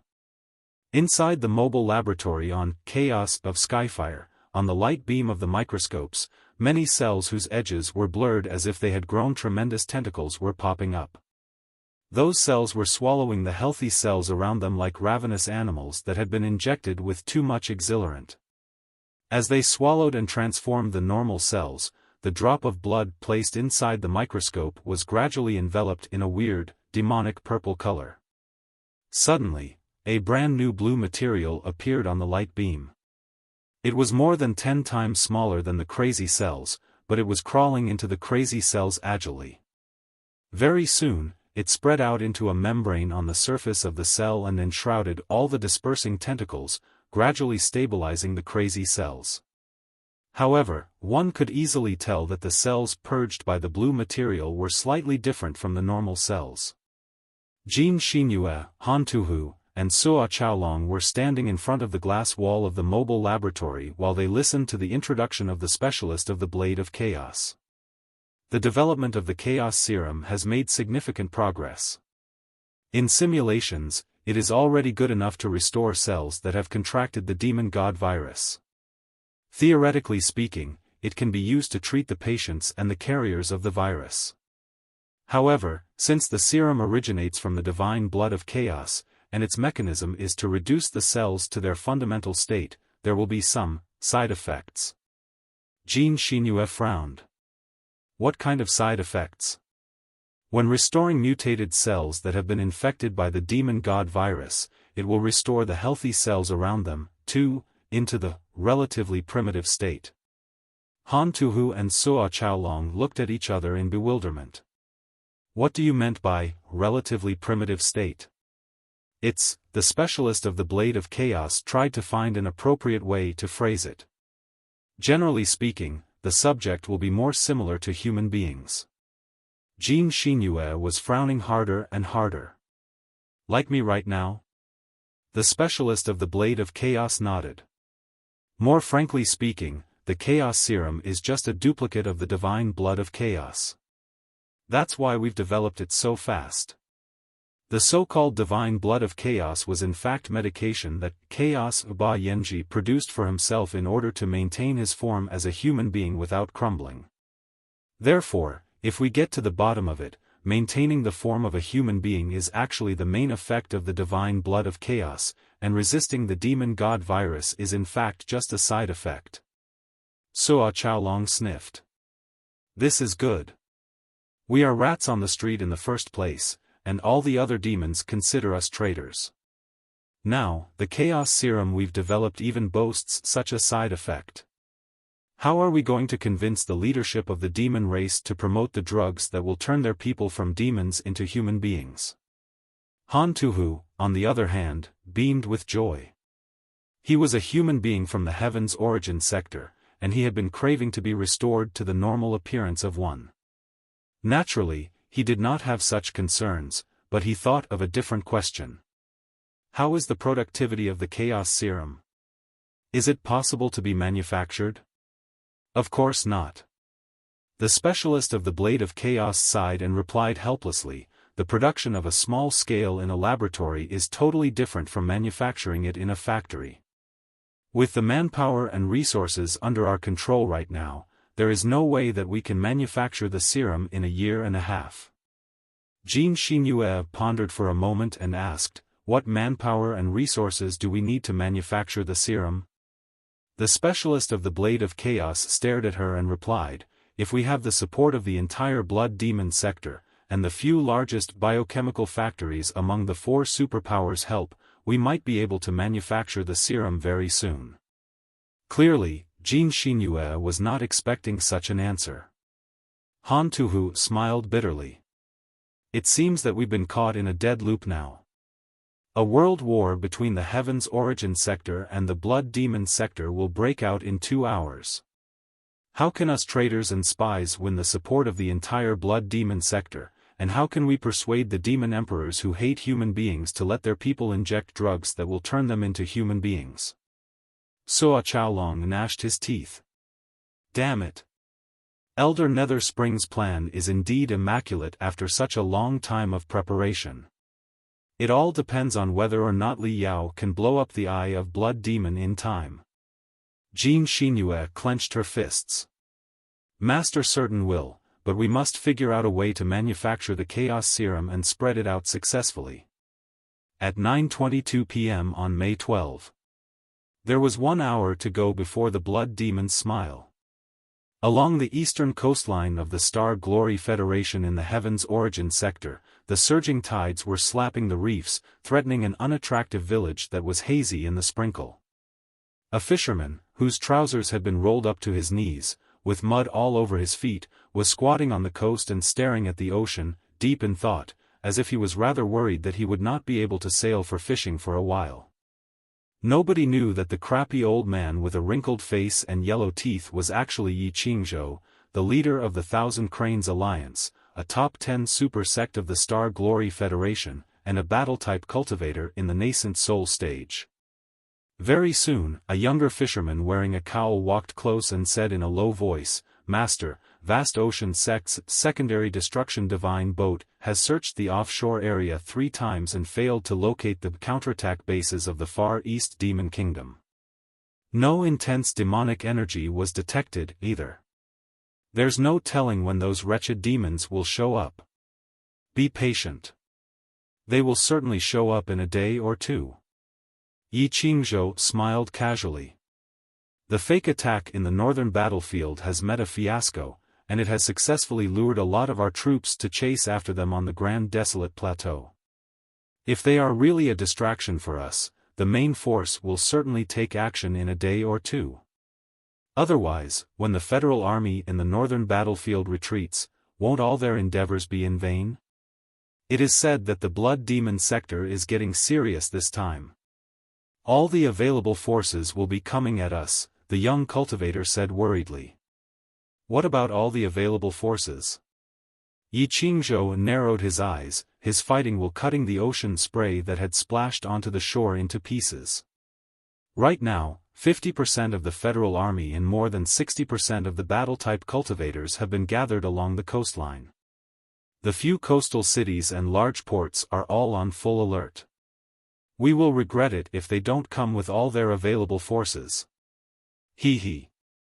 If the pests of the Blood Demon sector dare to emerge from the ocean, they will have the same ending as the scumbags of the Far East Demon Kingdom 500 years ago. The nascent soul stage cultivator Yi Qingzhou raised his eyes and stared at the horizon of the ocean, waiting in confidence. Beneath the small village, within the secret base behind the ridge of the mountain, and among the seemingly unprepared ports, countless soldiers of the Federal Army and cultivators were also staring at the ocean, waiting for the army that would never show up in the ocean. At 9:52 p.m. on May 12. There was half an hour to go before the Blood Demon's smile. The capital city of the Star Glory Federation was a super metropolis with a population of more than 70 million. The fall of night did not lower the liveliness of the city at all. Instead, the shining neon lights and the incessant fireworks blossoming in the sky added to its glamour. In the sky, countless shuttles were dashing agilely among the fireworks with colorful exhaust flames behind them. On the ground, every mall and plaza was teeming with people whose excitement was not in the least troubled by sleepiness. They were all blushing, shouting, and dancing. Great victory! We've won the battle! We've won! We've won! On the enormous light beams floating on the walls of the skyscrapers, the delighted hosts were reading the same news repetitively. After half a month of bloody war, the Federation had secured a decisive victory and crushed the main force of the incoming enemy in the second battle to protect the Grand Desolate Plateau. Right now, the valiant soldiers and cultivators were chasing after the remnants of the enemy on the vast Grand Desolate Plateau. It would not be long before they were kicked back to their nest. The greedy ambitions of the demon clan have failed yet another time. This is not going to be their last failure, but it will be the beginning of their final failure. The host spoke assuredly. With the hundreds of pictures where the federal soldiers and the cultivators were fighting bravely under the giant Blade Pass, such a victory was even more persuasive and impressive. Wow! That's what I'm talking about. Beat those sons of cheese back to their nest. Dad, Uncle Cultivator's sword is so big and so awesome. I am going to be an Uncle Cultivator when I'm older, too. The kids who were riding their fathers' necks were as excited as during a holiday. They opened their arms and rushed on the street aglow with colorful lights, regarding their fathers as horses and flying swords. Of course, it was not the whole truth of the war. But for the success of the ambush in the eastern coastline, such a strategical deception was very important. Moreover, it was not a complete deception but a celebration of the real victory, one which had been held a few days in advance. Now that the real plan of the coalition army of demons had been grasped and the main force of the Federation had been gathered along the coastline to ambush them, would it not be a matter of time before the real victory came? Right now, even most of the government officials in the skyscrapers at the central district of the capital city thought so. They were confidently waiting for the news that the coalition army of demons had landed from the ocean. Boom! Crack! The sky was suddenly consumed by dark clouds, as if countless ferocious beasts had gathered. They swallowed all the fireworks that had been lit for the victory celebration. The lightning among the clouds was writhing crazily like deep purple serpents. Now and then, the lightning split into hundreds of electric arcs that were much thinner like the venom spurted out by a viper, spraying on the prosperous city and raising dazzling sparks on the lightning rods. The whole city was illuminated into paleness. Tick-tock. Tick-tock. Tick-tock. The drops of stinky rainwater were already bashing the windows of the skyscrapers hard. A storm was coming. Chapter 1024 First Wave of Teleportation, Begin. At 10:42 p.m. on May 12. The trajectories of the three satellites of the Blood Demon planet were getting closer and closer. Under the mutual influence of their attraction forces, the trajectories were slowly deformed and drawing weird curves as if manipulated by an invisible giant hand. They were about to hit each other. The three satellites were so close to each other that their surfaces had been ripped apart. Tremendous rocks and crystal mines soared into the sky, blew up, and darted toward the other two satellites, like shining exhausting flames. From the other two satellites, a great mass of materials was escaping, too, and flying toward the satellite, joining together like rivers. The crystal powder, and other elements, on different satellites had chemical reactions in the vacuum and turned into colorful high-energy particles. Three ribbons of light, which looked like three giant snakes biting each other's tails, were spreading out. It was the unique phenomenon when the three satellites of the Blood Demon sector aligned. On the Blood Moon planet, where the Eye of Blood Demon was located, the wind was howling, and the rain was pouring. Dark clouds were rolling like angry dragons. Lightning was hissing like shocked snakes. The earth was shaking. Countless animals were fleeing. The smaller rocks all slowly flew up into the sky toward the dark clouds. The dark clouds, in the meantime, were revolving and rolling until in the end dozens of enormous cantilevers were formed, attracting all the dark clouds in the 1,000 square kilometers nearby. They were getting more and more intense. The bloody lake was also surging with waves. The devastating tides were shooting hundreds of meters into the sky non-stop, as if dragons made of lake water were soaring up. The lake water did not fall down until a long time later, producing what seemed to be a ladder leading to an alien world.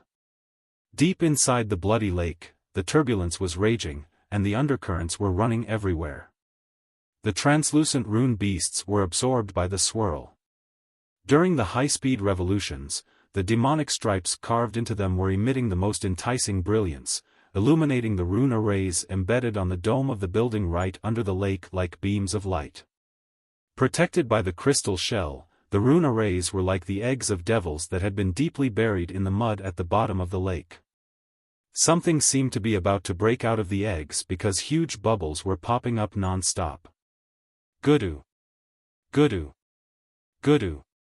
Bubbles, containing countless demonic stripes, surfaced in the lake, making it appear to be boiling. A huge amount of lake water was vaporized by the demonic stripes and formed a layer of intense red mist some 10 meters above the lake. The Eye of Blood Demon is functioning at 80% the maximum intensity. All magical equipment units are performing well. The storage, enhancement, and transformation of the tidal force are normal. In 3 minutes, the tidal force will hit the peak. We will begin our first teleportation. Around the bloody lake, hundreds of hideous devilish warships, and thousands of super demon beasts that were too large to be accommodated by the devilish warships were holding their breath, waiting. 100 demon beasts of them and 15 devilish warships entered the center of the bloody lake as the first echelon. The red mist flowed toward them crazily and tied them up like proliferating veins or vines, enveloping them until there was no gap left. Hee hee. Hee hee hee hee. All the demon beasts had been injected with the last dosage of the exhilarant. Their skin was breaking apart, and their muscles were bulging. Their claws and teeth, which were now stained with blood, had grown to the limits. Their pupils had almost been melted in their bloodshot eyes while they were roaring hungrily for food. Even the demonic stripes and barriers that tied them up were glittering and dimming in the thunderstorm. The strengthened external skeleton and the magical equipment installed were crashing with each other amid clattering noises. The demon beasts that the blood demon sector had carefully refined for decades became one-time expendables in the battle today. Their aggressiveness, combat ability, and bloodthirst had been triggered to the maximum without considering the consequences, and they were about to be released in the most brutal way. Inside the devilish warships were teams of elite soldiers in hideous armor whose murderous intent was soaring. It was not hard to tell their capability from the interconnecting scars on their bodies and the expression that was a combination of indifference and ruthlessness on their faces. The bronze blood warriors were rubbing their acid guns and their tusk sabers with casual smiles on their faces, their every scar glittering. The silver blood commanders were as tranquil as before. They touched the chest of their armor where the sigils of their family had been engraved while they prayed to the glorious pantheon of demons in silence. Around the devilish warships were smaller teleportation cabins that looked like cocoons. Those lying in the middle of the cocoons, who were protected by a solid shell and a soft buffer layer, were 14 demon emperors with elder blood robe, master of the kingdom of lion butchers, as the lead. They were so strong that they might encounter danger when they passed through the wormholes. Therefore, they had to be teleported alone in such a way. The lake water was boiling more and more furiously. The 14 demon emperors and the devilish warships that were fully loaded with the best troops of the blood demon sector had been completely consumed by the bloody mist. The bloody mist rose up into the sky and slowly joined the lightning and dark clouds there. The two air currents, one red and the other black, interweaved into a spiral that was closely surrounded by electric arcs. Together, they constituted a sharp, unstoppable cone that seemed to be piercing through the feeble wall between the two sectors. Boom! Crack! In the middle of the thunder and lightning, where the dark clouds and the bloody mist met, a weird black hole showed up, as if part of the world had been somehow taken away. Deep inside the black hole was a completely different view.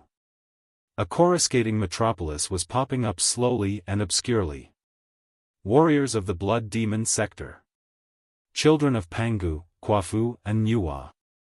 The last guardians of the demon race's glory in the 3000 sectors. Jean Tui's image, through the transmission of the wireless brainwaves of the main biochemical brain, appeared inside every devilish warship, on the retina of every warrior, and even in the mysterious mist in the sky above the bloody lake. The dark clouds turned into his face, the bloody mist was his armor, and the lightning became his claws and tusks. The most sacred day for our race has finally come. We've been waiting for today for 10,000 years. Over the past 10,000 years, we have lost our glory and splendidness in the past. We were banished on every continent. We were slaughtered in every space zone and every sector. We used to be the most honorable dominators of the Sea of Stars, but in the past 10,000 years, we have been the humblest of slaves, the filthiest of germs, and the evilest of fiends. We lost our families and our homes. We fled and retreated until we were finally here, a desolate land at the edge of the universe.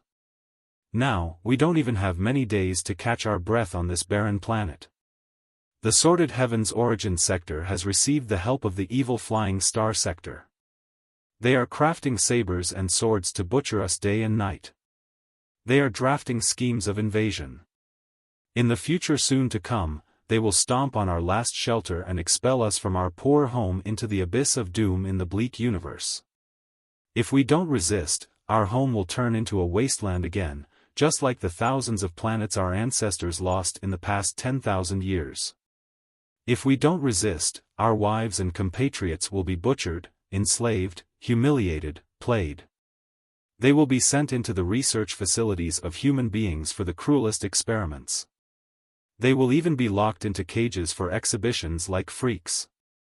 If we don't resist, our civilization will be destroyed, and it will be the end of our history. After we are destroyed, the enemy will also smear our reputation with the most shameless lies. They will describe our glorious civilization as one of blood and darkness. They will call us the most evil and terrible race in the entire universe. By then, when we have been burnt to ashes, we will no longer be able to defend ourselves, our ancestors, and our civilization. Warriors of the Blood Demon Sector. Children of Pangu, Kwafu, and Nuwa. The last guardians of the demon civilization in the 3000 sectors. The fate of our home and our compatriots, the past and the future of our civilization, it is all in our hands. Will we raise our hands, retreat our teeth, and wash clean our necks, waiting for human beings to slaughter us and to crucify our great civilization on the pillar of shame forever? No. No. Never. Obliteration. Rebirth. Immortality. This is the last war in the prophecy of our race.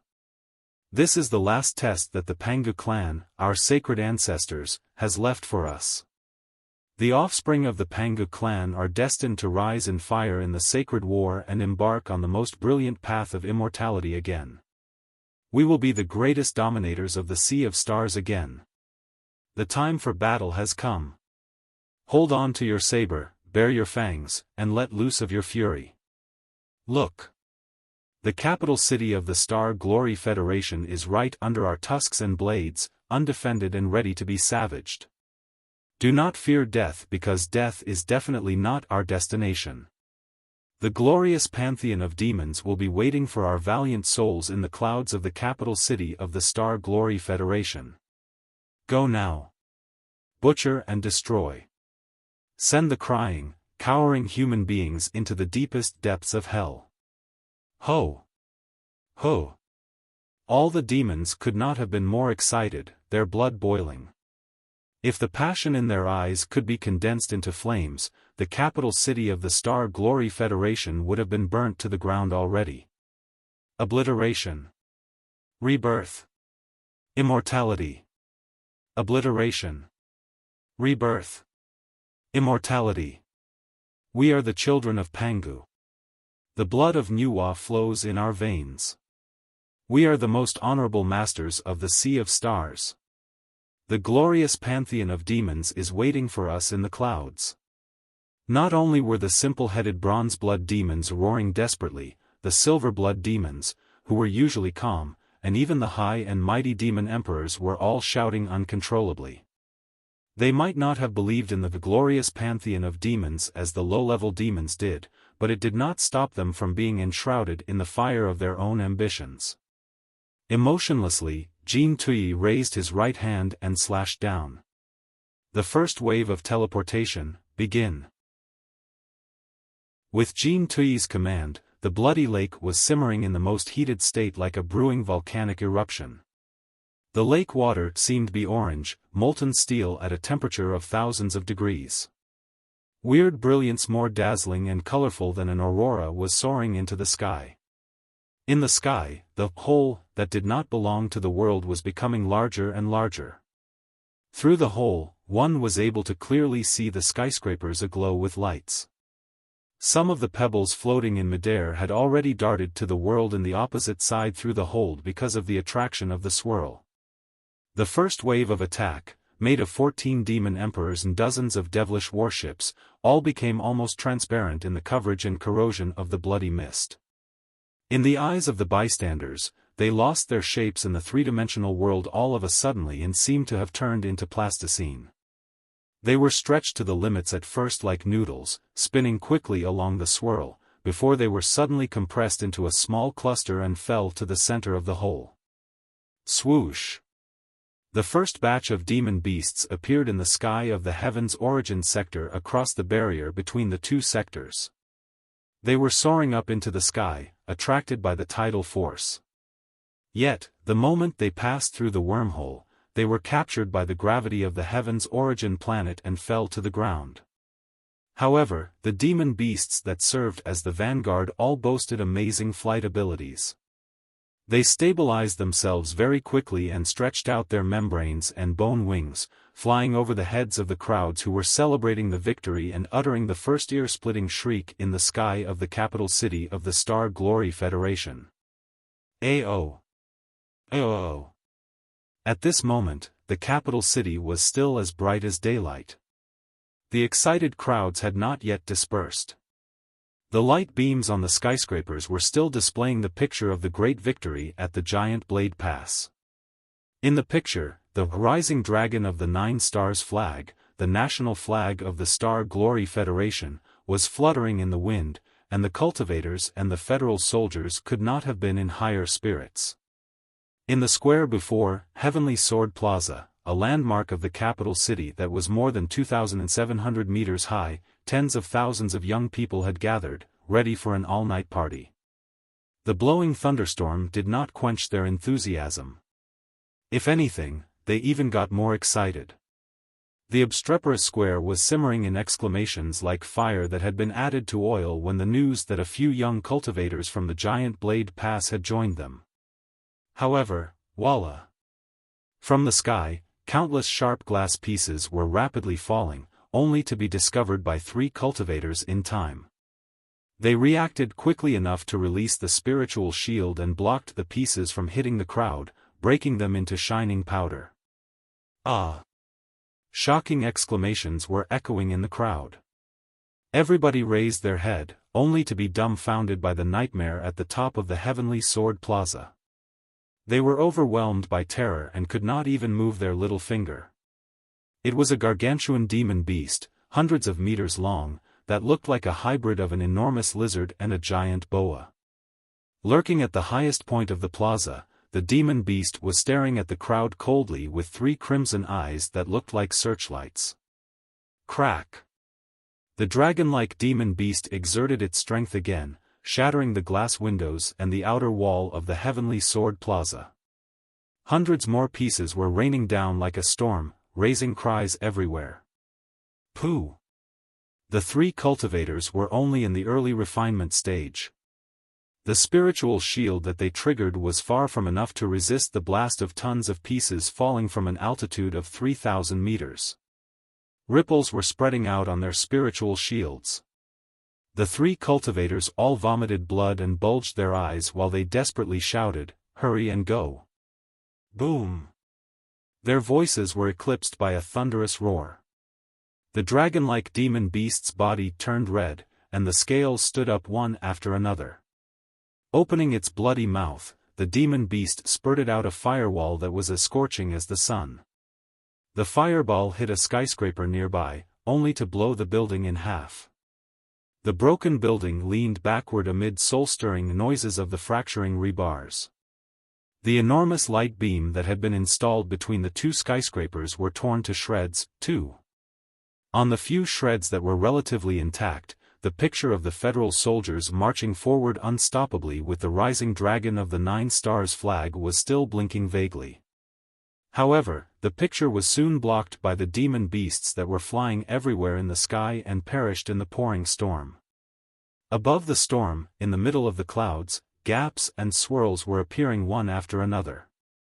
The devilish warships fully loaded with the best troops of the coalition army of demons were slowly extending their heads out of the swirls.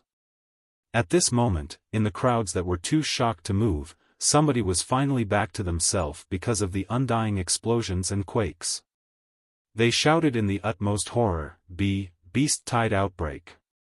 In the Blood Demon sector, right below the Eye of Blood Demon, in the stabilization room, the blood streaks inside Li Yao's eyes were almost crushing his eyes. He was breathing so fast that his nostrils were like the exhaust tubes of a shuttle. Veins were bulging from his dry arms and chest like a raging dragon, which was utterly unbefitting for the identity of Jinjini. Thankfully, everybody's attention was focused on the stabilization unit. No one noticed his anomaly. As the tidal force grew stronger and stronger, the teleportation intensity of the Eye of Blood Demon was higher and higher, too. The pressure on the stabilization unit had reached the highest point, too. The 4 cooling towers were all emanating deafening fulminations. The holes on the cooling tubes were shrieking and spurting out hot steam. The entire stabilization room was as hot as a furnace. But Li Yao's heart was 10 times more scorching than the environment. Although he did not see what was happening in the sky above the bloody lake, the data regarding the teleportation was being transmitted to the main biochemical brain of the stabilization room incessantly. Based on the data, he could estimate the progress of the teleportation easily. Part of the coalition army of demons has been teleported to the capital city. Li Yao gritted his teeth and felt that his internal organs were burning in anxiety. He could not fathom how much damage the brutal demon beasts would cause to the capital city. However, it was not the time to take action yet. The tidal force hasn't reached the peak yet. The 14 demon emperors and the few heavy devilish warships of the highest level haven't been teleported, either. It is not the time to sabotage the teleportation array yet. I must wait. I have to wait. Li Yao scratched his thighs so hard that they were full of bloody bruises. Li Zhengji, deputy director of the stabilization unit and a specialist who was at loggerheads with Jinjini, thought that he was nervous about the stabilization room and raised a suggestion in a mocking tone. The number 3 rune array group is not working anymore. It seems it will crash in another 15 seconds. Huh. The stabilization rotors in the number 6 rune array group seems to be malfunctioning. The noises do not sound right. As I expected, the double helix structure that has never been used before is not enough to survive the pressure. The way I see it, it will collapse after the first wave of teleportation. I say we should be prepared to switch to the number 2 stabilization plan at any moment.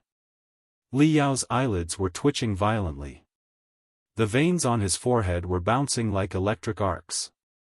He was clenching his fists so hard that it was enough to squeeze juice out of steel. Huh! Li Zhengji's eyes beamed with joy as if he had found a treasure. All the feathers on his wings were shivering as he exclaimed, "What's with the purple pole splendid sun array that connects the 4 cooling towers? Two crystal wires seemed to have been mistaken with each other. Director Jean, as I recall, it was you who performed the last examination, wasn't it? How could you have made such a terrible error? Thankfully, I've discovered it in time. Otherwise, when the tidal force reaches the peak, the 4 cooling towers might collapse at the same time. Deep inside Li Yao's eyes, data were glittering like stars. He narrowed his eyes and said, one word after another, is that so? Li Zhengji could not have been more satisfied now that he had found a huge mistake of his mortal enemy. Of course. Take a look at it yourself. Such a beginning-level mistake at such a critical location. If I hadn't discovered it in time, there might have been dire consequences. Seems so. Li Yao walked to Li Zhengji and glanced at it. The critical changes of some data in his eyes finally made his lips curl into a cruel smile. He said, however, it was intentional. Li Zhengji was dazed for a moment. Before he realized what was happening, the sharp killing intent from the Bajin Zhini next to him had already frozen his heart. His head had already retreated into his neck, and he could not utter a word. Pa! Li Yao waved his hand softly as if he were slapping a cockroach. Then, the owl who had almost sabotaged his efforts was blown away to the center of the purple pole splendid sun array in the middle of the 4 cooling towers on the dome. The great array whose purpose was to coordinate the 4 cooling towers had already been on the verge of collapse because of the wrongly connected wires. Now, with the blast, it exploded all of a sudden, and 4 dazzling electric arcs splashed into the 4 cooling towers. Boom! Boom! Boom! Boom! The 4 cooling towers exploded at the same time and broke off from the shelves, smashing the ground like 4 enormous gyros. But since they had been rotating at a high speed a moment ago, they were rolling on the ground after the landing, sweeping everything in their way without a fixed route. Countless rune arrays, cooling tubes, and biochemical brains were blown to smithereens. In the stabilization room, all the specialists were screaming and fleeing. You are, the 7 or so bodyguards who were responsible for the safety of the specialists, especially Jin Zhini's, responded quickly enough and locked onto Li Yao. But they were truly stunned because they could not understand why the famous specialist, Jin Zhini, was doing all this. Li Yao stepped forward.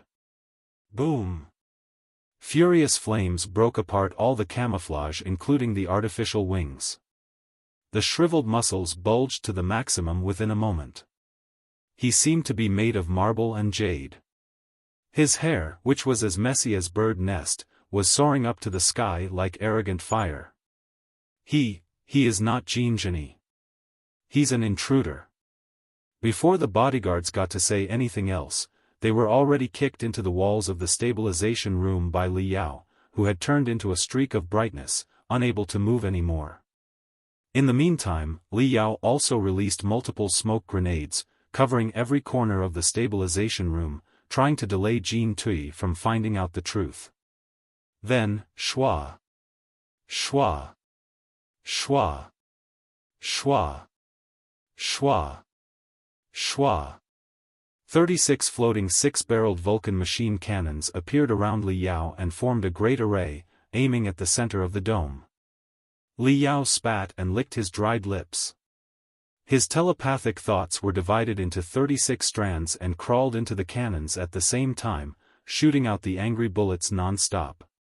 The 6-barreled Vulcan machine cannon had always been Li Yao's favorite. Even when he was still in the refinement stage, he had boldly charged forward with it.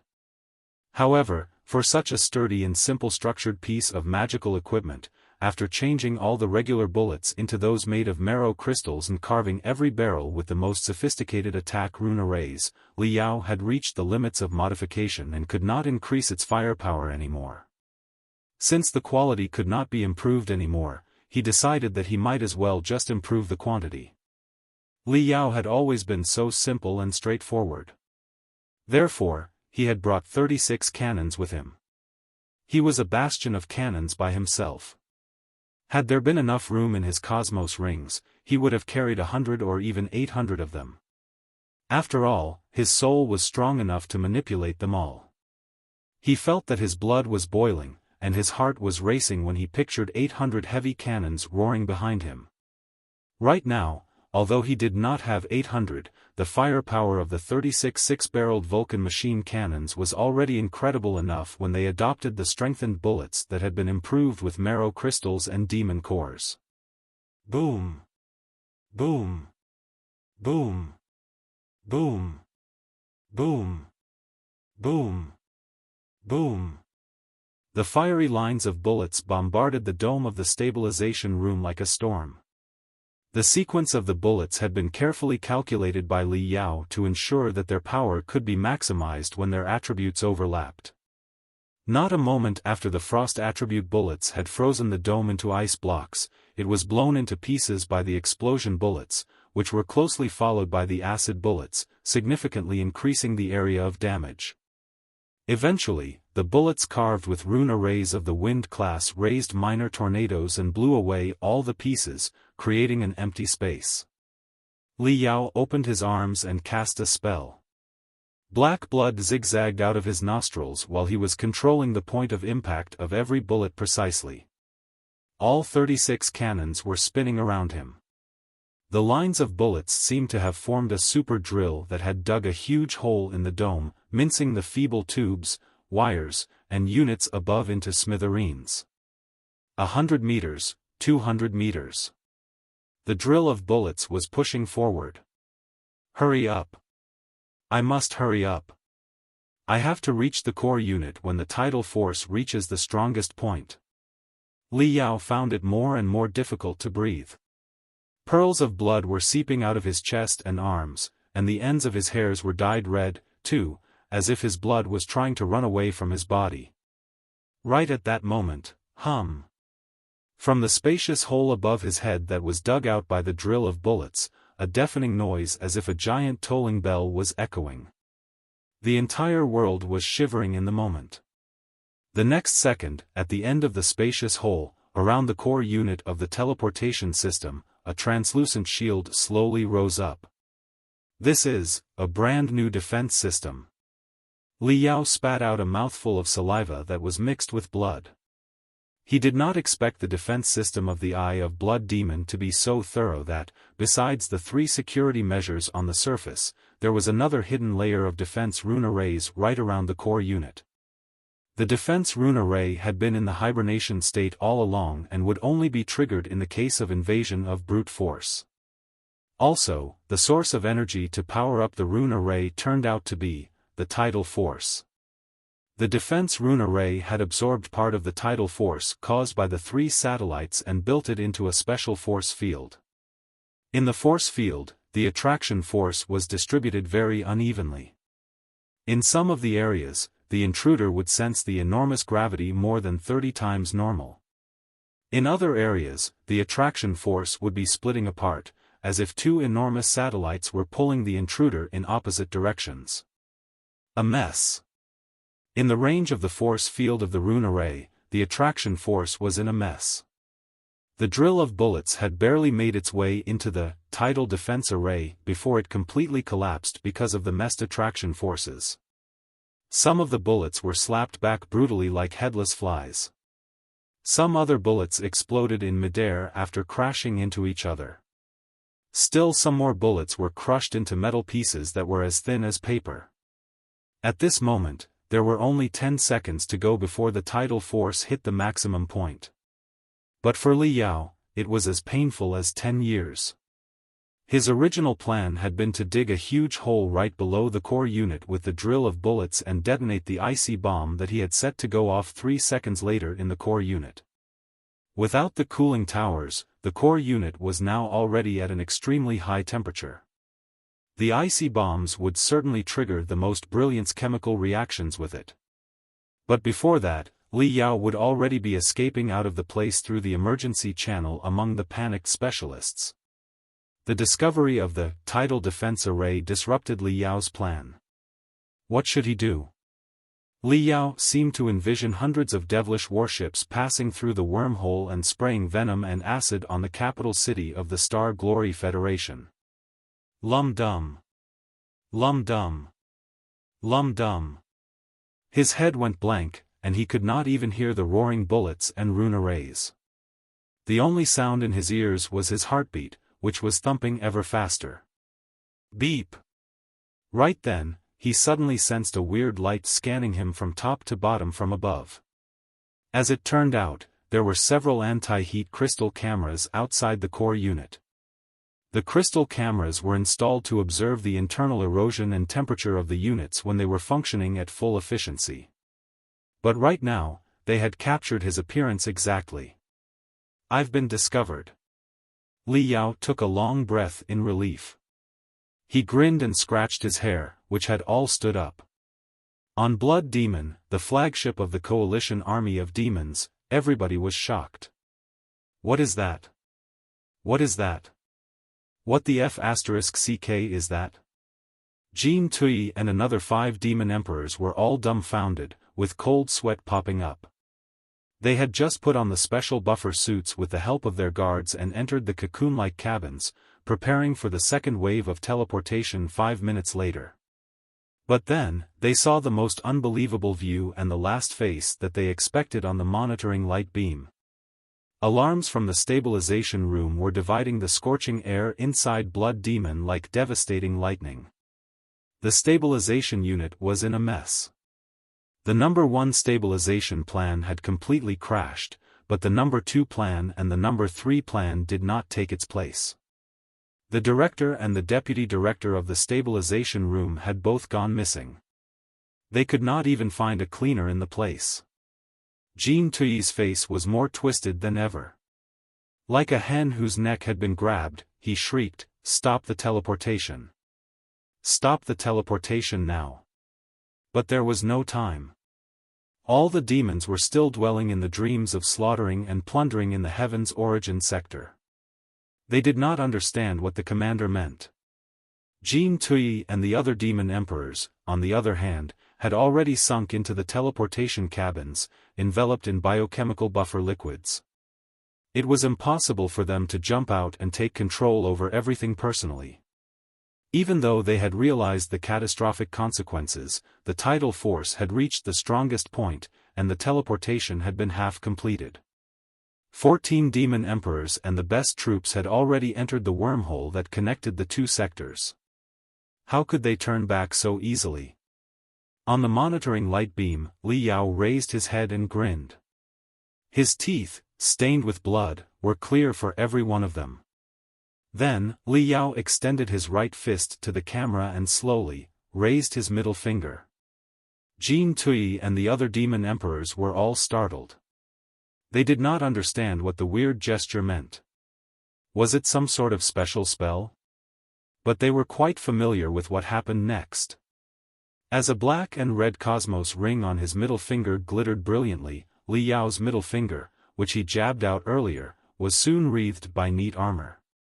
The armor spread up along his arm like a tide, covering his shoulder, chest, waist, legs, and whole body very soon. Li Yao's eyes, which were mixed with fury and cruelty, were blocked by the black facial cover, disappearing as if they had fallen into an abyss. The mystic skeleton battlesuit had been brought out. Boom! The intimidating aura seemed enough to pierce through the crystal cameras and hit the few demon emperors' faces. Including Jin Tui, all the demon emperors' eyelids were twitching uncontrollably. Shwa! Li Yao opened his arms. The cell activation drugs worked on the living cells on the surface of his crystal suit, making fire and demonic energy flood out of his body. On his right arm was the drill of mystic rays that had been significantly enhanced by the 7 artificial dragons, electric viper drill. On his left arm was the cell obliteration cannon, which had been comprehensively optimized with biochemical technology and added with more than 10 layers of crystal lenses to increase the damage. Behind Li Yao, Black Wing released 2 wings of spiritual energy that were dozens of meters long. He squatted deeply. 100 immense power rune arrays seemed to have been installed to the bottom of his feet as he soared up like a rocket and crashed into the tidal defense array. Crack. Crack. Crack. Crack. Crack. Crack. Although they were on the other side of the light beam, it was not difficult for Jin Tui and the other demon emperors to imagine how tremendous and chaotic the tidal force that was imposed on Li Yao's body was. Perhaps, his head was being squeezed under pressure equivalent to 30 times regular gravity, the left side of his body and the right side were being tugged in opposite directions by the tidal force, and his legs were under the influence of the attraction force of another direction. It was almost like 100 swirls had been pressed on his body at the same time. However, despite the harsh environment, Li Yao still raised his arms inch by inch. Although Li Yao's face was under the facial cover and the other side of the light beam, all the demon emperors felt as if they could hear the sound of Li Yao gritting his teeth and his taunting laughter. Electric Viper Drill. Cell Obliteration Cannon. Double Outburst in a Spiral. The eyes of all the demon emperors were caught in a brief blankness because of the dazzling brilliance on the light beam like two supernova outbreaks. A moment later, the light beam fell into absolute darkness. There was not the slightest ripple anymore. Chapter 1027 Out of Control. The Eye of Blood Demon, as a super teleportation array that had adopted a lot of biochemical technology, was like a giant whose internal organs had decayed. Bizarre biochemical brains and units enveloped in strengthened external skeleton-like organs were everywhere. Li Yao, on the other hand, was like a bug that had crawled into the stomach of the giant. Of course, he was a bug with sharp teeth. Boom. Boom. Boom. Boom. Boom. Boom. Boom. Furious bullets were spluttering everywhere. The cell obliteration cannon was like the sharpest scalpel that had cut countless holes in the internal organs. One moment, the electric viper drill would split into 7 independent artificial dragons, and the next it would gather into a drill that was rotating at a super high speed surrounded by thousands of electric arcs, causing shocking gaps on the great teleportation array. In the meantime, Li Yao had thrown an icy bomb in every gap and every hole. 3 seconds. Manipulating the 36 floating Vulcan machine cannons, Li Yao was utterly unstoppable as he cut the guts out of the giant. 2 seconds. After a boom, there were no rocks in front of Li Yao anymore. He had marched upward from hundreds of meters underground into the control center. Looking at his arms, where electric arcs and flames were dancing, and his armor, which was stained by the remnants of the biochemical brains, all the specialists were dumbfounded and shuddering in fear. 1 second. Li Yao did not bother with the specialists. Instead, he aimed the 36 floating Vulcan machine cannons, the electric viper drill, and the cell obliteration cannon at the crystal dome on the top of the control center. The violent firepower poured out and riddled the defense rune arrays of the dome with holes instantly, making hundreds of interconnecting cracks. Crack. Crack. Crack. Above the crystal dome was a whole lake. Torn crazily by the tidal force, swirls were appearing in the lake and crushing the newly formed gaps on the crystal dome. Li Yao snapped his fingers. The 36 floating Vulcan machine cannons, which were running out of ammunition, were returned to his cosmos ring, only to be replaced by the feathered dragon saber, which was almost 3 meters long. Dragging the saber on his back like a switchblade, he squatted and exerted his strength, leaving 2 holes more than 10 meters deep on the ground. He leapt up with the counterforce and slashed out his saber with an aura dozens of meters long. Voila! The crystal dome exploded. The lake water flooded in. Li Yao took the opportunity to dash into the bloody lake. 0 seconds. The crystal bombs installed in the core unit suddenly exploded. When the ice met the rune arrays and components, which were already thousands of degrees in temperature, it was vaporized instantly, and it expanded to thousands of times larger than before. In such a narrow space, the expanding gas had nowhere to escape, and the only consequence would be explosion. A splendid, terrifying explosion. The core unit of teleportation, the heart of the Eye of Blood Demon, was burnt into a furnace of molten steel. The blast spread out through every tiny gap. Wherever it reached, all the components, biochemical organs, crystal processors, biochemical brains, and so on, were blown to smithereens, only to be transformed into high-heated particles, leaking out like fatal fireworks. Like the eruption of an undersea volcano, the turbulence sent the sand at the bottom of the bloody lake roiling. The invisible blast pushed forward unstoppably, crushing countless rune beasts into meat paste before they had the chance to dodge. The tidal force completely went out of control. The bloody lake was like a boiling vat of oil that a large cluster of ice upon had been poured into. The tides were 10 times larger than before, swallowing the elite troops of the coalition army in the sky of the lake who were ready for the second wave and the third wave of teleportation and throwing them to the shore mercilessly. Countless devilish warships smashed the following troops on the coast. Many slaughtering machines that had been carefully trained for decades at the cost of immeasurable resources and manpower turned into the most expensive garbage, not even having chance to scream. Around the Eye of Blood Demon, a series of minor earthquakes were breaking out. The earth was being torn apart, and the hills were collapsing. The air was twisted. The devilish warships that were lucky enough not to be caught by the lake water also lost their direction and momentum in the invisible turbulences of the attraction force, sliding into the crevice in the land. Some other devilish warships even crashed into each other, raising new explosions. The tidal force, which had gone completely out of control, caused the disorder of the magnetic field, too. For many demon beasts that could perceive the natural magnetic field, it was like an iron fork piercing into and twisting inside their brain. The demon beasts had already been on the verge of fury because of the excessive exhilarance.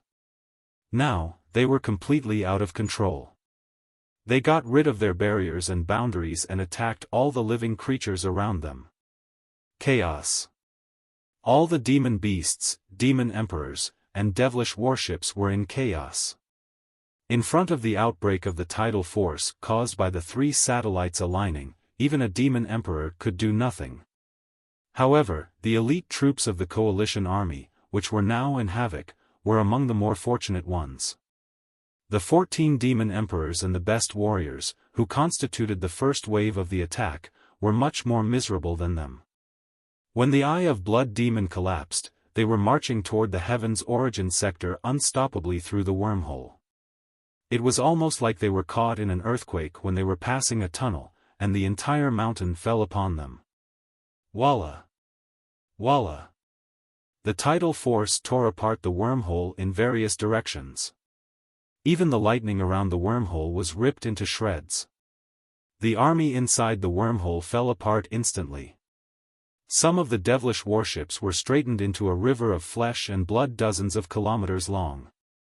The elite soldiers aboard were all squeezed together. There was no telling who was who at all anymore. Some other devilish warships, on the other hand, were sent into the deepest gap inside the wormhole by the tidal force. They did not reach the heaven's origin sector but an unknown space on the other side of the Sea of Stars, which was probably a desolate world without any resources. When their fuel and food ran dry, they were destined to starve. Possibly the most unfortunate devilish warships and demon emperors were half teleported over but were half kept in the blood demon sector, as if many invisible, tiny strings had cut them precisely in half. Ape Fiend Yuan Ryu was one of them. The super expert, who was one of the strongest in the blood demon sector, realized that something was wrong the moment the tidal force went out of control. He leapt out of the cocoon-like cabin and tried to escape back to the blood demon sector. However, strong as his personal combat ability was, it was not enough to compete with the magnificent force of nature. He seemed to be grabbed by a pair of invisible giant hands and pulled into the deformed, collapsing wormhole. The tidal force pulled his bones and internal organs out of his body and sent them into the heaven's origin sector through the wormhole. His empty shell, on the other hand, was ripped into a bloody mist and sprayed on the land of the Blood Demon sector. Before the wormhole was closed, few troops were successfully teleported to the Heaven's Origin sector. But Jin Wuxiu was one of them. The commander of the Mirage Falcon troop was among the first demons to pass the wormhole. Also, he appeared at the perfect location right in the sky of the downtown of the capital city. Here, he could avoid the flying swords darted out by the cultivators with the cover of the skyscrapers. He could also sabotage the buildings and make as much mayhem as possible so that he would find an opportunity to charge at the hexagonal array at the center of the capital city. Jin Wuxiu grinned hideously and enjoyed the fresh air of the Heaven's Origin sector, which he knew would turn stinky before long. However, the allies that he had been waiting for were late. The several warriors who were teleported over were also in panic and unable to fight back. He even saw that in the sky in the southwest, when a devilish warship was only half teleported when it was chopped into two halves by a terrifying force, with only the front half sent over. Screams were echoing non-stop around Jin Wuxiu. But they were not uttered by the cultivators but demons whose bones were broken and whose faces were covered in blood. What the heck is going on? Jin Wuxiu felt that his brain nerves were about to be melted because of the abrupt change. Ho! Ear-splitting roars were resonating for a way. Jin Wuxiu stared for a while, only to discover that it was Elder Blood Robe, one of the four giants of the Blood Demon sector and the commander of the first wave of attack. Elder Blood Robe was floating in the clouds. An enormous cluster of demonic energy, which was in the shape of lion and tiger, was soaring into the sky. Jin Wuxiu felt that he had found a lifesaver. Overjoyed, he tried his best to get close to Elder Blood Robe. However, when he was just 10 kilometers away from the comrade, he stopped abruptly, and his ecstasy turned into fright. He discovered that Elder Blood Robe had not been entirely teleported to the Heaven's Origin sector. Elder Blood Robe's right arm, right shoulder, and even part of the right side of his head were all gone, as if the sharpest blade had slashed down from the right side of his skull and cut away part of his body. Also, on the ground, dozens of streaks of brightness were soaring into the sky and dashing toward Elder Blood Robe at a lightning-like speed. They were the cultivators in the core formation stage and the nascent soul stage. As the capital city of the Star Glory Federation and the heart of the cultivators of the Heaven's Origin sector, however weakly defended it was, there were always dozens of core formation stage cultivators and several nascent soul stage cultivators. With a miserable face, Jin Wuxiu was hesitating over whether to turn around and run away or to reinforce Elder Blood Robe when he felt excruciating pain as if countless needles were stinging his body. Hundreds of much thinner but much faster streaks of brightness rose up from various locations of the city and darted toward him in weird arcs. The hexagonal array of the capital city had triggered hundreds of autopiloting flying swords and launched a fatal attack toward him. Jin Wuxiu's lips trembled. He somehow recalled his father's words a moment ago. "Don't get killed." Jin Wuxiu laughed in a way even uglier than when he cried. How can I be killed in this place? I am the heir of the Feather Clan." A battle formation of hundreds of flying swords consumed him instantly. How could it be? Blood Demon, the flagship of the coalition army of demons, was also affected by the furious tidal force. It was struggling like a lone boat in the surging waves. Thankfully, it belonged to the second echelon and had not entered the wormhole yet. Therefore, it managed to escape the moment before the wormhole collapsed. Staggering in the rushing storm, it almost crashed into the coast of the Bloody Lake. Jin Tui and several other demon emperors, including Hong Yuntao, who was the master of the Sea Dominator Kingdom, lunged out of Blood Demon and looked in a daze at the best troops of the demon race, which had been almost entirely obliterated, and the wormhole in midair that was about to perish. The capital city of the Star Glory Federation on the other side of the wormhole had been so close to them that they could also touch the lights of the skyscrapers when they reached out their hands.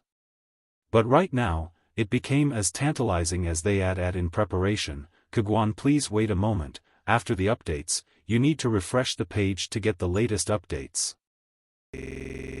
His face was blue and purple. Many parts of it had been burnt by the fire. Even his eyes were red because of the stimulation of the smoke. His hair was curling because of the fire and seemed more like a messy bird nest. Some parts of his head were even bald now. He could not have looked more awful. He was coughing and breathing hard without caring about his demeanor. Now and then, he was spitting out mouthfuls of blood-stained saliva. All the details had been magnified by hundreds of times and displayed to every elite soldier of the demon race. However, for most of the soldiers, the devastated appearance of the enemy would be their greatest nightmare in the decades to come. Jin Tui. Li Yao's voice, enhanced by the loudspeaker, was like thunder blowing out of the clouds. Every soldier of the coalition army of demons felt that their ears were aching. I have packed Blood Demon, your flagship, with bombs. You know that I must have brought a dozen cosmos rings that were loaded with crystal bombs when I decided to blow up the eye of Blood Demon. You are bluffing. Jin Tui's voice echoed over the entire battlefield like thunders, too. Blood Demon is the best flagship of the Blood Demon sector that boasts the most rigorous defense system. I don't believe that you are able to plant crystal bombs on every key location of Blood Demon in only 10 seconds. Boom! Hardly had Jin Tui concluded his sentence when Li Yao curled his finger again. This time, intense explosions broke out inside the bridge next to him. Blood Demon seemed to have been hammered right in the face. It was leaning to the left side because of the blast. Even the strengthened external skeleton was raised up, revealing the shocking damage below the shell. You can take a gamble. Damn! Li Yao spat another mouthful of bloody saliva. After triggering the 36 floating Vulcan machine cannons, enhancing the power of the bullets with his thousands of telepathic thoughts, and fleeing in the furious tidal force for such a long time, his brain and internal organs had been seriously harmed, too. The bones all over his body were cracking, and his every organ was slowly leaking blood. But still, he laughed cunningly. You are free to come at me right now. Chances are that I had used up all my crystal bombs and I merely planted the 3 that were detonated a moment ago. However, should you lose the gamble, the best flagship of the Blood Demon sector, as well as all the soldiers on board, especially the warriors of the Feather Clan and the Sea Clan, will certainly die together with me. Jin Tui gritted his teeth so hard that he nearly ground them into pieces. Blood Demon was the most powerful warship of the Blood Demon sector. Under normal circumstances, it was practically impossible to be infiltrated by an enemy. But who could have foreseen that the tidal force would run out of control? At that time, Blood Demon was struggling in the turbulence of the tidal force. Its defense system had already been ripped apart. The main biochemical brain and the surveillance facilities had been seriously affected, too. Who knew how many crystal bombs Li Yao had planted now that he had taken the opportunity to sneak into the warship? Nobody. The fact that the warship was named after Blood Demon was indicative enough of its value. But what was more valuable than Blood Demon was the warriors on it. Jin Tui was the commander-in-chief of the coalition army of demons and a firm believer in the integration of the air, naval, and ground forces.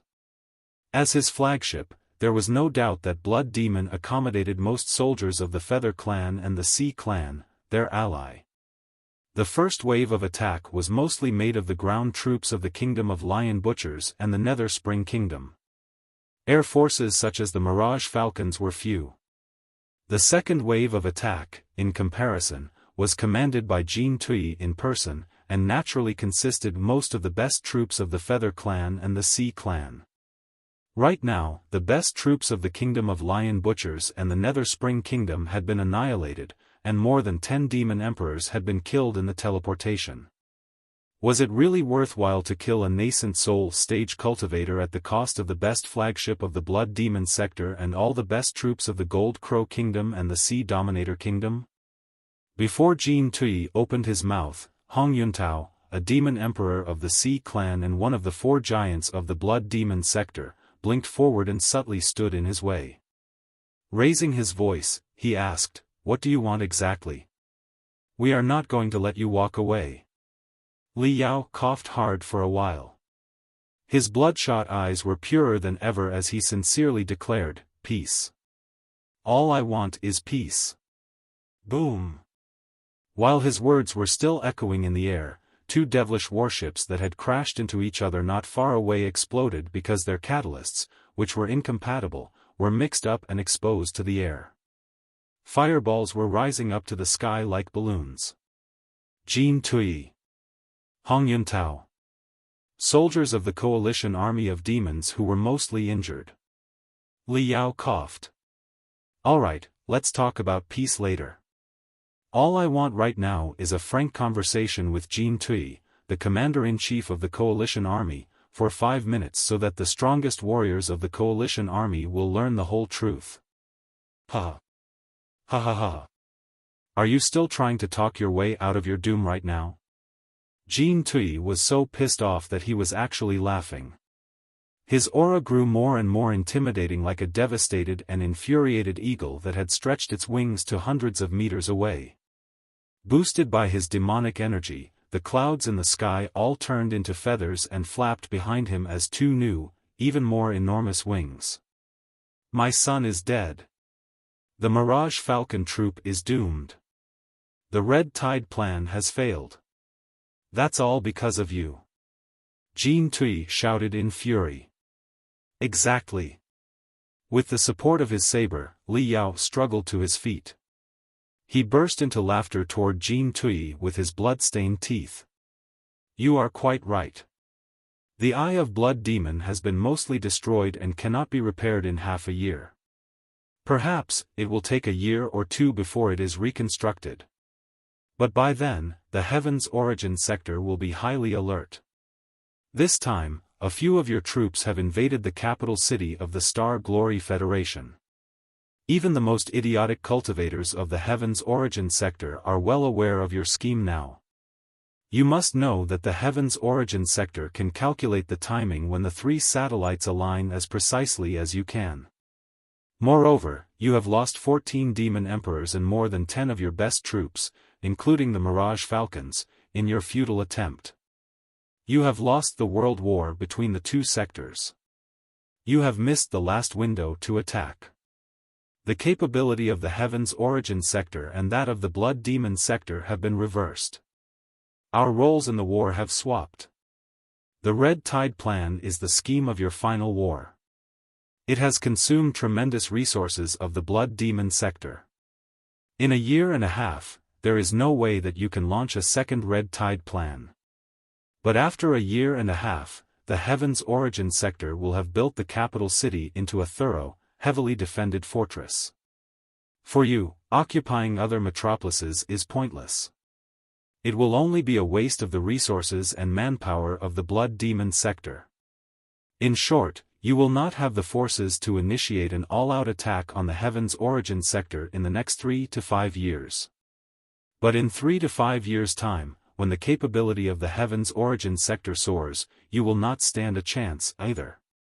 Of course, you are free to kill me now. But, I believe that Blood Demon will not be the only thing to die with me. The entire Blood Demon sector will go to hell with me, too." His words cast all the demon emperors into deep thought. They were all wearing complicated expressions. For most of the demon emperors, they were smart and able to think into the distant future. Few were the simple-headed warriors who had more bronze than brains. The demon emperors were all clear about the significance of the Red Tide plan to the Blood Demon sector.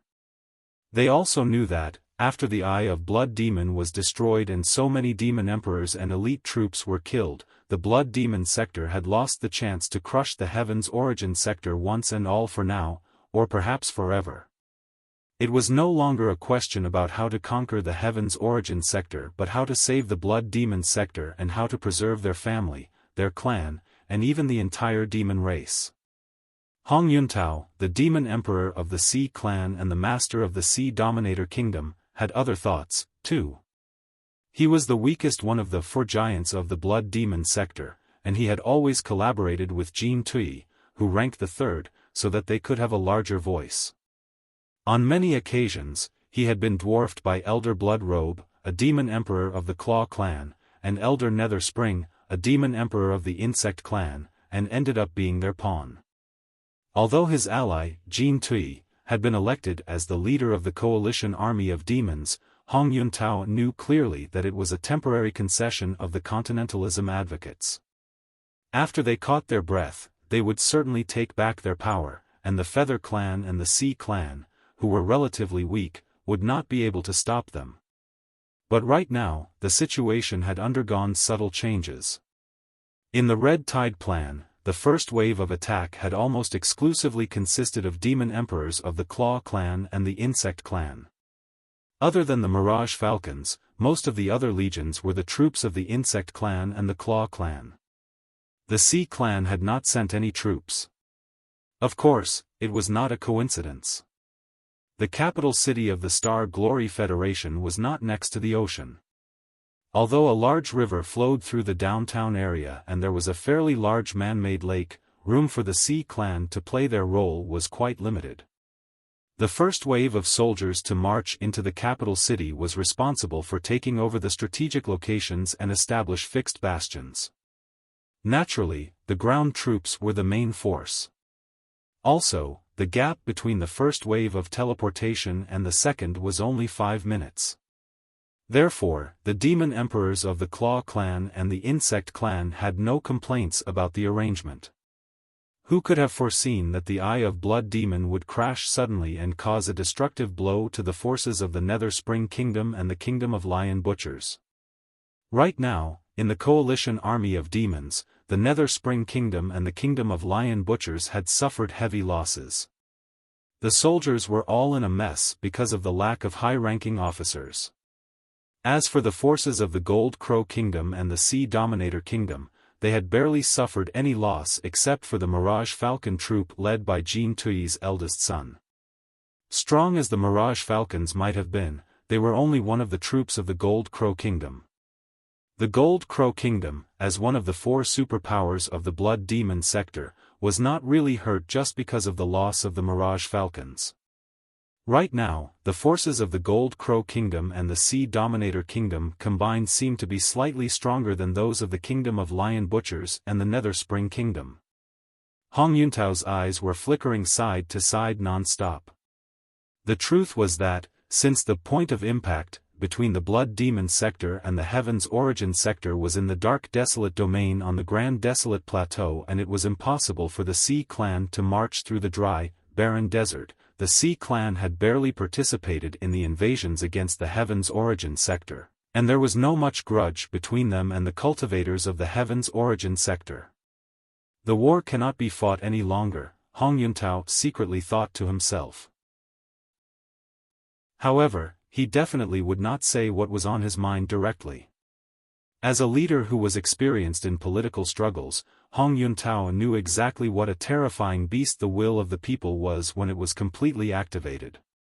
Right at that moment, hundreds of thousands of soldiers, who were both crazy and confused, were still standing right below them. How could he negotiate peace with the enemy right now? Also, even if he agreed to peace, the rest of the demon emperors behind him would not. As he expected, Hong Yuntao sensed that a volcano was erupting violently behind him. Jin Tui shouted at the top of his voice. "Shut up. Do you think that we are scared of death? Even if we have lost 14 demon emperors, even if more than 10 elite troops are now gone forever, and even if the wormhole is permanently closed, so what?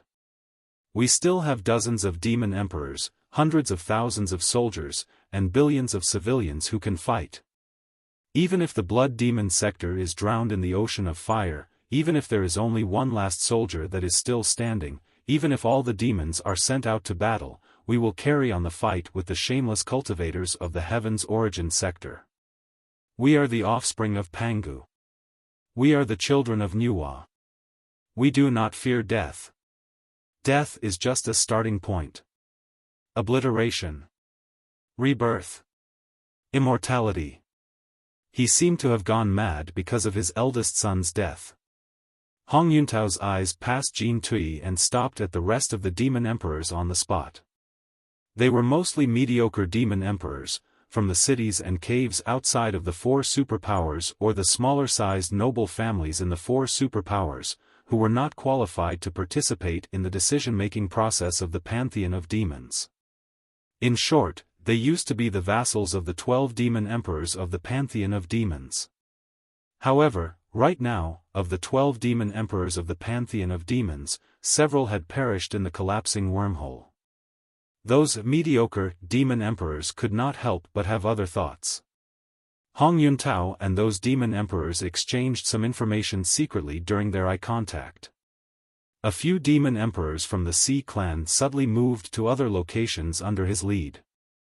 Jin Tui, as the commander-in-chief of the coalition army of demons, are you obstinate enough to treat the lives of hundreds of thousands of soldiers and billions of demons as the fuel of your hatred? Taking a deep breath, Li Yao bulged his eyes and summoned his demonic energy. Glamorous shell and bone spurs appeared on his left arm, which spread out to his chest forming attractive stripes. He extended his left hand, and the gem-like crystal in his palm popped up. Demonic fire was rushing out of the crystal and dancing merrily on the top of his palm. The scene, after being enlarged by the hologram projector, was seen clearly by the hundreds of thousands of soldiers below him. Most of the elite troops were not aware of Li Yao's identity. They only knew that he was a cultivator from the Heaven's Origin sector. But right then, the cultivator was performing techniques of the demon race in public and unleashing intense demonic energy that was no weaker than Jin Tui's. The best soldiers of the demon race, whose heads were still dizzy because of the savaging tidal force a moment ago, were completely befuddled. What is going on? Isn't he a cultivator? Why is he displaying features of a demon? Is he a body fundamentalist? It is said that the body fundamentalists among the cultivators are able to demonstrate the primeval features, too. How can a body fundamentalist unleash such strong demonic energy? What is he exactly? Li Yao clenched the demonic fire in his hands. Passing Jin Tui, his eyes were focused on the coalition army of demons around the bloody lake as he declared resolutely, Jin Tui, don't you see? I killed a lot of you by destroying the Eye of Blood demon, but I have saved a lot more, including the hundreds of thousands of elite soldiers of the demon race right below our feet. If I hadn't destroyed the Eye of Blood demon and simply allowed you to enter the capital city, every one of you, including the hundreds of thousands of soldiers and the dozens of demon emperors, would have been contaminated by the spores, ending up either as walking dead or Elder Nether Spring slaves. I warned you, but you were not willing to listen to me.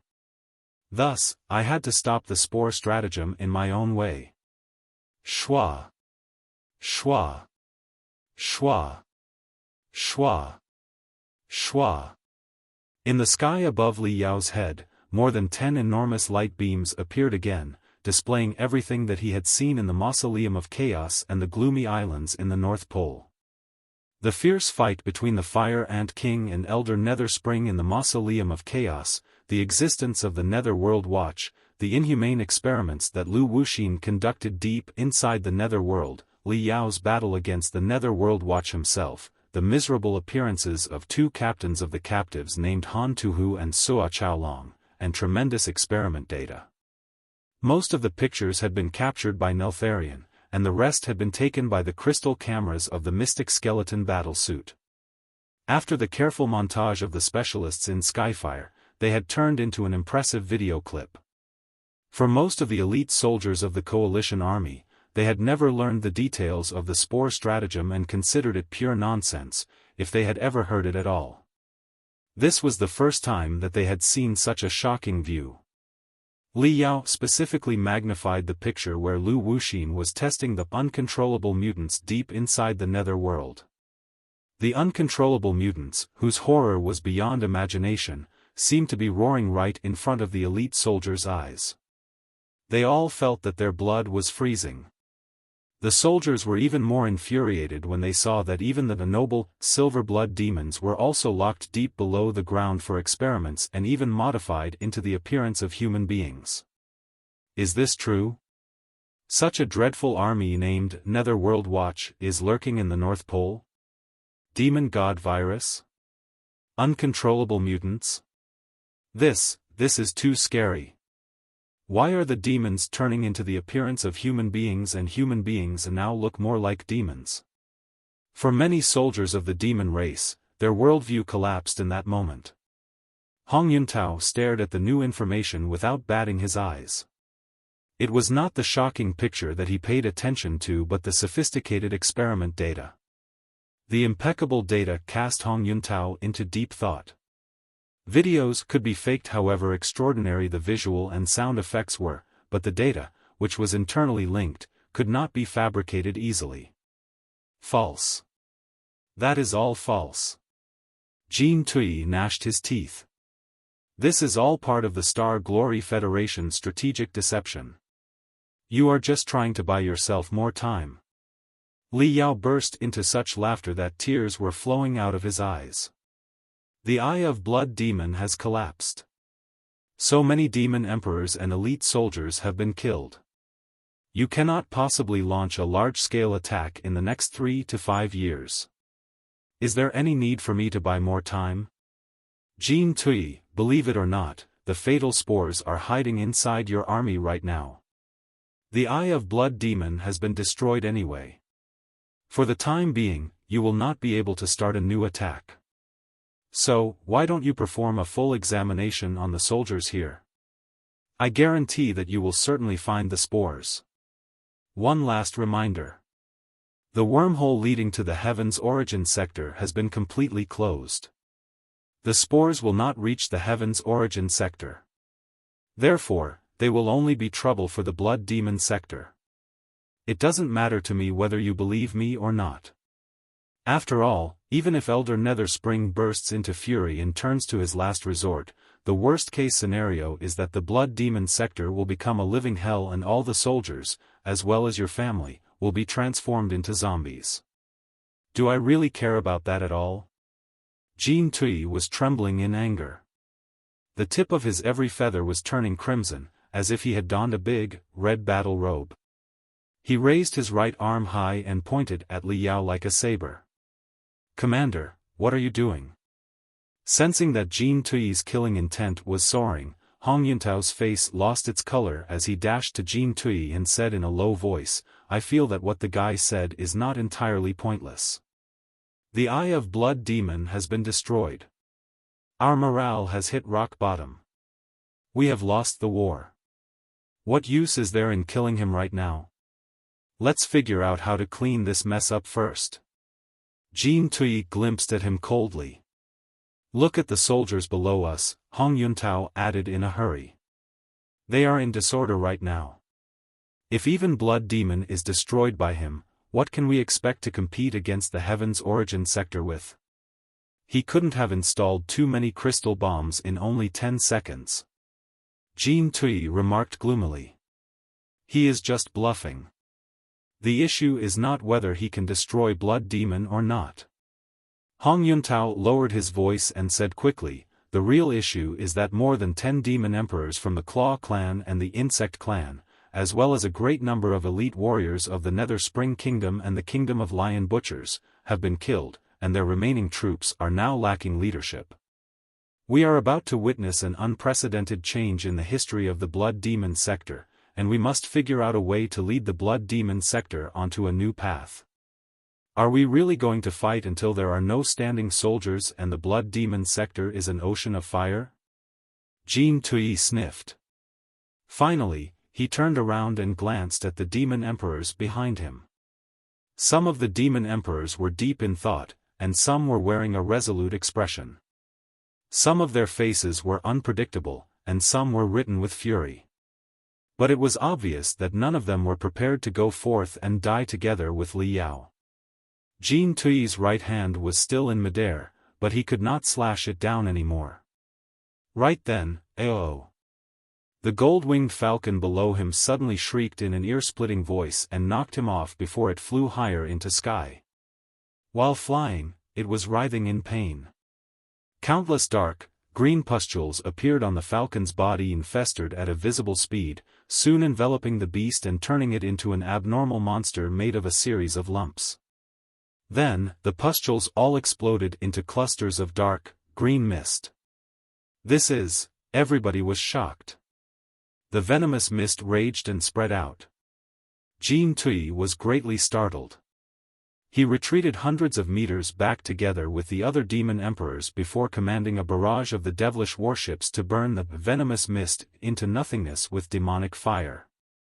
Is this the spore? Jin Tui's face suddenly turned gray. He mumbled, Elder Nether Spring planted the spore into my biochemical beast and set the time of explosion in advance. If the Eye of Blood demon wasn't destroyed, I would have been engaged in a fierce battle in the capital city of the Star Glory Federation right now. If the spore was suddenly triggered while I was fighting hard. Jin Tui's words silenced all the demon emperors. They did not realize that the biochemical beast of the commander-in-chief of the coalition army of demons could be compromised by the spore stratagem.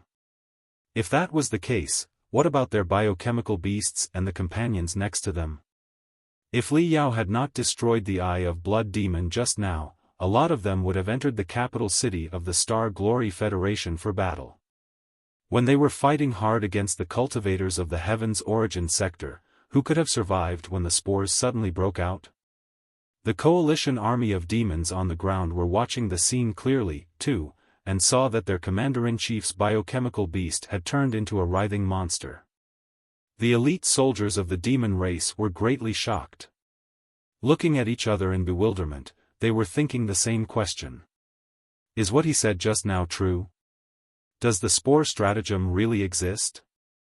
Has he saved us all? Do you see it? Li Yao was overjoyed by the spore that had broken out at a perfect moment. It was undeniable proof in front of the hundreds of thousands of soldiers of the demon race. Waving his arms and legs, he shouted, Jin Tui, if you refuse to change your mindset, your outcome will be exactly the same as your biochemical beasts, as will be the case for all the best soldiers here and all the demons of the blood demon sector. The spore that has been lurking right next to you is resolved now, but are you certain that Elder Nether Spring has planted only one spore beside you? What about the other demon emperors? Do they have no spores around them?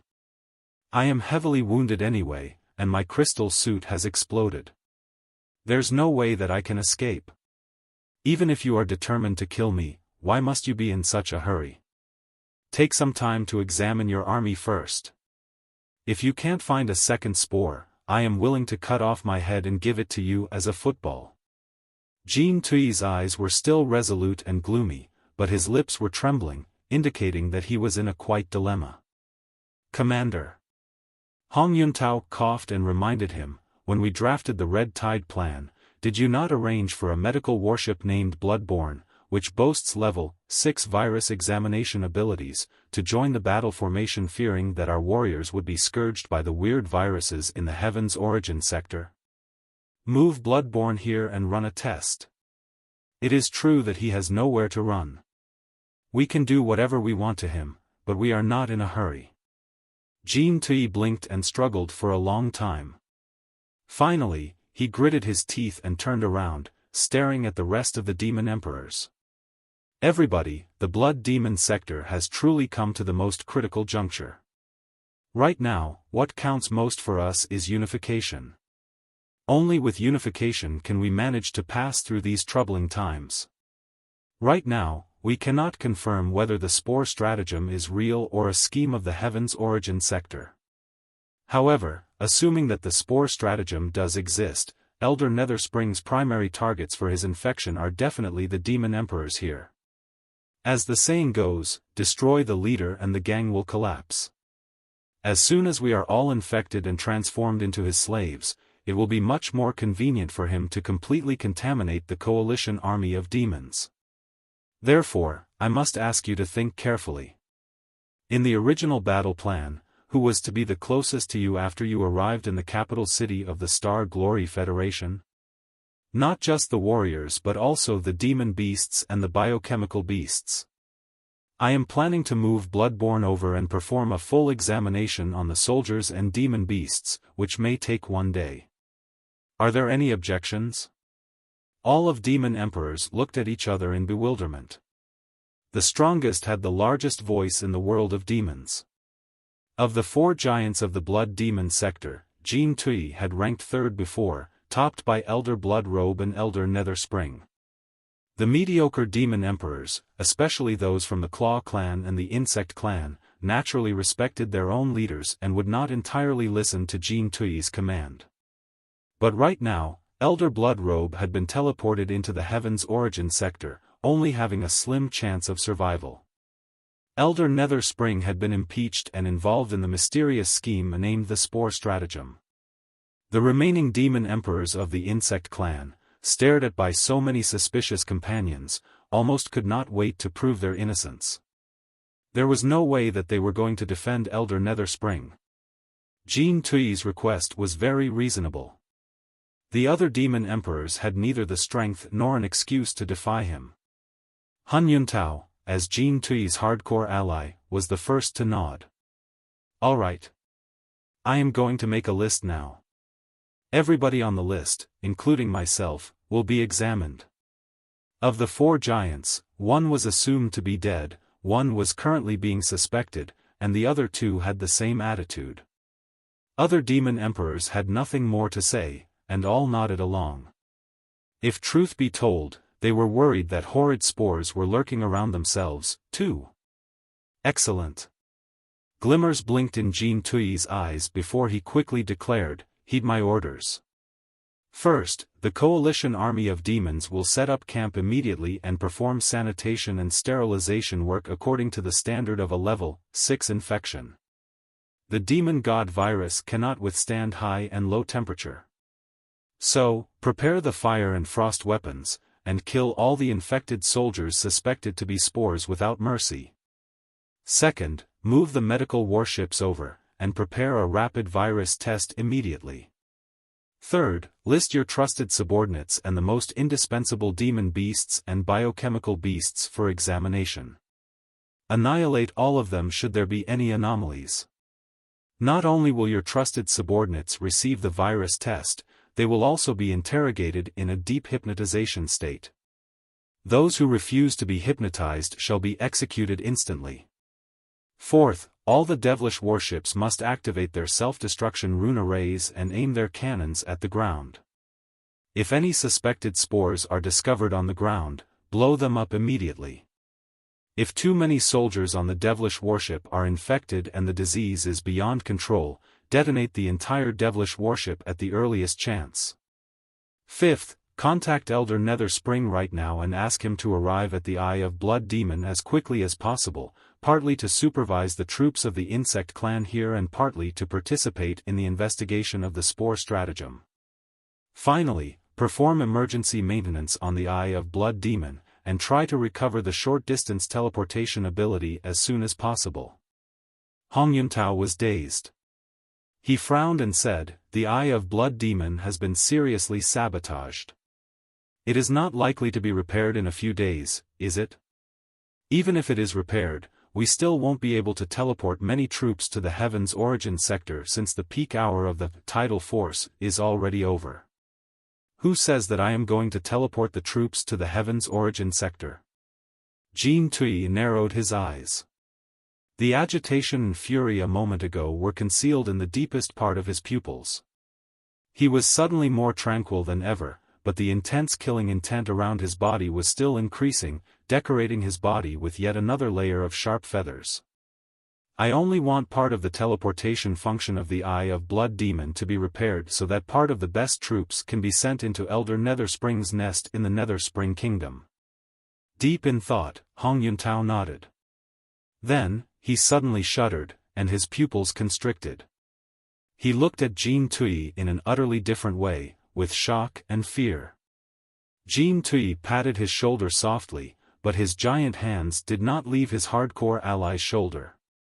He stared at the demon emperors on the spot with a pair of eyes as deep and cold as an ocean while he solemnly said, "A catastrophe is falling right upon our race. We are now in great peril with barely any chance of survival. To preserve the forces of our race, I will resort to any approach necessary. Your trusted subordinates, and even yourselves, if involved in the spore stratagem, shall be punished in the most merciless way.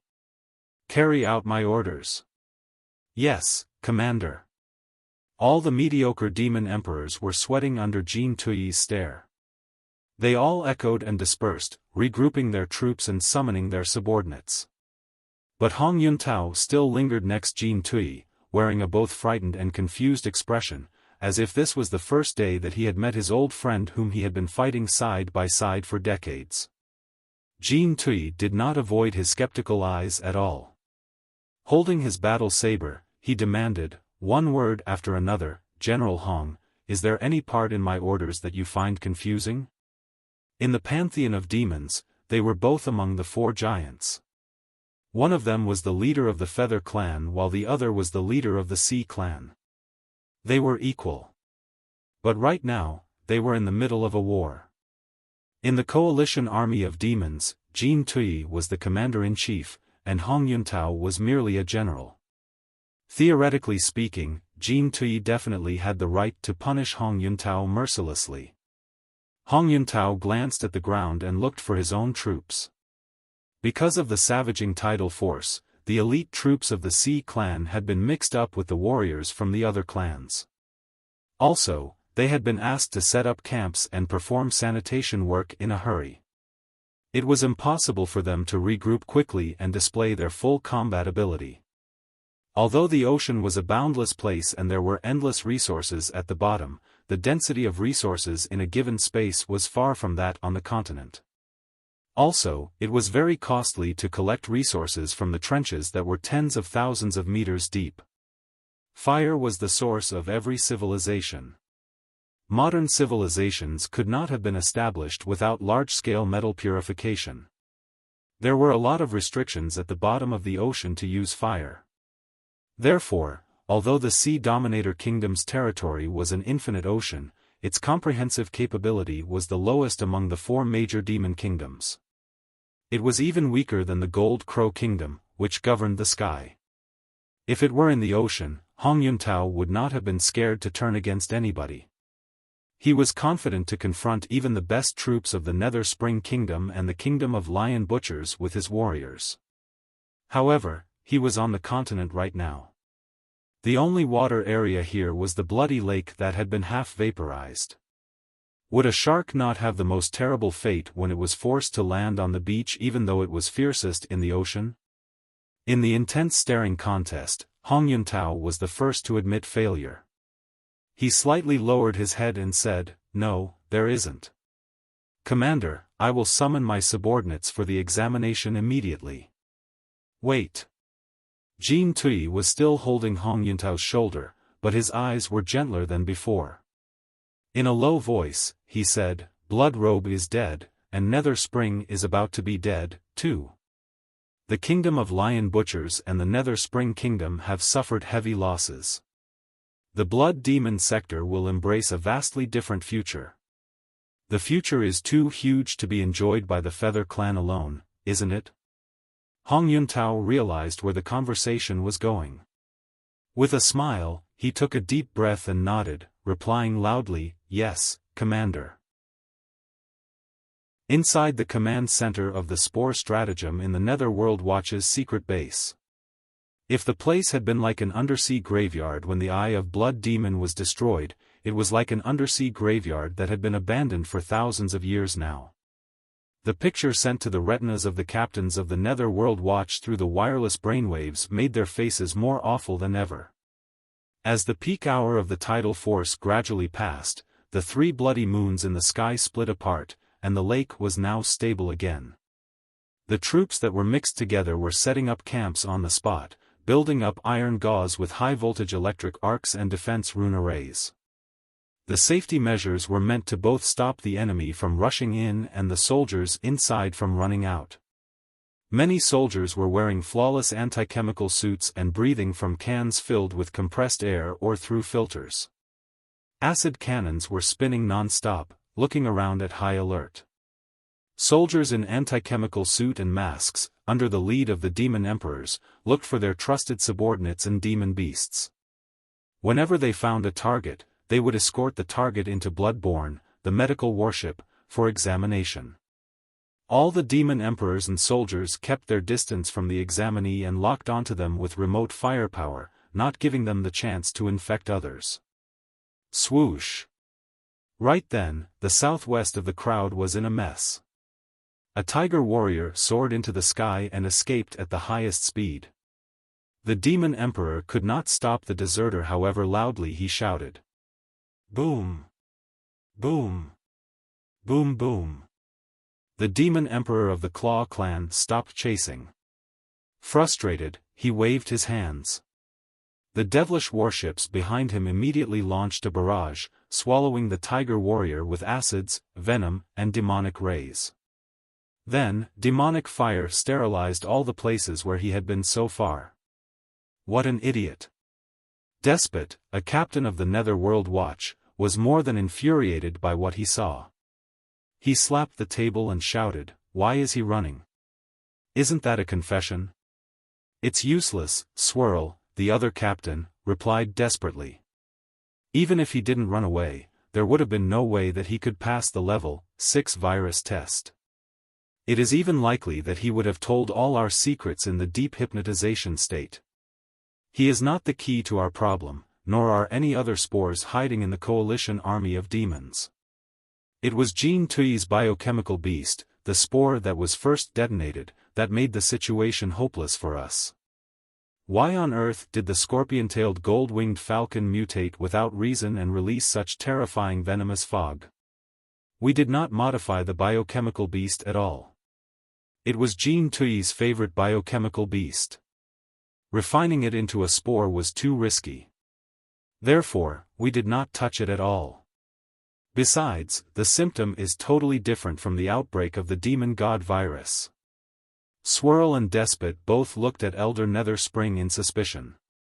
Staring at the picture for a long time, Elder Netherspring did not burst into crazy laughter until more spores fled out of the coalition army of demons and were blown into smithereens by the cannon fire. Hee hee. Hee hee hee hee. Fooled. We've all been fooled. Elder Netherspring laughed so hard that his eyes turned red. Every muscle on his face was twitching as he gnashed his teeth. Don't you see? Jean Tui's scorpion-tailed gold-winged falcon did not contract the demon god virus at all. God knows what the heck it was infected with. Perhaps another virus, a fatal poison, or cell activation drugs that were hundreds of times above the normal usage. Despot was dazed. He stammered, Who did it? Why did the disease break out at the perfect moment, neither late nor early? Who else could it have been except for Jean Tui himself? Elder Netherspring closed his eyes. The antennae on his forehead dangled down helplessly while he mumbled, We were tricked. We were all tricked by the moron. Despot and Swirl looked at each other in bewilderment, and their face color greatly changed. Mad Medic Lu Wuxin reeled in horror so violently that his head almost retreated into his neck. The final judgment on Jean Tui's cerebral sclerosis had been made by him. For a moment, Elder Netherspring's killing intent soared to the maximum, as if he were going to slay every soldier of the Netherworld Watch in the command center. However, his muscles loosened again, and he waved his hands in depression. Cut off the communication with the Eye of Blood Demon. The spore stratagem is done. What? Swirl and Despot were both surprised. But we still have so many spies in the coalition army of demons who can monitor everything happening in the Eye of Blood Demon. What's there to monitor right now? Elder Netherspring shouted in a bad mood. When we are monitoring him, he is monitoring us, too. The spies have to send out wireless brainwaves in order to transmit the picture to us. Chances are that Jean Tui has already locked onto the brainwaves and traced them back to our secret base. He might even be going to teleport an elite troop to this place and fish up us once and for all. Quickly. Cut off all brainwave transmissions. Evacuate immediately. Swirl and Despot were both at a loss. An hour ago, they had thought that they were truly going to be the gods in Elder Nether Springs theory and become the dominators of the Heaven's Origin sector and the Blood Demon sector. But now? Everything was a joke. Elder, what do we do next? Swirl murmured. Activate the final solution, Elder Nether Spring said gloomily. Even if we are cursed, thousands of demons will die together with us. Around the Eye of Blood Demon, in the camps of the Coalition Army of Demons. If the mutation of Jean Tui's scorpion-tailed gold-winged falcon was only a bit suspicious, the fact that more and more spores were fleeing in a hurry before they received the test further proved the existence of the spore stratagem. It was especially so when a spore activated the demon god virus inside his body in desperation when he had nowhere to run. The scarlet venomous fog contaminated almost 10 soldiers nearby and transformed them into horrifying, uncontrollable mutants. After that, nobody had any doubt about Li Yao's words. Thankfully, the Coalition Army of Demons had entered the Level 6 quarantine state earlier. Most of the soldiers had put on the anti-chemical suit and the masks, and they were highly vigilant. Before the uncontrollable mutants caused any greater damage, they were burnt to ash by the demonic fire. The scenes were all captured by the biochemical eyes and projected to the sky so that all the soldiers could see what was going on. As a result, the demon emperors and the soldiers who were secretly complaining about the arrangement were all sweating in shock, having no objection to Jean Tui's commands anymore. However, it would take quite a few days to perform a strict examination on the hundreds of thousands of soldiers present. It was destined to be the longest night in history. However, even the longest night would be over sooner or later. Dawn, even one stained with blood, was certain to come.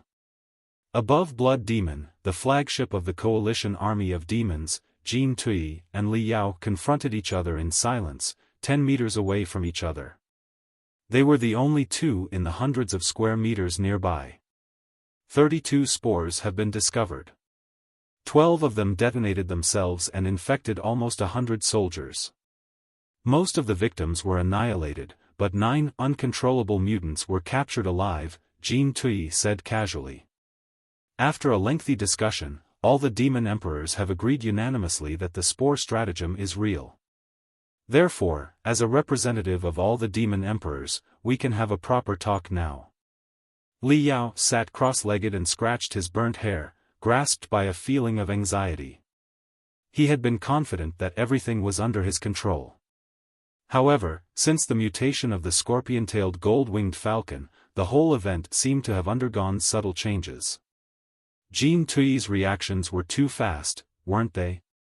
In just 1 hour, the sanitation work of hundreds of thousands of soldiers had been completed, and all the follow-up measures had been settled in an orderly fashion, as if the whole thing had been rehearsed hundreds of times. Besides, had he not been a bit too edgy a moment ago? For a cold-blooded hero who would not bother batting an eye when he heard his daughter's patricide plan, would he have been so greatly disturbed when he learned of his son's death? Just now, Li Yao had been too focused on convincing the Coalition Army of Demons of the existence of the spore stratagem to care about these minor issues. But right now, he was more or less relaxed, and he was finally able to spare part of his computational ability. Immediately, he noticed that something was wrong. His eyelash bouncing, Li Yao mumbled, "Is Elder Nether Spring a moron?" Jean Tui was unmoved. "What did you say?" Elder Nether Spring's first spore was rather weird. Li Yao found it more and more perplexing.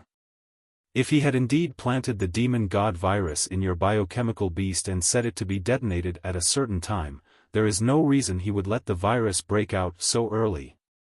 Without me as the unexpected factor, you would have successfully passed through the wormhole. That would have been too early a time for the virus in the scorpion-tailed gold-winged falcon to break out. It would only have been several minutes since you entered the capital city. Chances are that you wouldn't have moved to the downtown area and met the cultivators. But the virus broke out. That seems too rash. Why didn't it lurk for a day and a half, when you and all the cultivators were exhausted, before it exploded? Wouldn't that be a much safer approach and boast a higher chance of infection? Even if the demon god virus must be activated so early, all the spores should have been detonated together. Was there any particular reason one of the spores should have exploded earlier than others? Jean Tui smiled. You do seem to have point. Li Yao eyed him up and down for a long time. The first time I saw you, you were casually preparing to kill one of your daughters.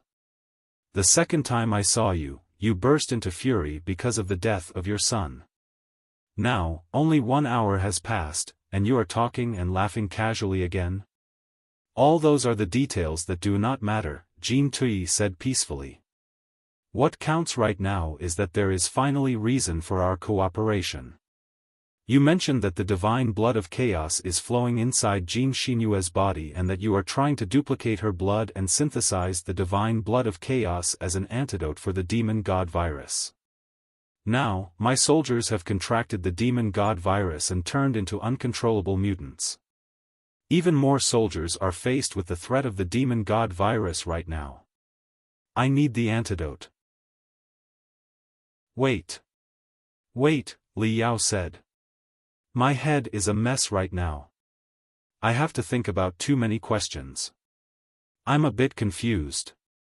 Until I figure everything out, it is impossible for me to tell you the headquarters of Skyfire and the secrets about the antidote. It doesn't matter, Jean Tui confidently said. Take your time to consider. After all, I have to clean up this mess, repair the Eye of Blood Demon, and find out the unstable factors mixed in the coalition army of demons first. However, are you really going to be enjoying a night of cold wind here? Li Yao licked his lips and grinned. The air here is excellent. Jean Tui smiled. Cut the crap. Blood Demon is my flagship. I know its formidability much better than you do. 10 seconds is far from enough for you to plant crystal bombs on every key location. Do not lower the level of our game with such petty tricks. Besides, his eyes turned cold and cruel. Even if you have packed Blood Demon with bombs, do you think that I am the type of person who cares about a particular warship or legion? Come on. If you really need to think, why don't you pick a room inside Blood Demon where you can detonate your non-existent crystal bombs at any time and take your time to think?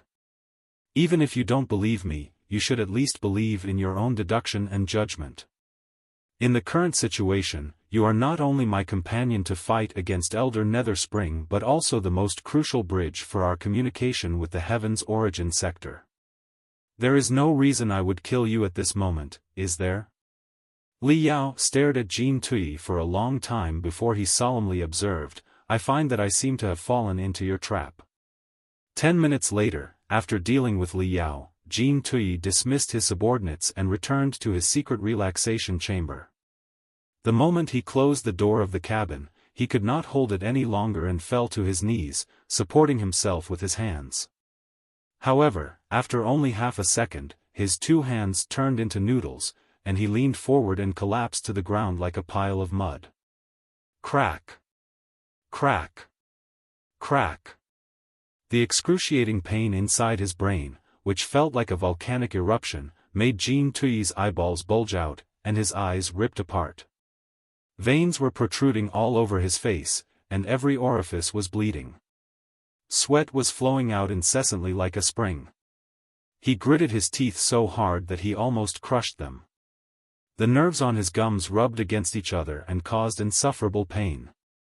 However, even the insufferable pain on his gums was only less than 1% of the pain deep inside his brain.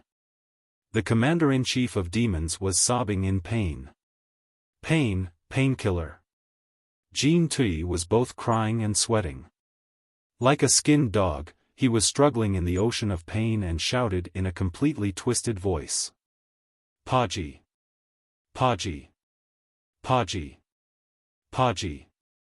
A demon beast, which was fat, furry, with two short and stupid wings, flew over. It looked like a little pig that had grown wings. While flapping its wings and waving its long tail, the little pig uttered in a cute voice, "Master, as your personal medical assistant, Little Dot feels that the pain of your brain is because of the overactive state of your brain cells. Therefore, other than injecting the painkiller, it will be best to also inject the brain cell suppressant to cool down the brain a little bit. Otherwise, the excruciating pain cannot be cured." The voice of Little Dot sounded somewhat similar to Jean Chinue's. "Painkiller, now." Jean Tui was writhing on the ground in pain, his feathers scattered all about. He roared thunderously and even condensed a stream of demonic energy, slashing toward Little Dot. The demon beast creaked and quickly sent over a dose of highly compressed painkiller with its tail. Chi! A long, narrow needle extended out of Little Dot's tail. After all the painkiller had been injected into Jean Tui's spine, the commander-in-chief was finally relaxed after cramping for a further 10 seconds. He stretched out his arms and legs and took a long breath in relief. His face was soaked in blood, tears, and snot, and yet he did not even have the strength to wipe them off.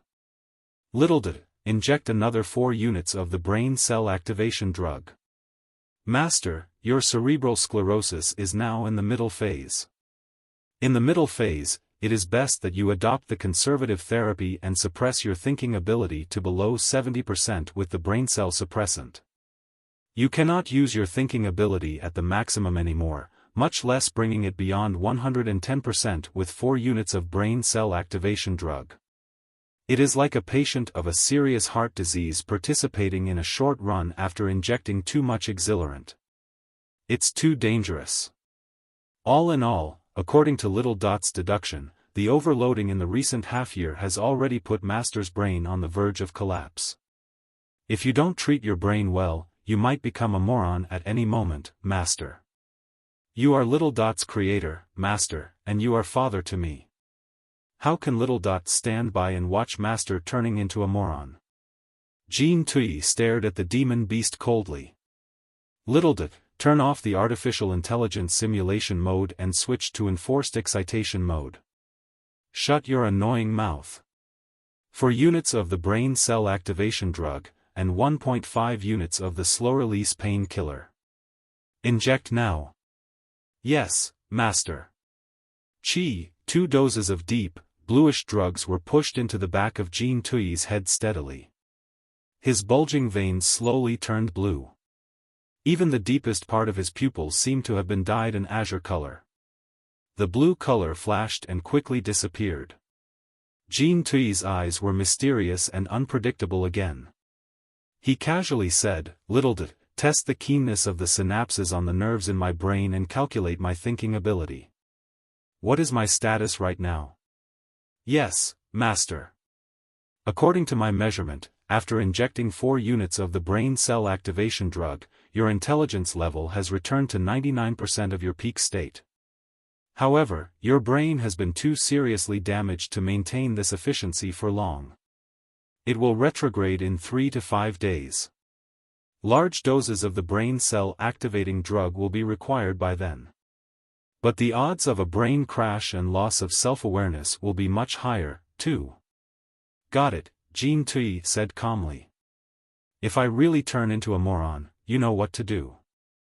"I do," Little Dot said. "Once it is determined that Master's intelligence is less than 50% your peak state, the artificial intelligence simulation mode and auto-run mode will be immediately activated. I will find Master's daughter, Jean Chinue, and inform her of the whole content of the Red Tide Plan and the roadmap. She will be appointed as the next implementer of the Red Tide Plan, and I will help her complete the following procedures of the Red Tide Plan." Jean Tui struggled to shake his head and tried to stand on his feet, but the aftershock-like pain deep inside his brain made him tremble violently again. It was not until 5 seconds later that he managed to stand straight again. "Several of your vital signs are seriously abnormal.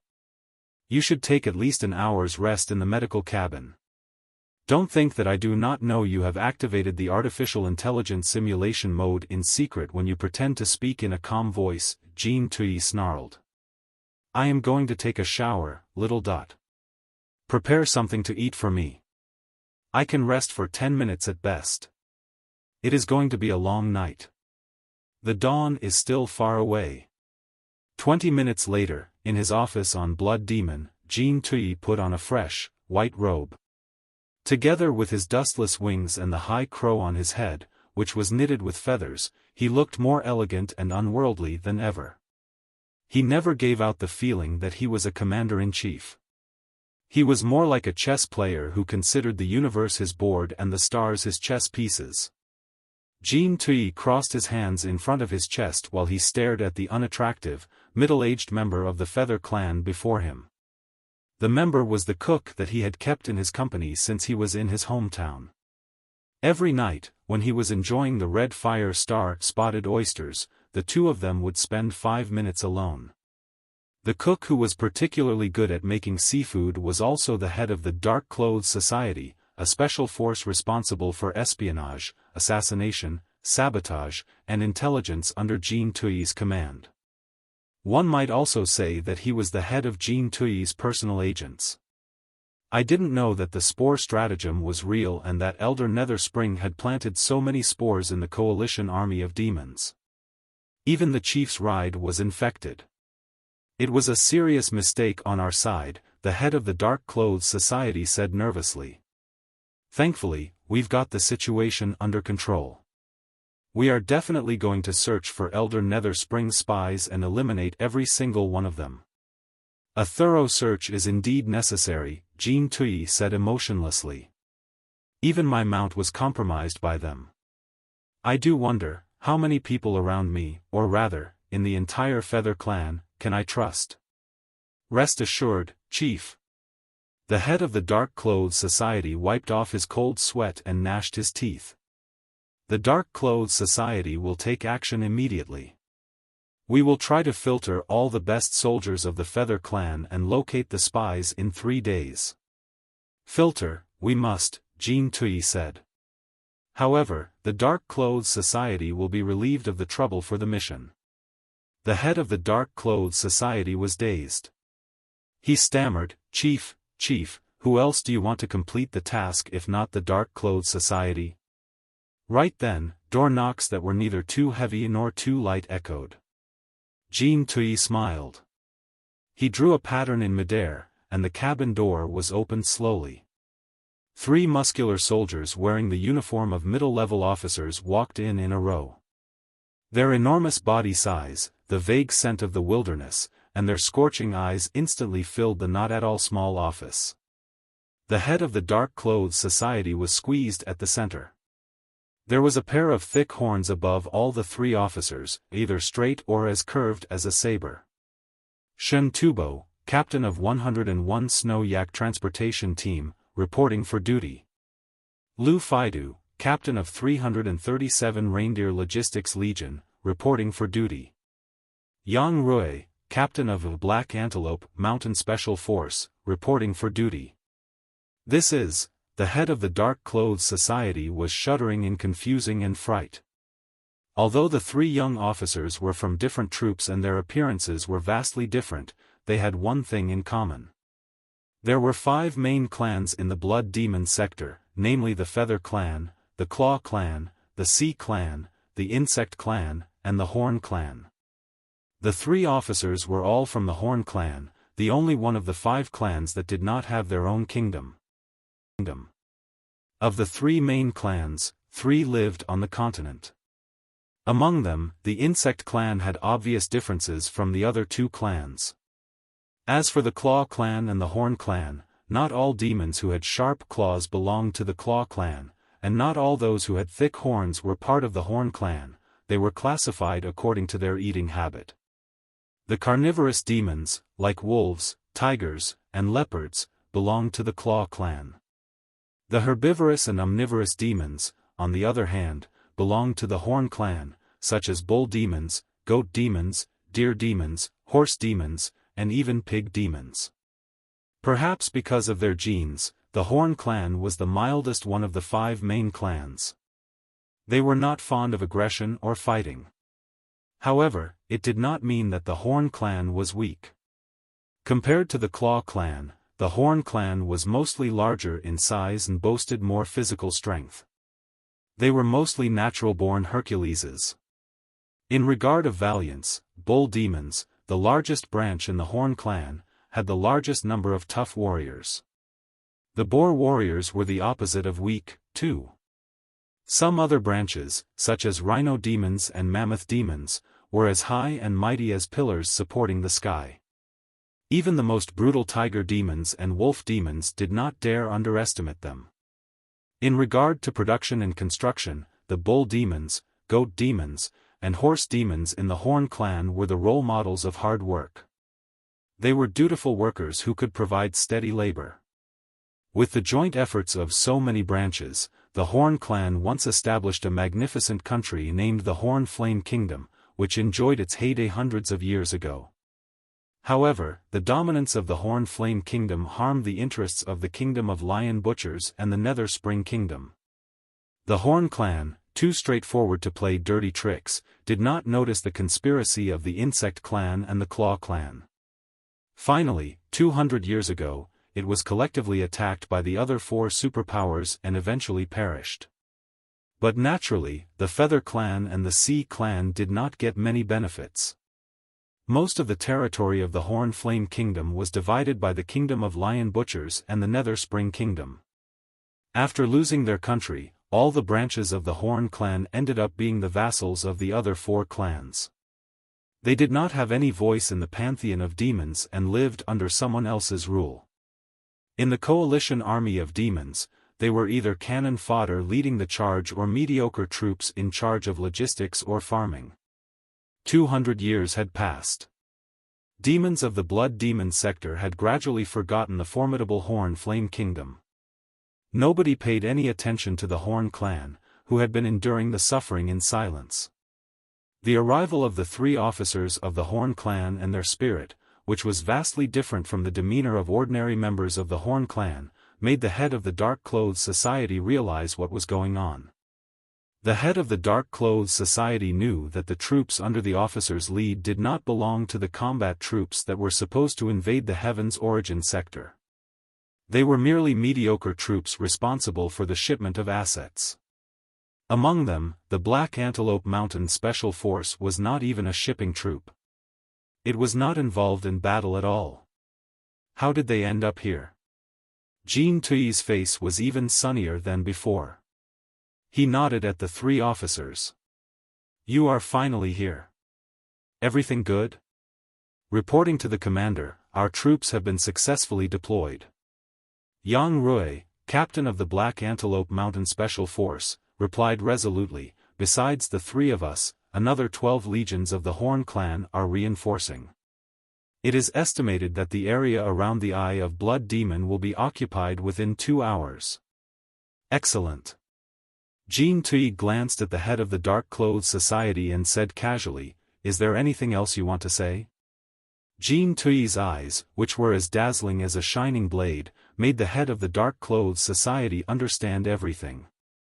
Sweating, he almost fell to the ground. He panted hard and said, Chief, can you give me a chance? Jean Tui sighed, as if he were surprised that his trusted subordinate who had worked for him for decades was so ignorant of his personality as to pose such a naive question. Do you not know the answer? You don't have any chance now. But your entire family, 138 individuals in total taking everyone related to you into account, still has a chance, however slim it is. I know that people of your trade are all cold-hearted and do not care about the lives of 1 or 2 family members. But I wonder, do the lives of 138 family members mean anything to you? You've led the Dark Clothes Society for so many years. So, you must know that some of the punishments in the Dark Clothes Society are more miserable than death.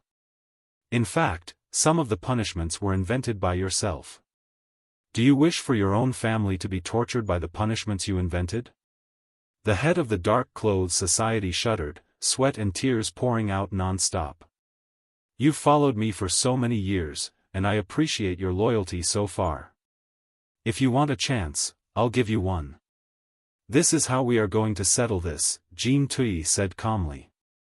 Of your 138 family members, I will spare one after you reveal one of Elder Netherspring's spies. If you give me 138 names, I will spare your entire family, and you will even be granted a clean and quick death.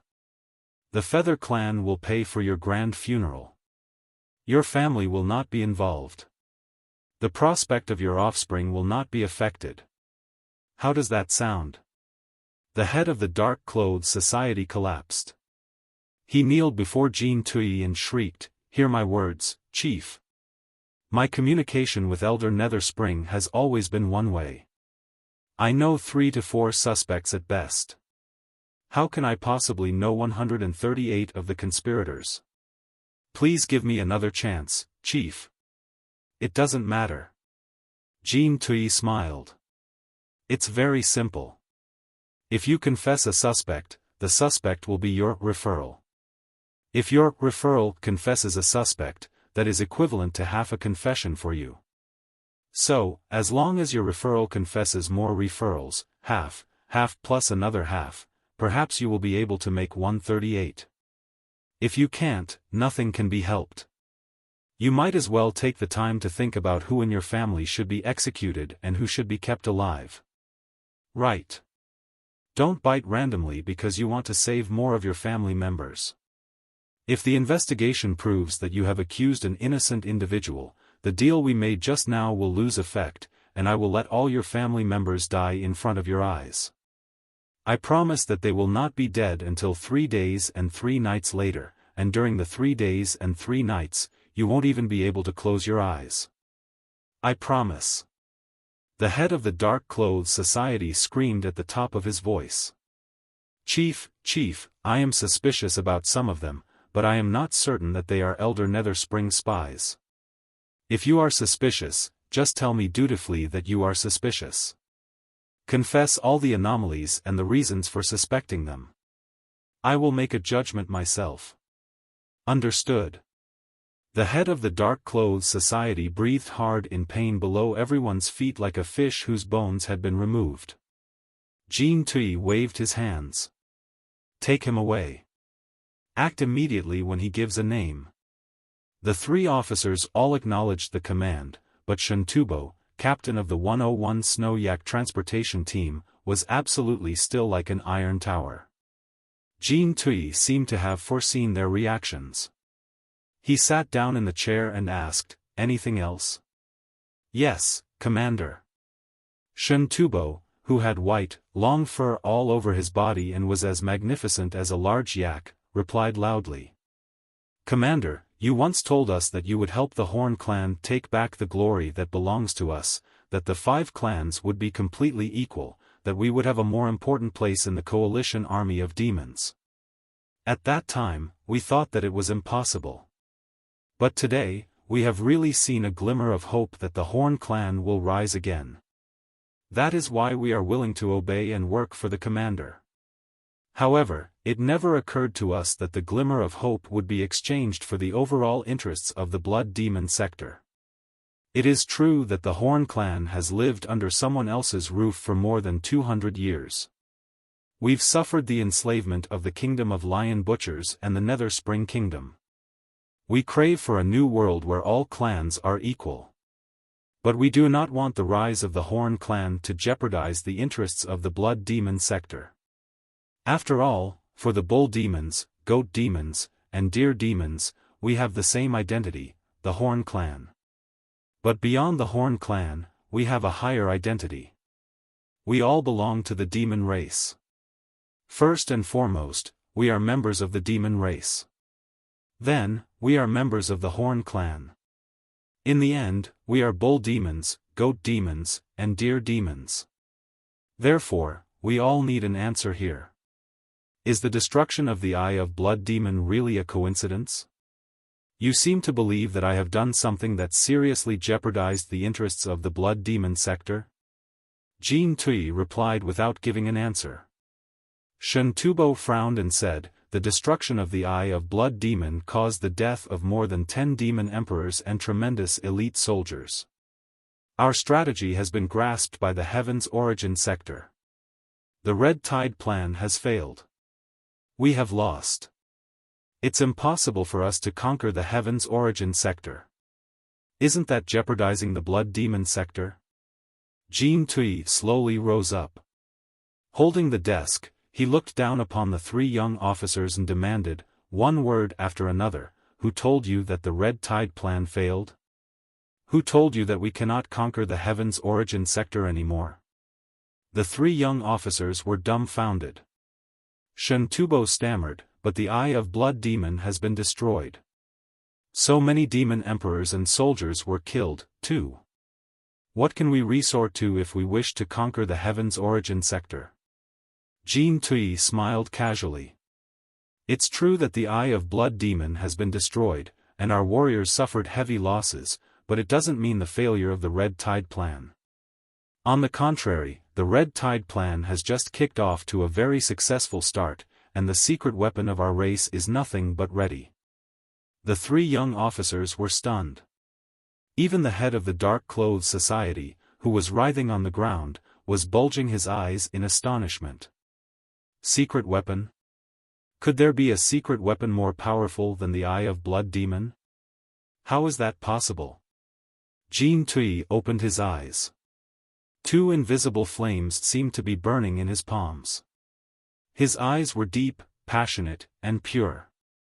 There was inviolable solemnity as well as enticing charisma in his voice as he said, I do not think that I have harmed the interests of the Blood demon sector. On the contrary, everything I did was for our race to be reborn in fire after falling for 10,000 years and to achieve the sacred and glorious goal of conquering the Heaven's Origin sector, the Flying Star sector, and even more worlds until we are dominators of the Sea of Stars again. Obliteration. Rebirth. Immortality. This is the creed for our race. Now that obliteration has come, will rebirth and immortality be far away? I don't understand, Commander, Shen Tubo said, we don't understand. You don't need to. Jean Tui narrowed his eyes and gnashed his teeth.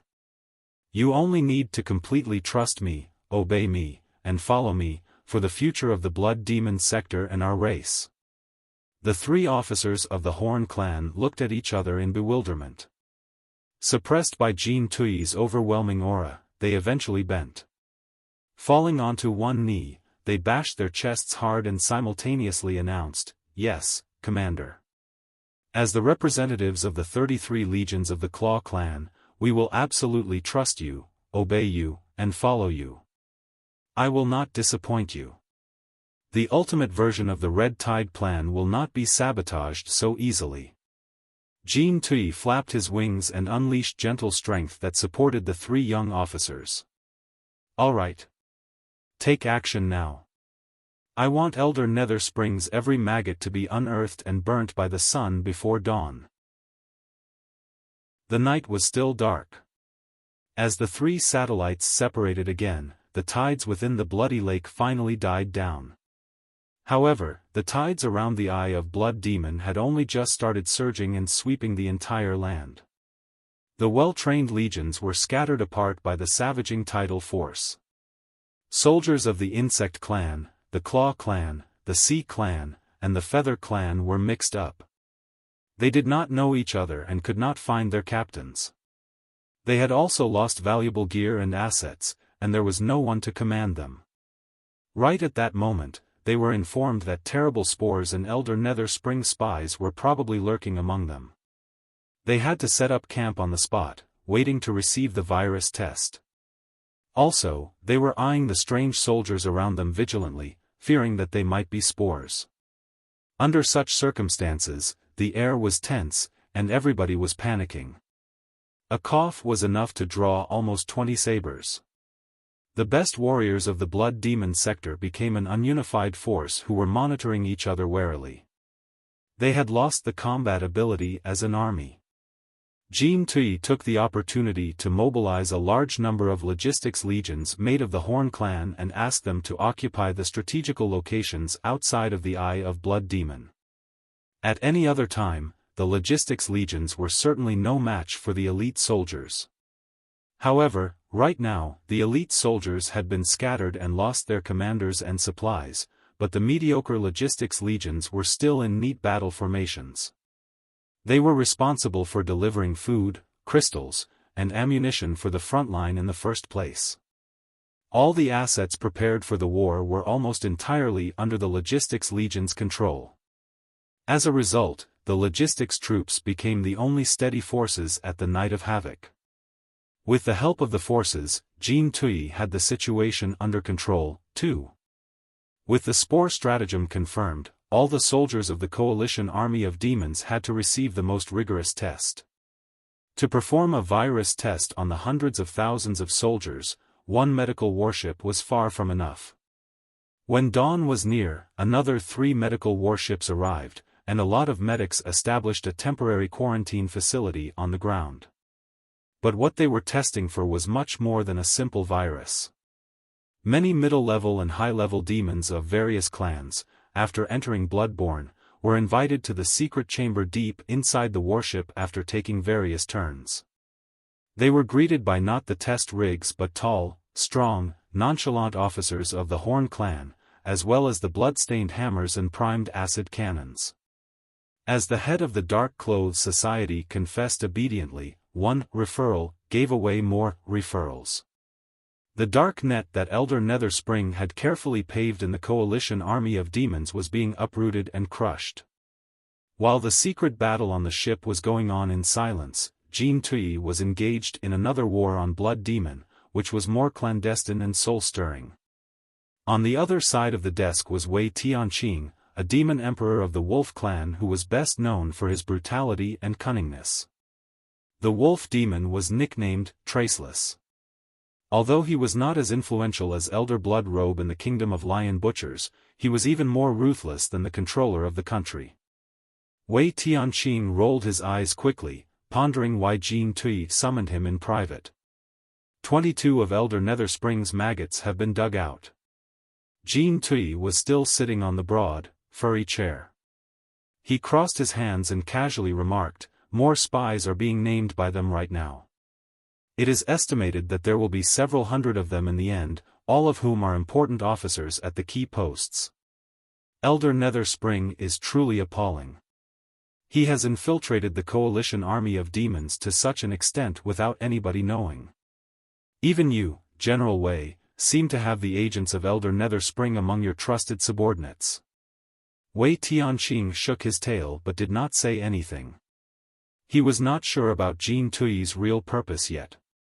Jean Tui continued. "The collapse of the Eye of Blood Demon made us lose countless elite warriors. When Elder Netherspring spies are all revealed, our losses will be even heavier. In the coalition army of demons, the 4 superpowers, and even the pantheon of demons, a lot of vacancies have appeared. Whether we like it or not, a reshuffle is inevitable." Wei Tianqing narrowed his eyes and finally realized where the conversation was heading. His lips curled into a scornful smile. As he expected, Jean Tui leaned forward and spoke in an alluring voice. "General Wei, in the Claw clan, lions and tigers have always been most respected. The Lion clan and the Tiger clan have controlled the most prosperous mines and land and kept a lot of secret training arts to themselves. They have also occupied the most important posts in the Kingdom of Lion Butchers. For hundreds of years, the other few clans have been eclipsed by them. Even the country of the Claw clan is named after Lion. It almost appears that they are the natural-born leaders of the Claw clan and that the other clans are just vassals of the Tiger clan and the Lion clan. Right now, Elder Bloodrobe is dead. The best troops of the Lion clan and the Tiger clan have suffered heavy losses, too. There are a number of vacancies even in the pantheon of demons right now. What is the Wolf clan's choice? I once heard an idiom, wolves on the way. As the leader of the Wolf clan, do you not want to taste the feeling of standing in the middle of the way? Wei Tianqing listened attentively, but he laughed in amusement in the end. Commander, it never occurred to me that you were the most sordid one. You are trying to tempt me with Chief of the Claw Clan, Master of the Kingdom of Lion Butchers and even one of the 12 demon emperors of the Pantheon of Demons, so that the Wolf Clan will join your side and help you compete with the Lion Clan and the Tiger Clan, which will in no way bend before you, right? But it is a shame that I know myself quite well. In all the branches of the Claw Clan, the Wolf Clan has always been relatively weak. The Lion Clan and the Tiger Clan have run the Kingdom of Lion Butchers for hundreds of years. It is not going to be easy to expel them. Although Elder Bloodrobe is dead, Yin Tianzuan, his junior brother, is still alive and has tremendous forces under his control, including Invincible Tiger Camp and the Griffin Legion. Of course, I've heard the idiom, wolves on the way, but I also know another idiom, driving the tiger to swallow the wolf. Hee hee. Commander, you are not trying to drive the tiger to swallow the wolf but enticing the wolf to attack the tiger. When the Claw Clan is divided because of the internal strife and the Wolf Clan, the Lion Clan, and the Tiger Clan all suffer heavy losses, you will be able to enjoy all the benefits as a bystander, won't you? If it is the forces under Yin Tianzuan's control that concern you, that is not going to be a problem, Jin Tui replied casually. I have undeniable proof that Yin Tianzuan is involved in Elder Nether Spring's scheme. He will soon be despised. None of the troops of the Tiger Clan and the Lion Clan will listen to him. Wei Tianqing's pupils constricted violently. How can that be? Yin Tianzuan is the second most influential figure in the Kingdom of Lion Butchers. What benefits could he get by joining Elder Nether Spring's cause? Jin Tui's smile remained unchanged. You said yourself that he is the second most influential figure. Is it really strange of him to join Elder Nether Spring's cause in order to be the most influential one? Wei Tianqing shook his head and declared, I don't buy it. If you have any valid evidence, I would like to see it now, Commander. Jin Tui did not move. Wei Tianqing narrowed his eyes and realized what was happening. You are trying to frame Yin Tianzuan and smear him to be with Elder Nether Spring. General Wei, we are in troubled times right now. Do not speak such nonsense that will sway our army. Blabbering might lose you your head. Jin Tui's eyeballs turned bright gold, bordering on transparent. His smile was even sunnier as he replied, since General Wei is so loyal to Yin Tianzuan, I will not force you to do what you are not willing to. After all, in the Claw Clan, it is not just the Wolf Clan that has been suppressed by the Lion Clan and the Tiger Clan. There are still the Leopard and Bear clans. Moreover, is there absolutely nobody within the Lion Clan and the Tiger Clan who is ambitious enough to replace Yin Tianzuan? Therefore, General Wei, you may leave now. Wei Tianqing was dazed. You are letting me go just like that? Now that he had heard Jin Tui's great scheme, how could he walk away so easily? Pondering for a moment, his face lost all color. Shuddering, he gnashed his teeth. Commander, you said now that you'd found Elder Nether Spring spies within the Wolf Clan? Exactly. Jin Tui smiled. He also confessed that Elder Nether Spring had a lot of conspirators among the demon emperors. Yin Tianzuan might be one of them, but he might not be, and it could actually be some other demon emperor. That's all uncertain now. Wei Tianqing smiled miserably. I assume that, as soon as I walk out of the door, my name will be among Elder Nether Spring's conspirators, won't it? Maybe. Jin Tui opened his hands. He hasn't completely confessed yet. How would I know? However, Elder Nether Spring has been planning carefully for such a long time, and the Wolf Clan has a perfect reason for betrayal since you've been suppressed by the Lion Clan and the Tiger Clan for hundreds of years. It will not be strange if General Wei and Elder Nether Spring met each other's needs and worked together for the scheme, right? General Wei is defending Yin Tianzuan loyally right now, but will Yin Tianzuan trust you and defend you when you are accused of being Elder Nether Spring's accomplice? Schwa. Wei Tianqing bared his fangs and raised his tail like a bat. All his claws were protruding out with sharp killing intent. Jin Tui was still smiling casually as if he felt nothing. General Wei, I've also heard a third idiom before: when you row a boat against the current, you will be retreating if you are not moving forward. It is exactly so in the reshuffle. If you don't shuffle them out, they will shuffle your family and your entire clan out. Look. Surging tides are rising everywhere. How is it possible for you to stay where you are and protect yourself? Many other people are willing to do what you do not want to, in an even more ruthless way. You didn't earn your fame by cowering, did you? Where is your bloodthirst and resolution? Is the rumor true that you are nothing more than the dogs domesticated by the Lion clan and the Tiger clan? Wei Tianqing was silent for a long time before he struggled to say, the Wolf clan alone is no match for the Lion clan and the Tiger clan. What if you have the help of the Leopard clan and the Bear clan? Jin Tui said. And the supporters within the Lion clan and the Tiger clan? And the Feather clan and the Horn clan? And the Sea clan?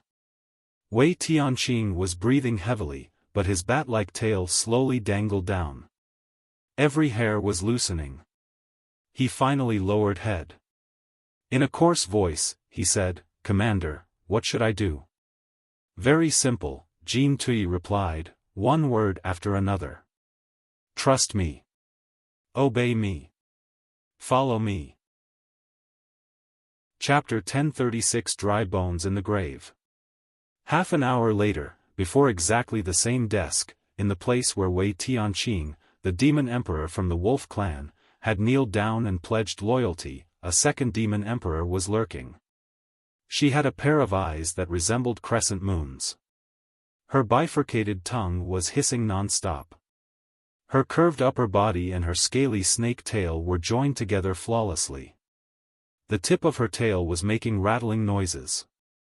It was the posture of the silver ring sand snakes when they were about to launch an attack. Bai Lianxin, a demon emperor from the snake clan, was on the verge of an outbreak. In the insect clan, the snake clan was a rather unique branch. Although they were often listed together with mice, ants, and other pests, there was a huge difference between them and the ant clan, the mantis clan, the beetle clan, and the other branches. Most of the members of the snake clan were not governed by the Nether Spring Kingdom. They were fond of establishing caves anywhere in the Blood Demon sector and minding their own business. White Lotus Fortress, created by Bai Lianxin, was the largest cave of the snake clan. Based on the fortress, Bai Lianxin became the leader of the snake clan. However, all the evidence is here. Do you have anything to say for yourself? Jin Tui tapped the desk softly and pushed over a jade chip. Your White Lotus Fortress was funded by a large sum of secret capital during the construction, and the capital can be traced back to Elder Nether Spring. When you became the leader of the Snake Clan, a lot of your competitors died without a good reason. Clues leading to Elder Nether Spring can be found, too. I'm afraid that you must be one of the spies of the highest level that Elder Nether Spring planted into the coalition army of demons, master of the White Lotus Fortress. Bai Lianxin smiled miserably. With everything coming to this point, the winner is always self-justified. What's there to say? However, I didn't know anything about the spore stratagem. In no way would I have expected that Elder Nether Spring would be so insane. At that time, I only thought that he was planning to unite the Blood Demon sector and make the Insect clan superior. He was the leader of the Insect clan. The Snake clan belongs to the Insect clan, too. He demanded that we work for him, and he gave a lot of benefits. Why would we defy him? Could we defy him? Bai Lianxin sighed, and her killing intent gradually dispersed. She knew that she was certainly no match for Jin Tui. Jin Tui was weak compared to the super experts such as Elder Blood Robe or Elder Nether Spring. Nonetheless, he was still one of the 4 giants of the Blood Demon sector and definitely not someone whom a mediocre demon emperor such as Bai Lianxin could fight against. Besides, the evidence was clear that she was an agent working for Elder Netherspring in the coalition army of demons. Now that the scheme had been revealed, it was impossible for Elder Netherspring to protect her. Her struggles before death would be futile. Bai Lianxin closed her eyes in depression. I have nothing to say for myself. I only want a quick death. A moment later, however, she heard a cracking noise, and the jade chip that stored the proof of her crimes exploded. Bai Lianxin was stunned. She raised her head and happened to make eye contact with Jin Tui, whose deep, dark eyes were brimming with mystery. In a moment, she understood everything. Pondering for a moment, the demon emperor of the snake demon also lowered her proud head like the demon emperor of the wolf clan a moment ago. The accident of the spores has placed the blood demon sector on the brink of destruction. In such an emergency, only the commander-in-chief can save the blood demon sector from catastrophe. The snake clan pledges loyalty to the commander-in-chief. On that night, Jin Tui summoned more than 10 demon emperors in secret. When the dawn came, his brain was aching as if it had been burnt by golden fire again. However, it was not the time for rest yet. The most critical battle was yet to come. At 8 o'clock in the morning, in the command center of the last battle on Blood Demon, an enlarged military meeting that all the demon emperors participated in was held. The so-called final battle was a joke right now. After the loss of 14 demon emperors, the sparse chairs in the room appeared to be a silent mockery. However, the demon emperors who luckily survived were not in the mood for fun. They were all anxious about the havoc that nobody had expected. The meeting was proposed by Yin Tianzuan, a demon emperor of the Claw clan, and Master Hollow Wind, a demon emperor of the Insect clan. After Elder Bloodrobe was killed and Elder Netherspring escaped, the two of them were the new rulers of the Kingdom of Lion Butchers and the Netherspring Kingdom right now. Theoretically speaking, they were the commanders of the troops that belonged to the Claw clan and the Insect clan, too. However, most of their troops were mixed up with the troops of other clans. Dispersed, they were all waiting for the test of virus and the identity check. The two demon emperors proposed the meeting of demon emperors because they were trying to figure out how to regroup the troops when the quarantine was completed. After a night's hard work, a lot of troops have finished testing. No more spores are hiding now. Yin Tianzuan was a lion demon who had silver, dense fur. Having just seized control over the Kingdom of Lion Butchers, he was quite ambitious and in high spirits, hoping to accomplish something great. Should we regroup the troops according to their previous legions? After all, we are still faced with Elder Netherspring's threat and might have to deal with the formidable Netherworld Watch at any time. Exactly.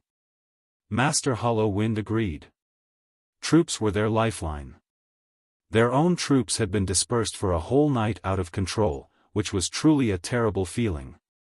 Elder Netherspring was once the leader of the Insect clan. The problem should be resolved by the Insect clan ourselves.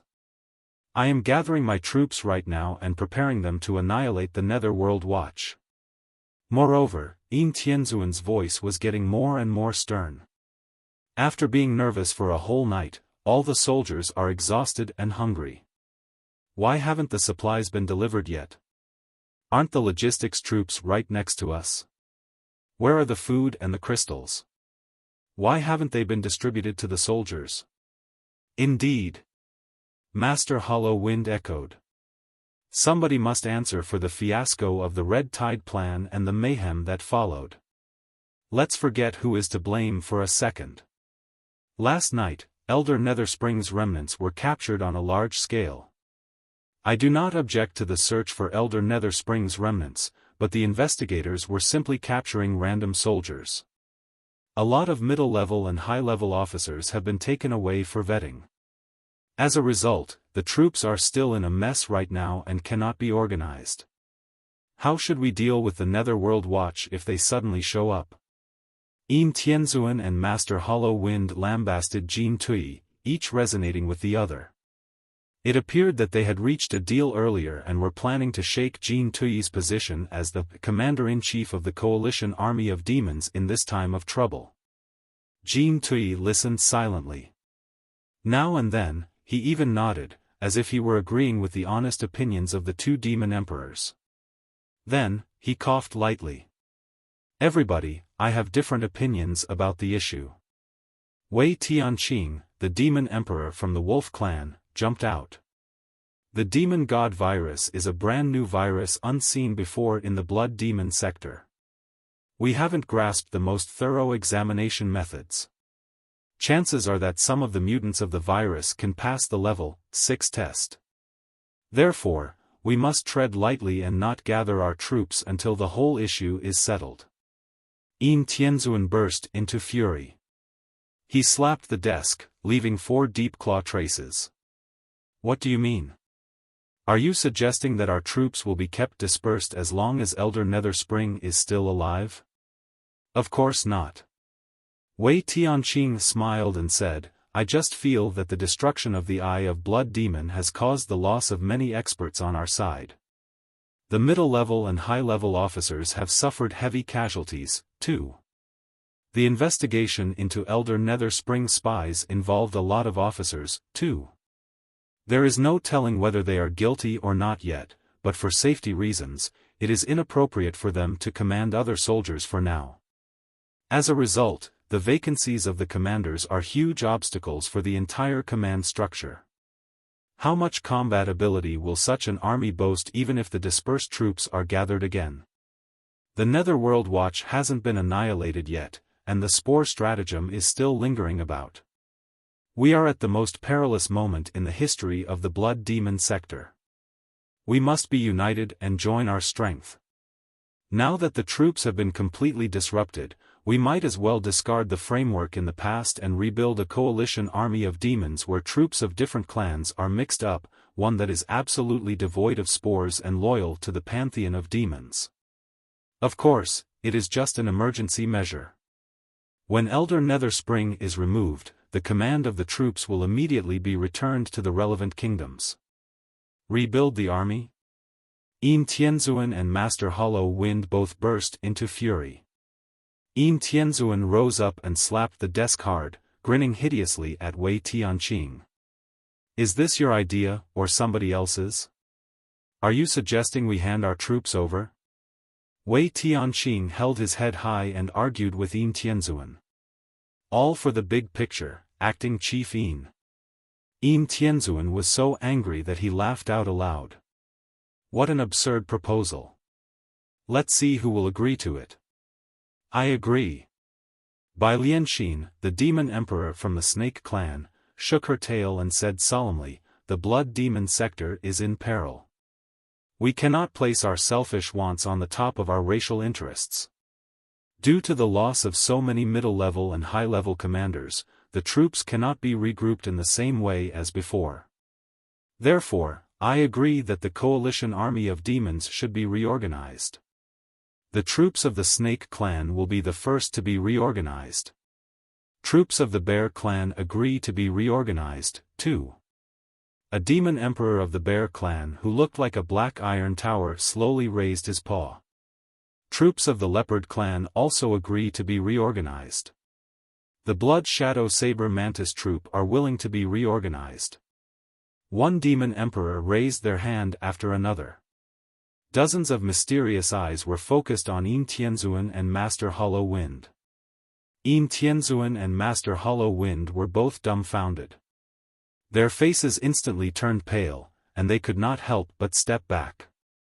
Looking at the arms and limbs raised up, as well as Jin Tuyi's emotionless face, they immediately understood what those eyes meant. That was the way people looked at bones in a grave or fish in a water tank. While Jin Tuyi was taking over the absolute power of the coalition army of demons slowly but surely, Li Yao was anxiously pacing back and forth in the middle part of the same warship. Jin Tuyi did not restrict his freedom.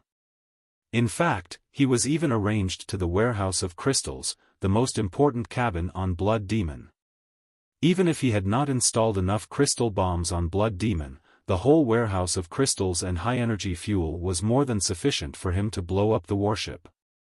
It was exactly because of the lack of defense that Li Yao felt he was enveloped by an invisible net that had even pierced into his blood and soul, making him unable to move anymore. He was more and more certain that Jin Tui was 10 times more dangerous than Elder Nether Spring. The most critical problem was that, although he had completely understood what Elder Nether Spring was up to, he did not have the first clue about Jin Tui's goal yet. Schwa. T-at in preparation. Kagwan, please wait a moment. After the updates, you need to refresh the page to get the latest updates. Chapter 1038 Discussion of Tao. To achieve your purpose, you have wasted 14 demon emperors and countless elite troops of the blood demon sector. Even the Red Tide plan, your lifelong work, has been thrown out as bait and ruined. Li Yao felt that his heart was cold. Jin Tui's ruthlessness was beyond his imagination. However, there was still something wrong. Li Yao thought for a moment and shook his head. No. Something is still not right here. If you are really a patient of cerebral sclerosis, you would not be able to keep it a secret for long. What's the point of being the monocratic leader of the blood demon sector? If I were you, I would certainly have tried to implement my lifelong plan at any cost when I was diagnosed with a terminal disease. Why would you trade the work of your life for power that will be gone very soon?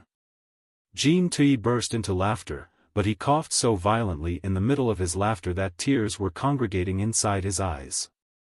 He rolled his wings and rubbed his temples with his feathers to soothe his headache. Nodding his head in approval, he said, "Young man, you are quite right. That is exactly what I am doing right now. In your eyes, the Red Tide plan is equal to the Eye of Blood Demon, and the destruction of the Eye of Blood Demon means the destruction of the Red Tide plan, right?" Li Yao frowned. "Is it not?"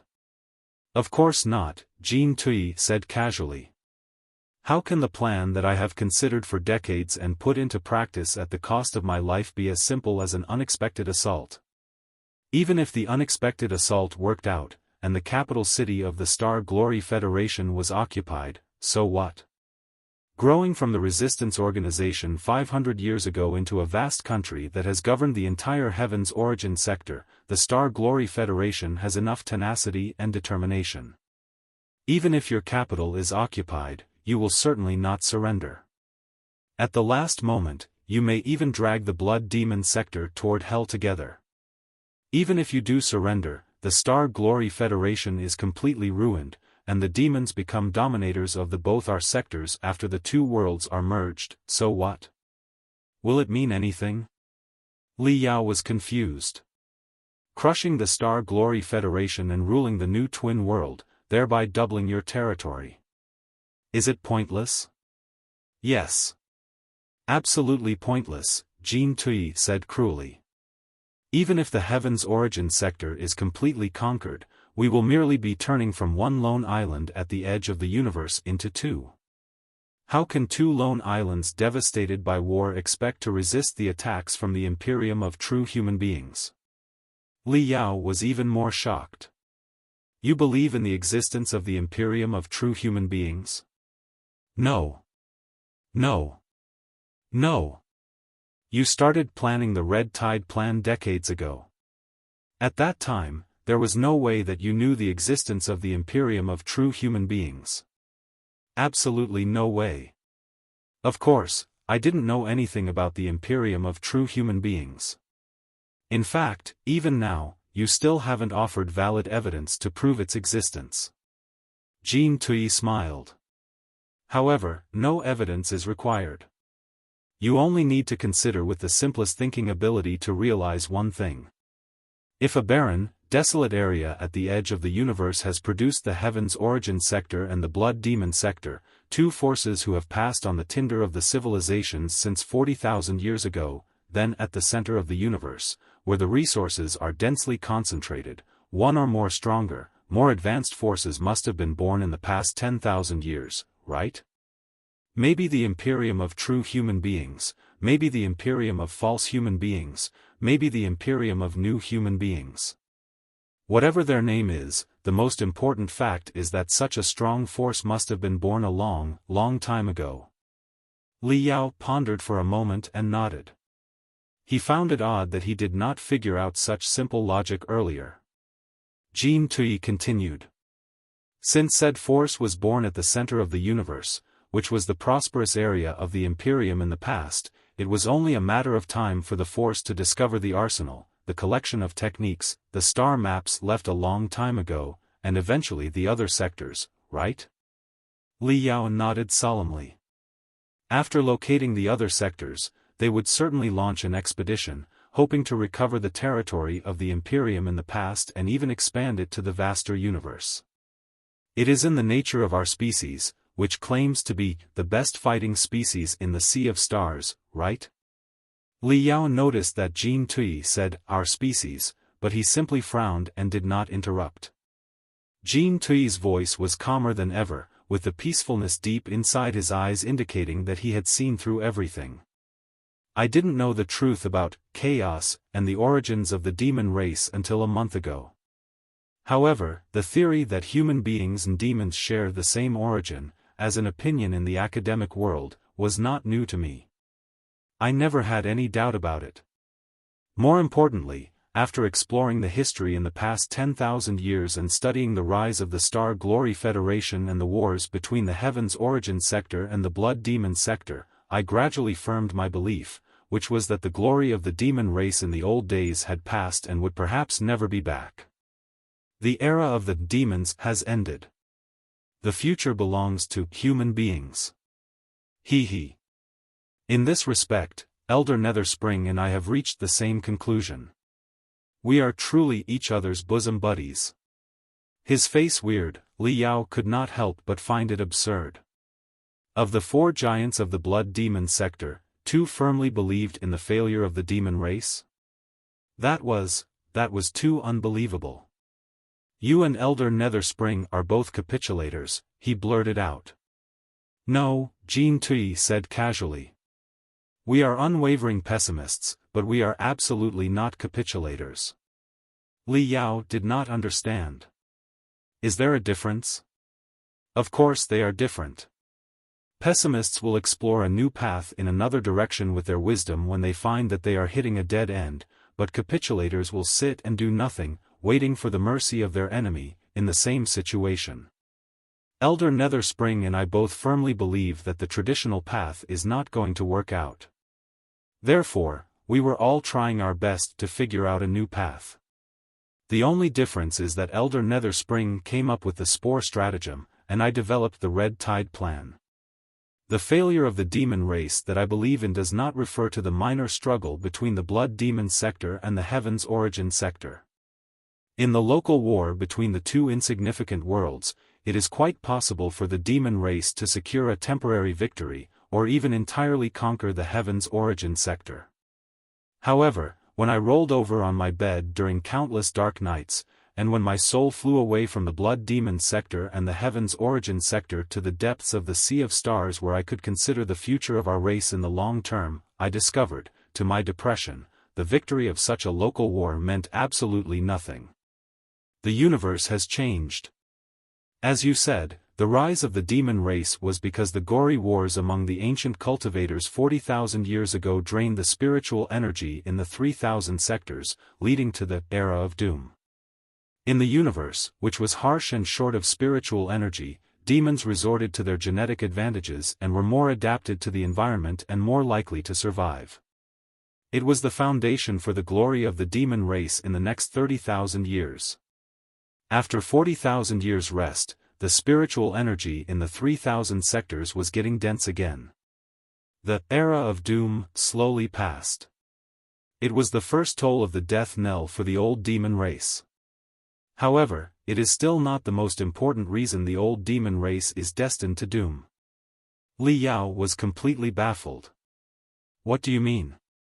The key is technology.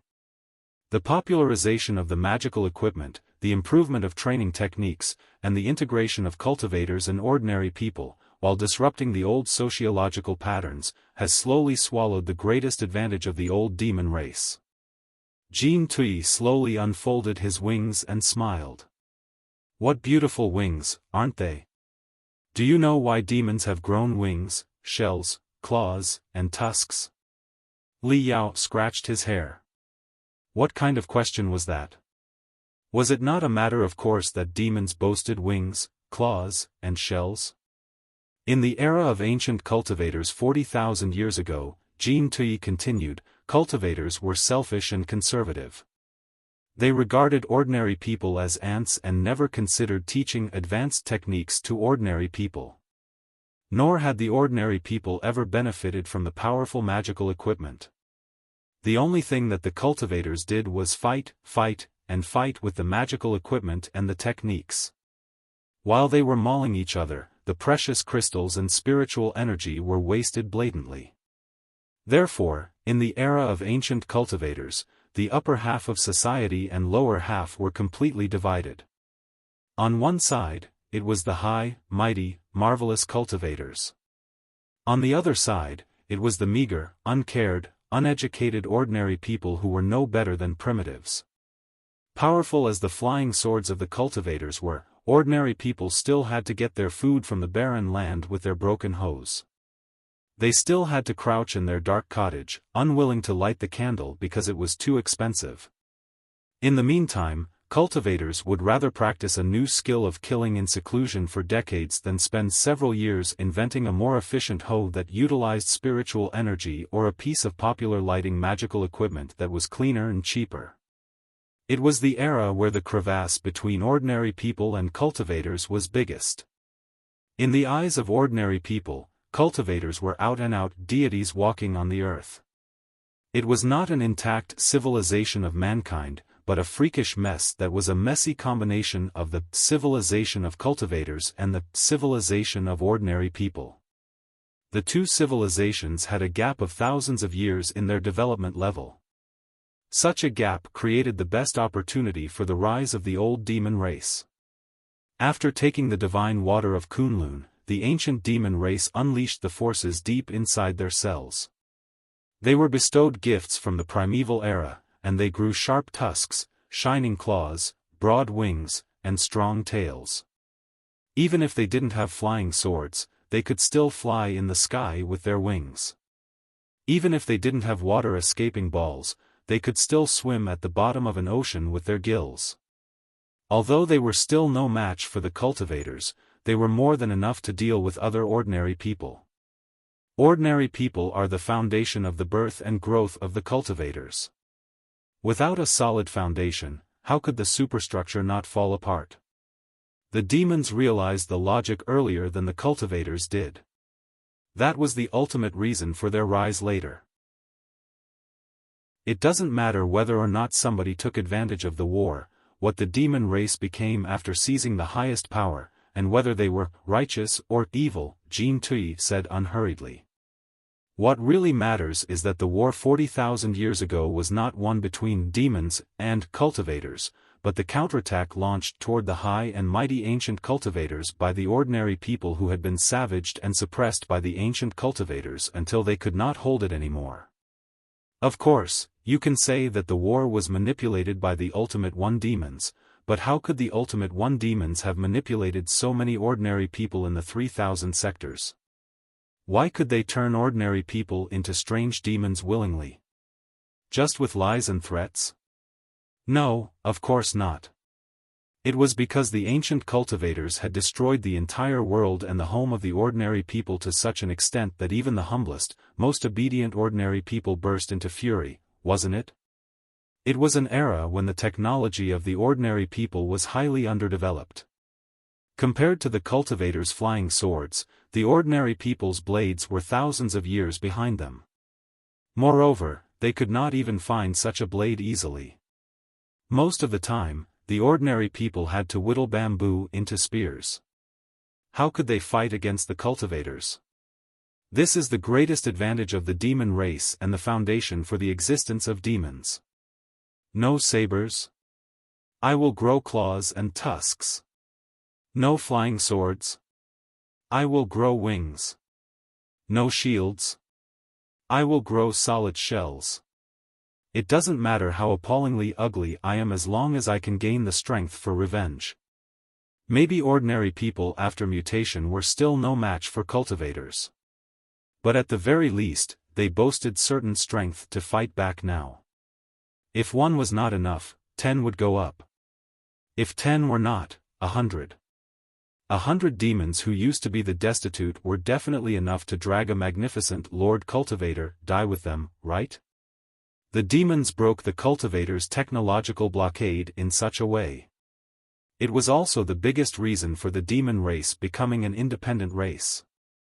Jean Tui smiled bitterly when he got to this part. But right now, the foundation has collapsed, and the reason is gone.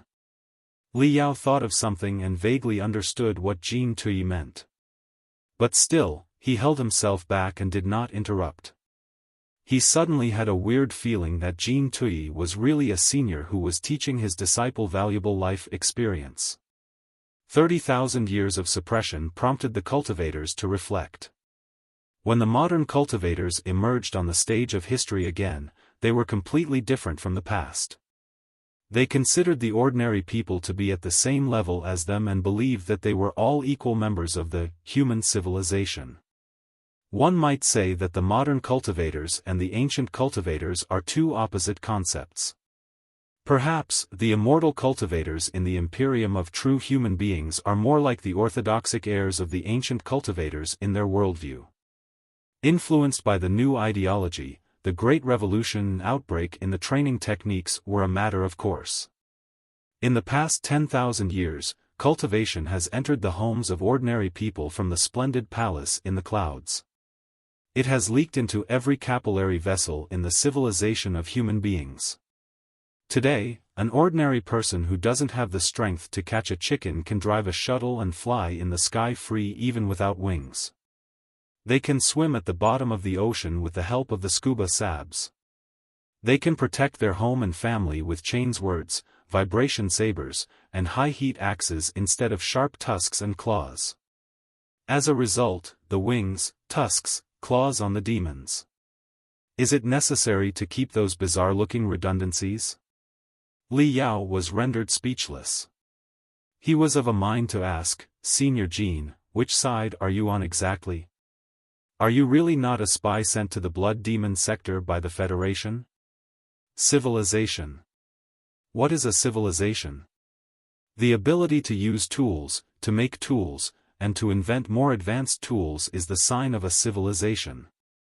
Jean Tui flapped his wings and smiled. The pair of wings you utilized in the Eye of Blood Demon was quite vivid and finely made. It is more than enough to replace the wings of a normal member of the Feather Clan. In the past, because of the technological blockade of the ancient cultivators, ordinary people had no access to more advanced productivity and fighting tools. Therefore, we were forced to grow wings, claws, and shells as replacements. Right now, at least in the Heaven's Origin sector and the Flying Star sector, cultivators and ordinary people have completely integrated. Ordinary people can also make use of all kinds of powerful magical equipment. Artificial wings are already good enough to take the place of natural wings. Then, isn't it a sign that our wings, claws, and shells have finished their mission and should take a bow? Li Yao found it hard to believe. Are you going to just accept that? What can I do if I don't? Jean Tui sighed. The disadvantages of demons are too obvious. If we consider tools as extensions of limbs, demons have fixed the tools onto their body. While we are given magnificent strength, we have also abandoned agility and the possibilities of rapid evolution. You see, I have broad wings, which look quite majestic and give me advantages in an air fight within the atmosphere. But what if the air fight takes place in a vacuum? What if I am fighting below the ground? What if my wings are broken? What if my wings become hindrances when I am planning to practice a new art? But you are different. If you are equipped with magical equipment in the shape of wings. Within the atmosphere, you can fly and fight with it. Once you enter space and go deep underground, you can abandon the redundancy immediately. If the magical equipment is broken in the fierce battle, it is very convenient for you to abandon, replace, or repair the tool. Most importantly of all, evolution. With the technology boom, it is very natural, and convenient, to upgrade a piece of magical equipment. Perhaps in several hundred years, the functions and power of the magical equipment will be multiplied. Do you believe that your artificial wings will be added with another dozen functions and techniques after 100 years of technological development? But things are different with the wings, claws, and tusks of demons. The potentials of cells are limited after all, and they must not evolve randomly. Those who evolve by force without considering anything will be walking on Elder Netherspring's path, which is destined to fail. Therefore, Schwa. Jean Tuyi's wings retreated into his body within a breath. He looked no different from a normal human being now. Our ancestors grasped a technique that allows us to turn into the appearance of human beings. The purpose of such a transformation is not for the convenience of sneaking into the world of human beings, not because we admire the culture of human beings, but because the shape of human beings is the handiest, the most well-rounded, and the all-match form.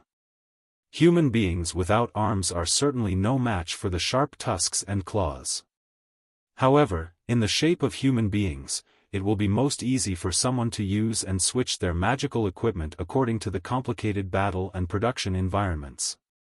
It is safe to say that the shape of human beings is the most immaculate fundamental form.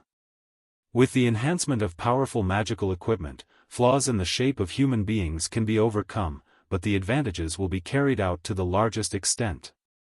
In the past, the technology was not advanced enough, and the magical equipment was not popularized yet. At that time, demons were still slightly advantageous with their claws and tusks. However, as soon as human beings began a technology boom and popularized magical equipment on a large scale, thereby resisting attacks of the demon race in their prime years, the ultimate victory of the battle would have no suspense. Take the Star Glory Federation for example. You have defeated many formidable enemies in only 500 years and even occupied an entire world, competing with the blood demon sector which has developed for thousands of years. What else have you been resorting to if not the technology boom? I have studied the history of your magical equipment carefully. 500 years ago, your technology in the refinement of magical equipment was still very primitive. However, every several decades, your technology would undergo an incredible leap. Today, your blades and cannons are as impressive as the claws and acid cannons of the demon race. Some of the specifications are even better. You are a magical equipment expert. You should know the logic better than I do. It's true that an ordinary soldier of the Federal Army is still incomparable to an ordinary demon, but what will happen if you develop for another 100 years? I'm told that, in the Flying Star sector, through the skill cards and the Grand Illusionary Battle Net, even ordinary people can make use of all types of crystal suits. Does the Blood Demon sector stand any chance at all if such technology spreads to the Heaven's Origin sector? Li Yao gnashed his teeth. You can still attack before it is too late. Conquer the Heaven's Origin sector before the technology is introduced and promoted. Isn't it the purpose of the original Red Tide plan? Don't you understand, young man? Jean Tuyi said calmly. The Heaven's Origin sector might be conquered, and even the Flying Star sector might be conquered, but so what? What I've been thinking about is not the war between two worlds but the war between two social forms and two systems. Even if we conquer the Heaven's Origin sector and the Flying Star sector with our tusks and claws very quickly, in the not-so-distant future, a stronger civilization of cultivators will come with more advanced magical equipment, more powerful crystal suits, and more terrifying crystal warships and crush all demons as if we are ants. The trend of the universe is unstoppable. If you go along with it, you thrive. If you go against it, you die. What I'm talking about is the trend of the universe that nobody can change. If we want to survive and realize the glory of the past again, we must change ourselves. Chapter 1040 The Original Plan. Li Yao was dumbfounded. He gestured for Jean Tuyi to stop. Wait.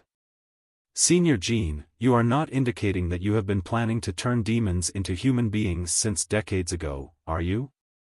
At that time, you couldn't have known the existence of the divine blood of chaos at all. Jean Tui coughed slightly and said, "First of all, I never said that I was trying to turn demons into human beings. In fact, I feel that the current old demons and old human beings are all deeply flawed and far from the best fighting species in the universe. They cannot find a way out of the dark forest as you described." In that regard, Elder Netherspring and I thought the same again. The only difference was that the approaches he adopted were more radical. If I ever have the chance, I really want to capture Elder Netherspring alive and then have an overnight talk with him under the starry sky. That will be so much more fun than conversing with an ignorant young man such as yourself.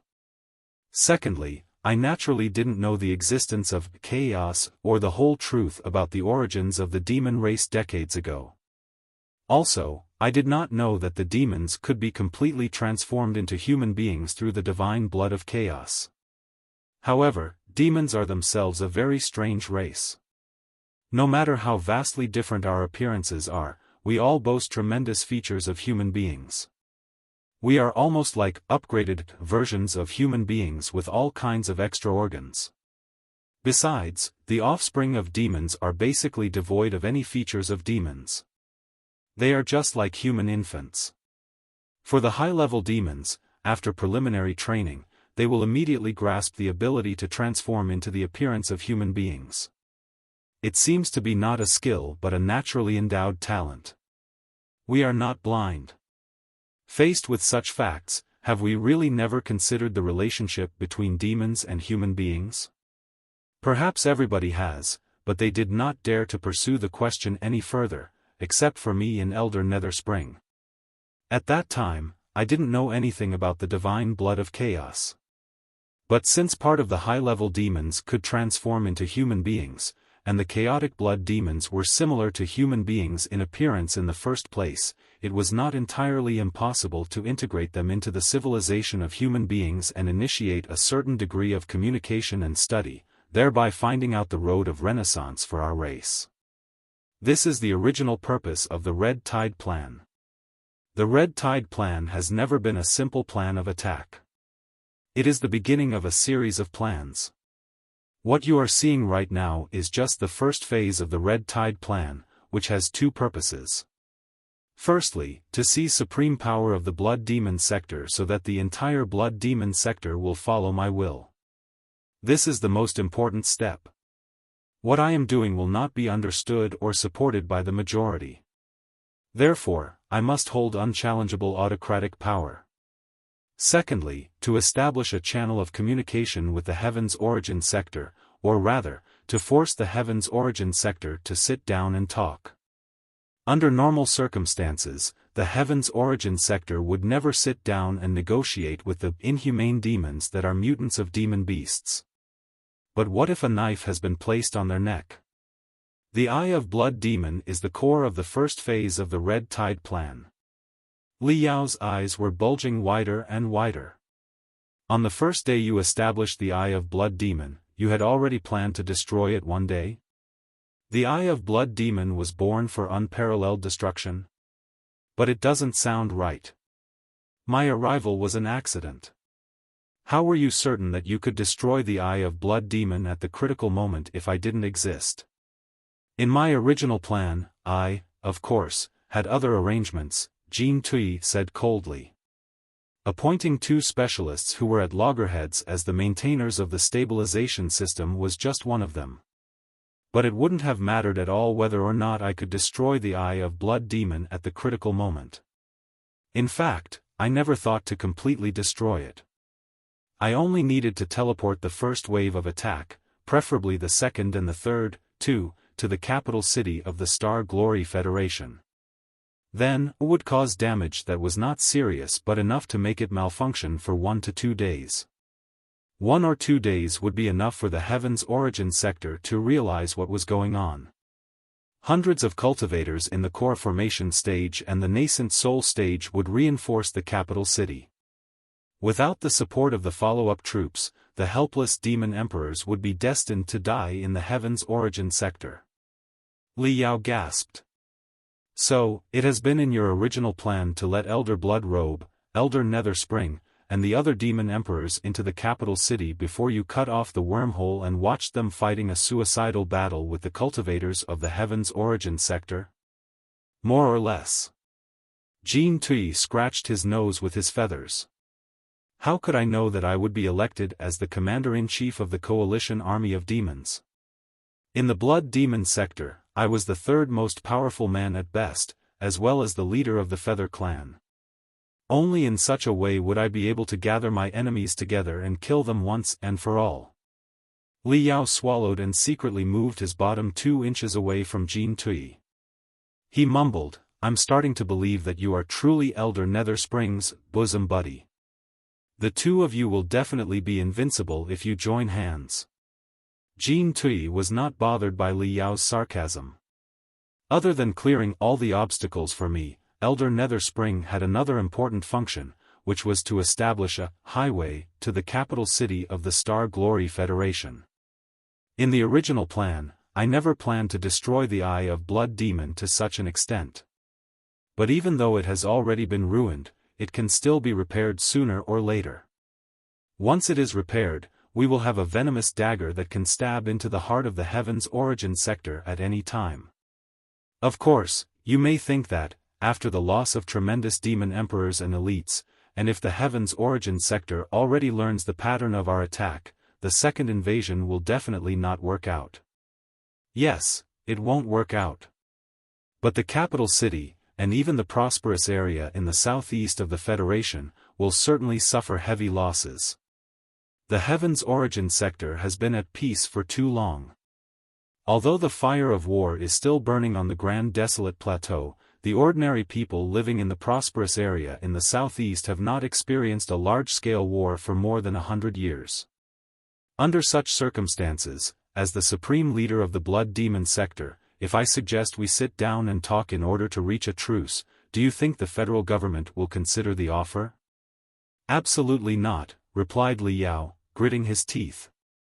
Under such circumstances, the demon emperors and elite troops in the first wave of attack will certainly not wait and get killed. Even if they must die, they will drag the entire capital city to hell with them. The capital city of the Federation will be a living hell, and you will be the biggest criminal.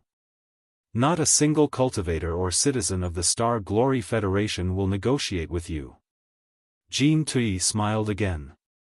Young man, you are wrong again.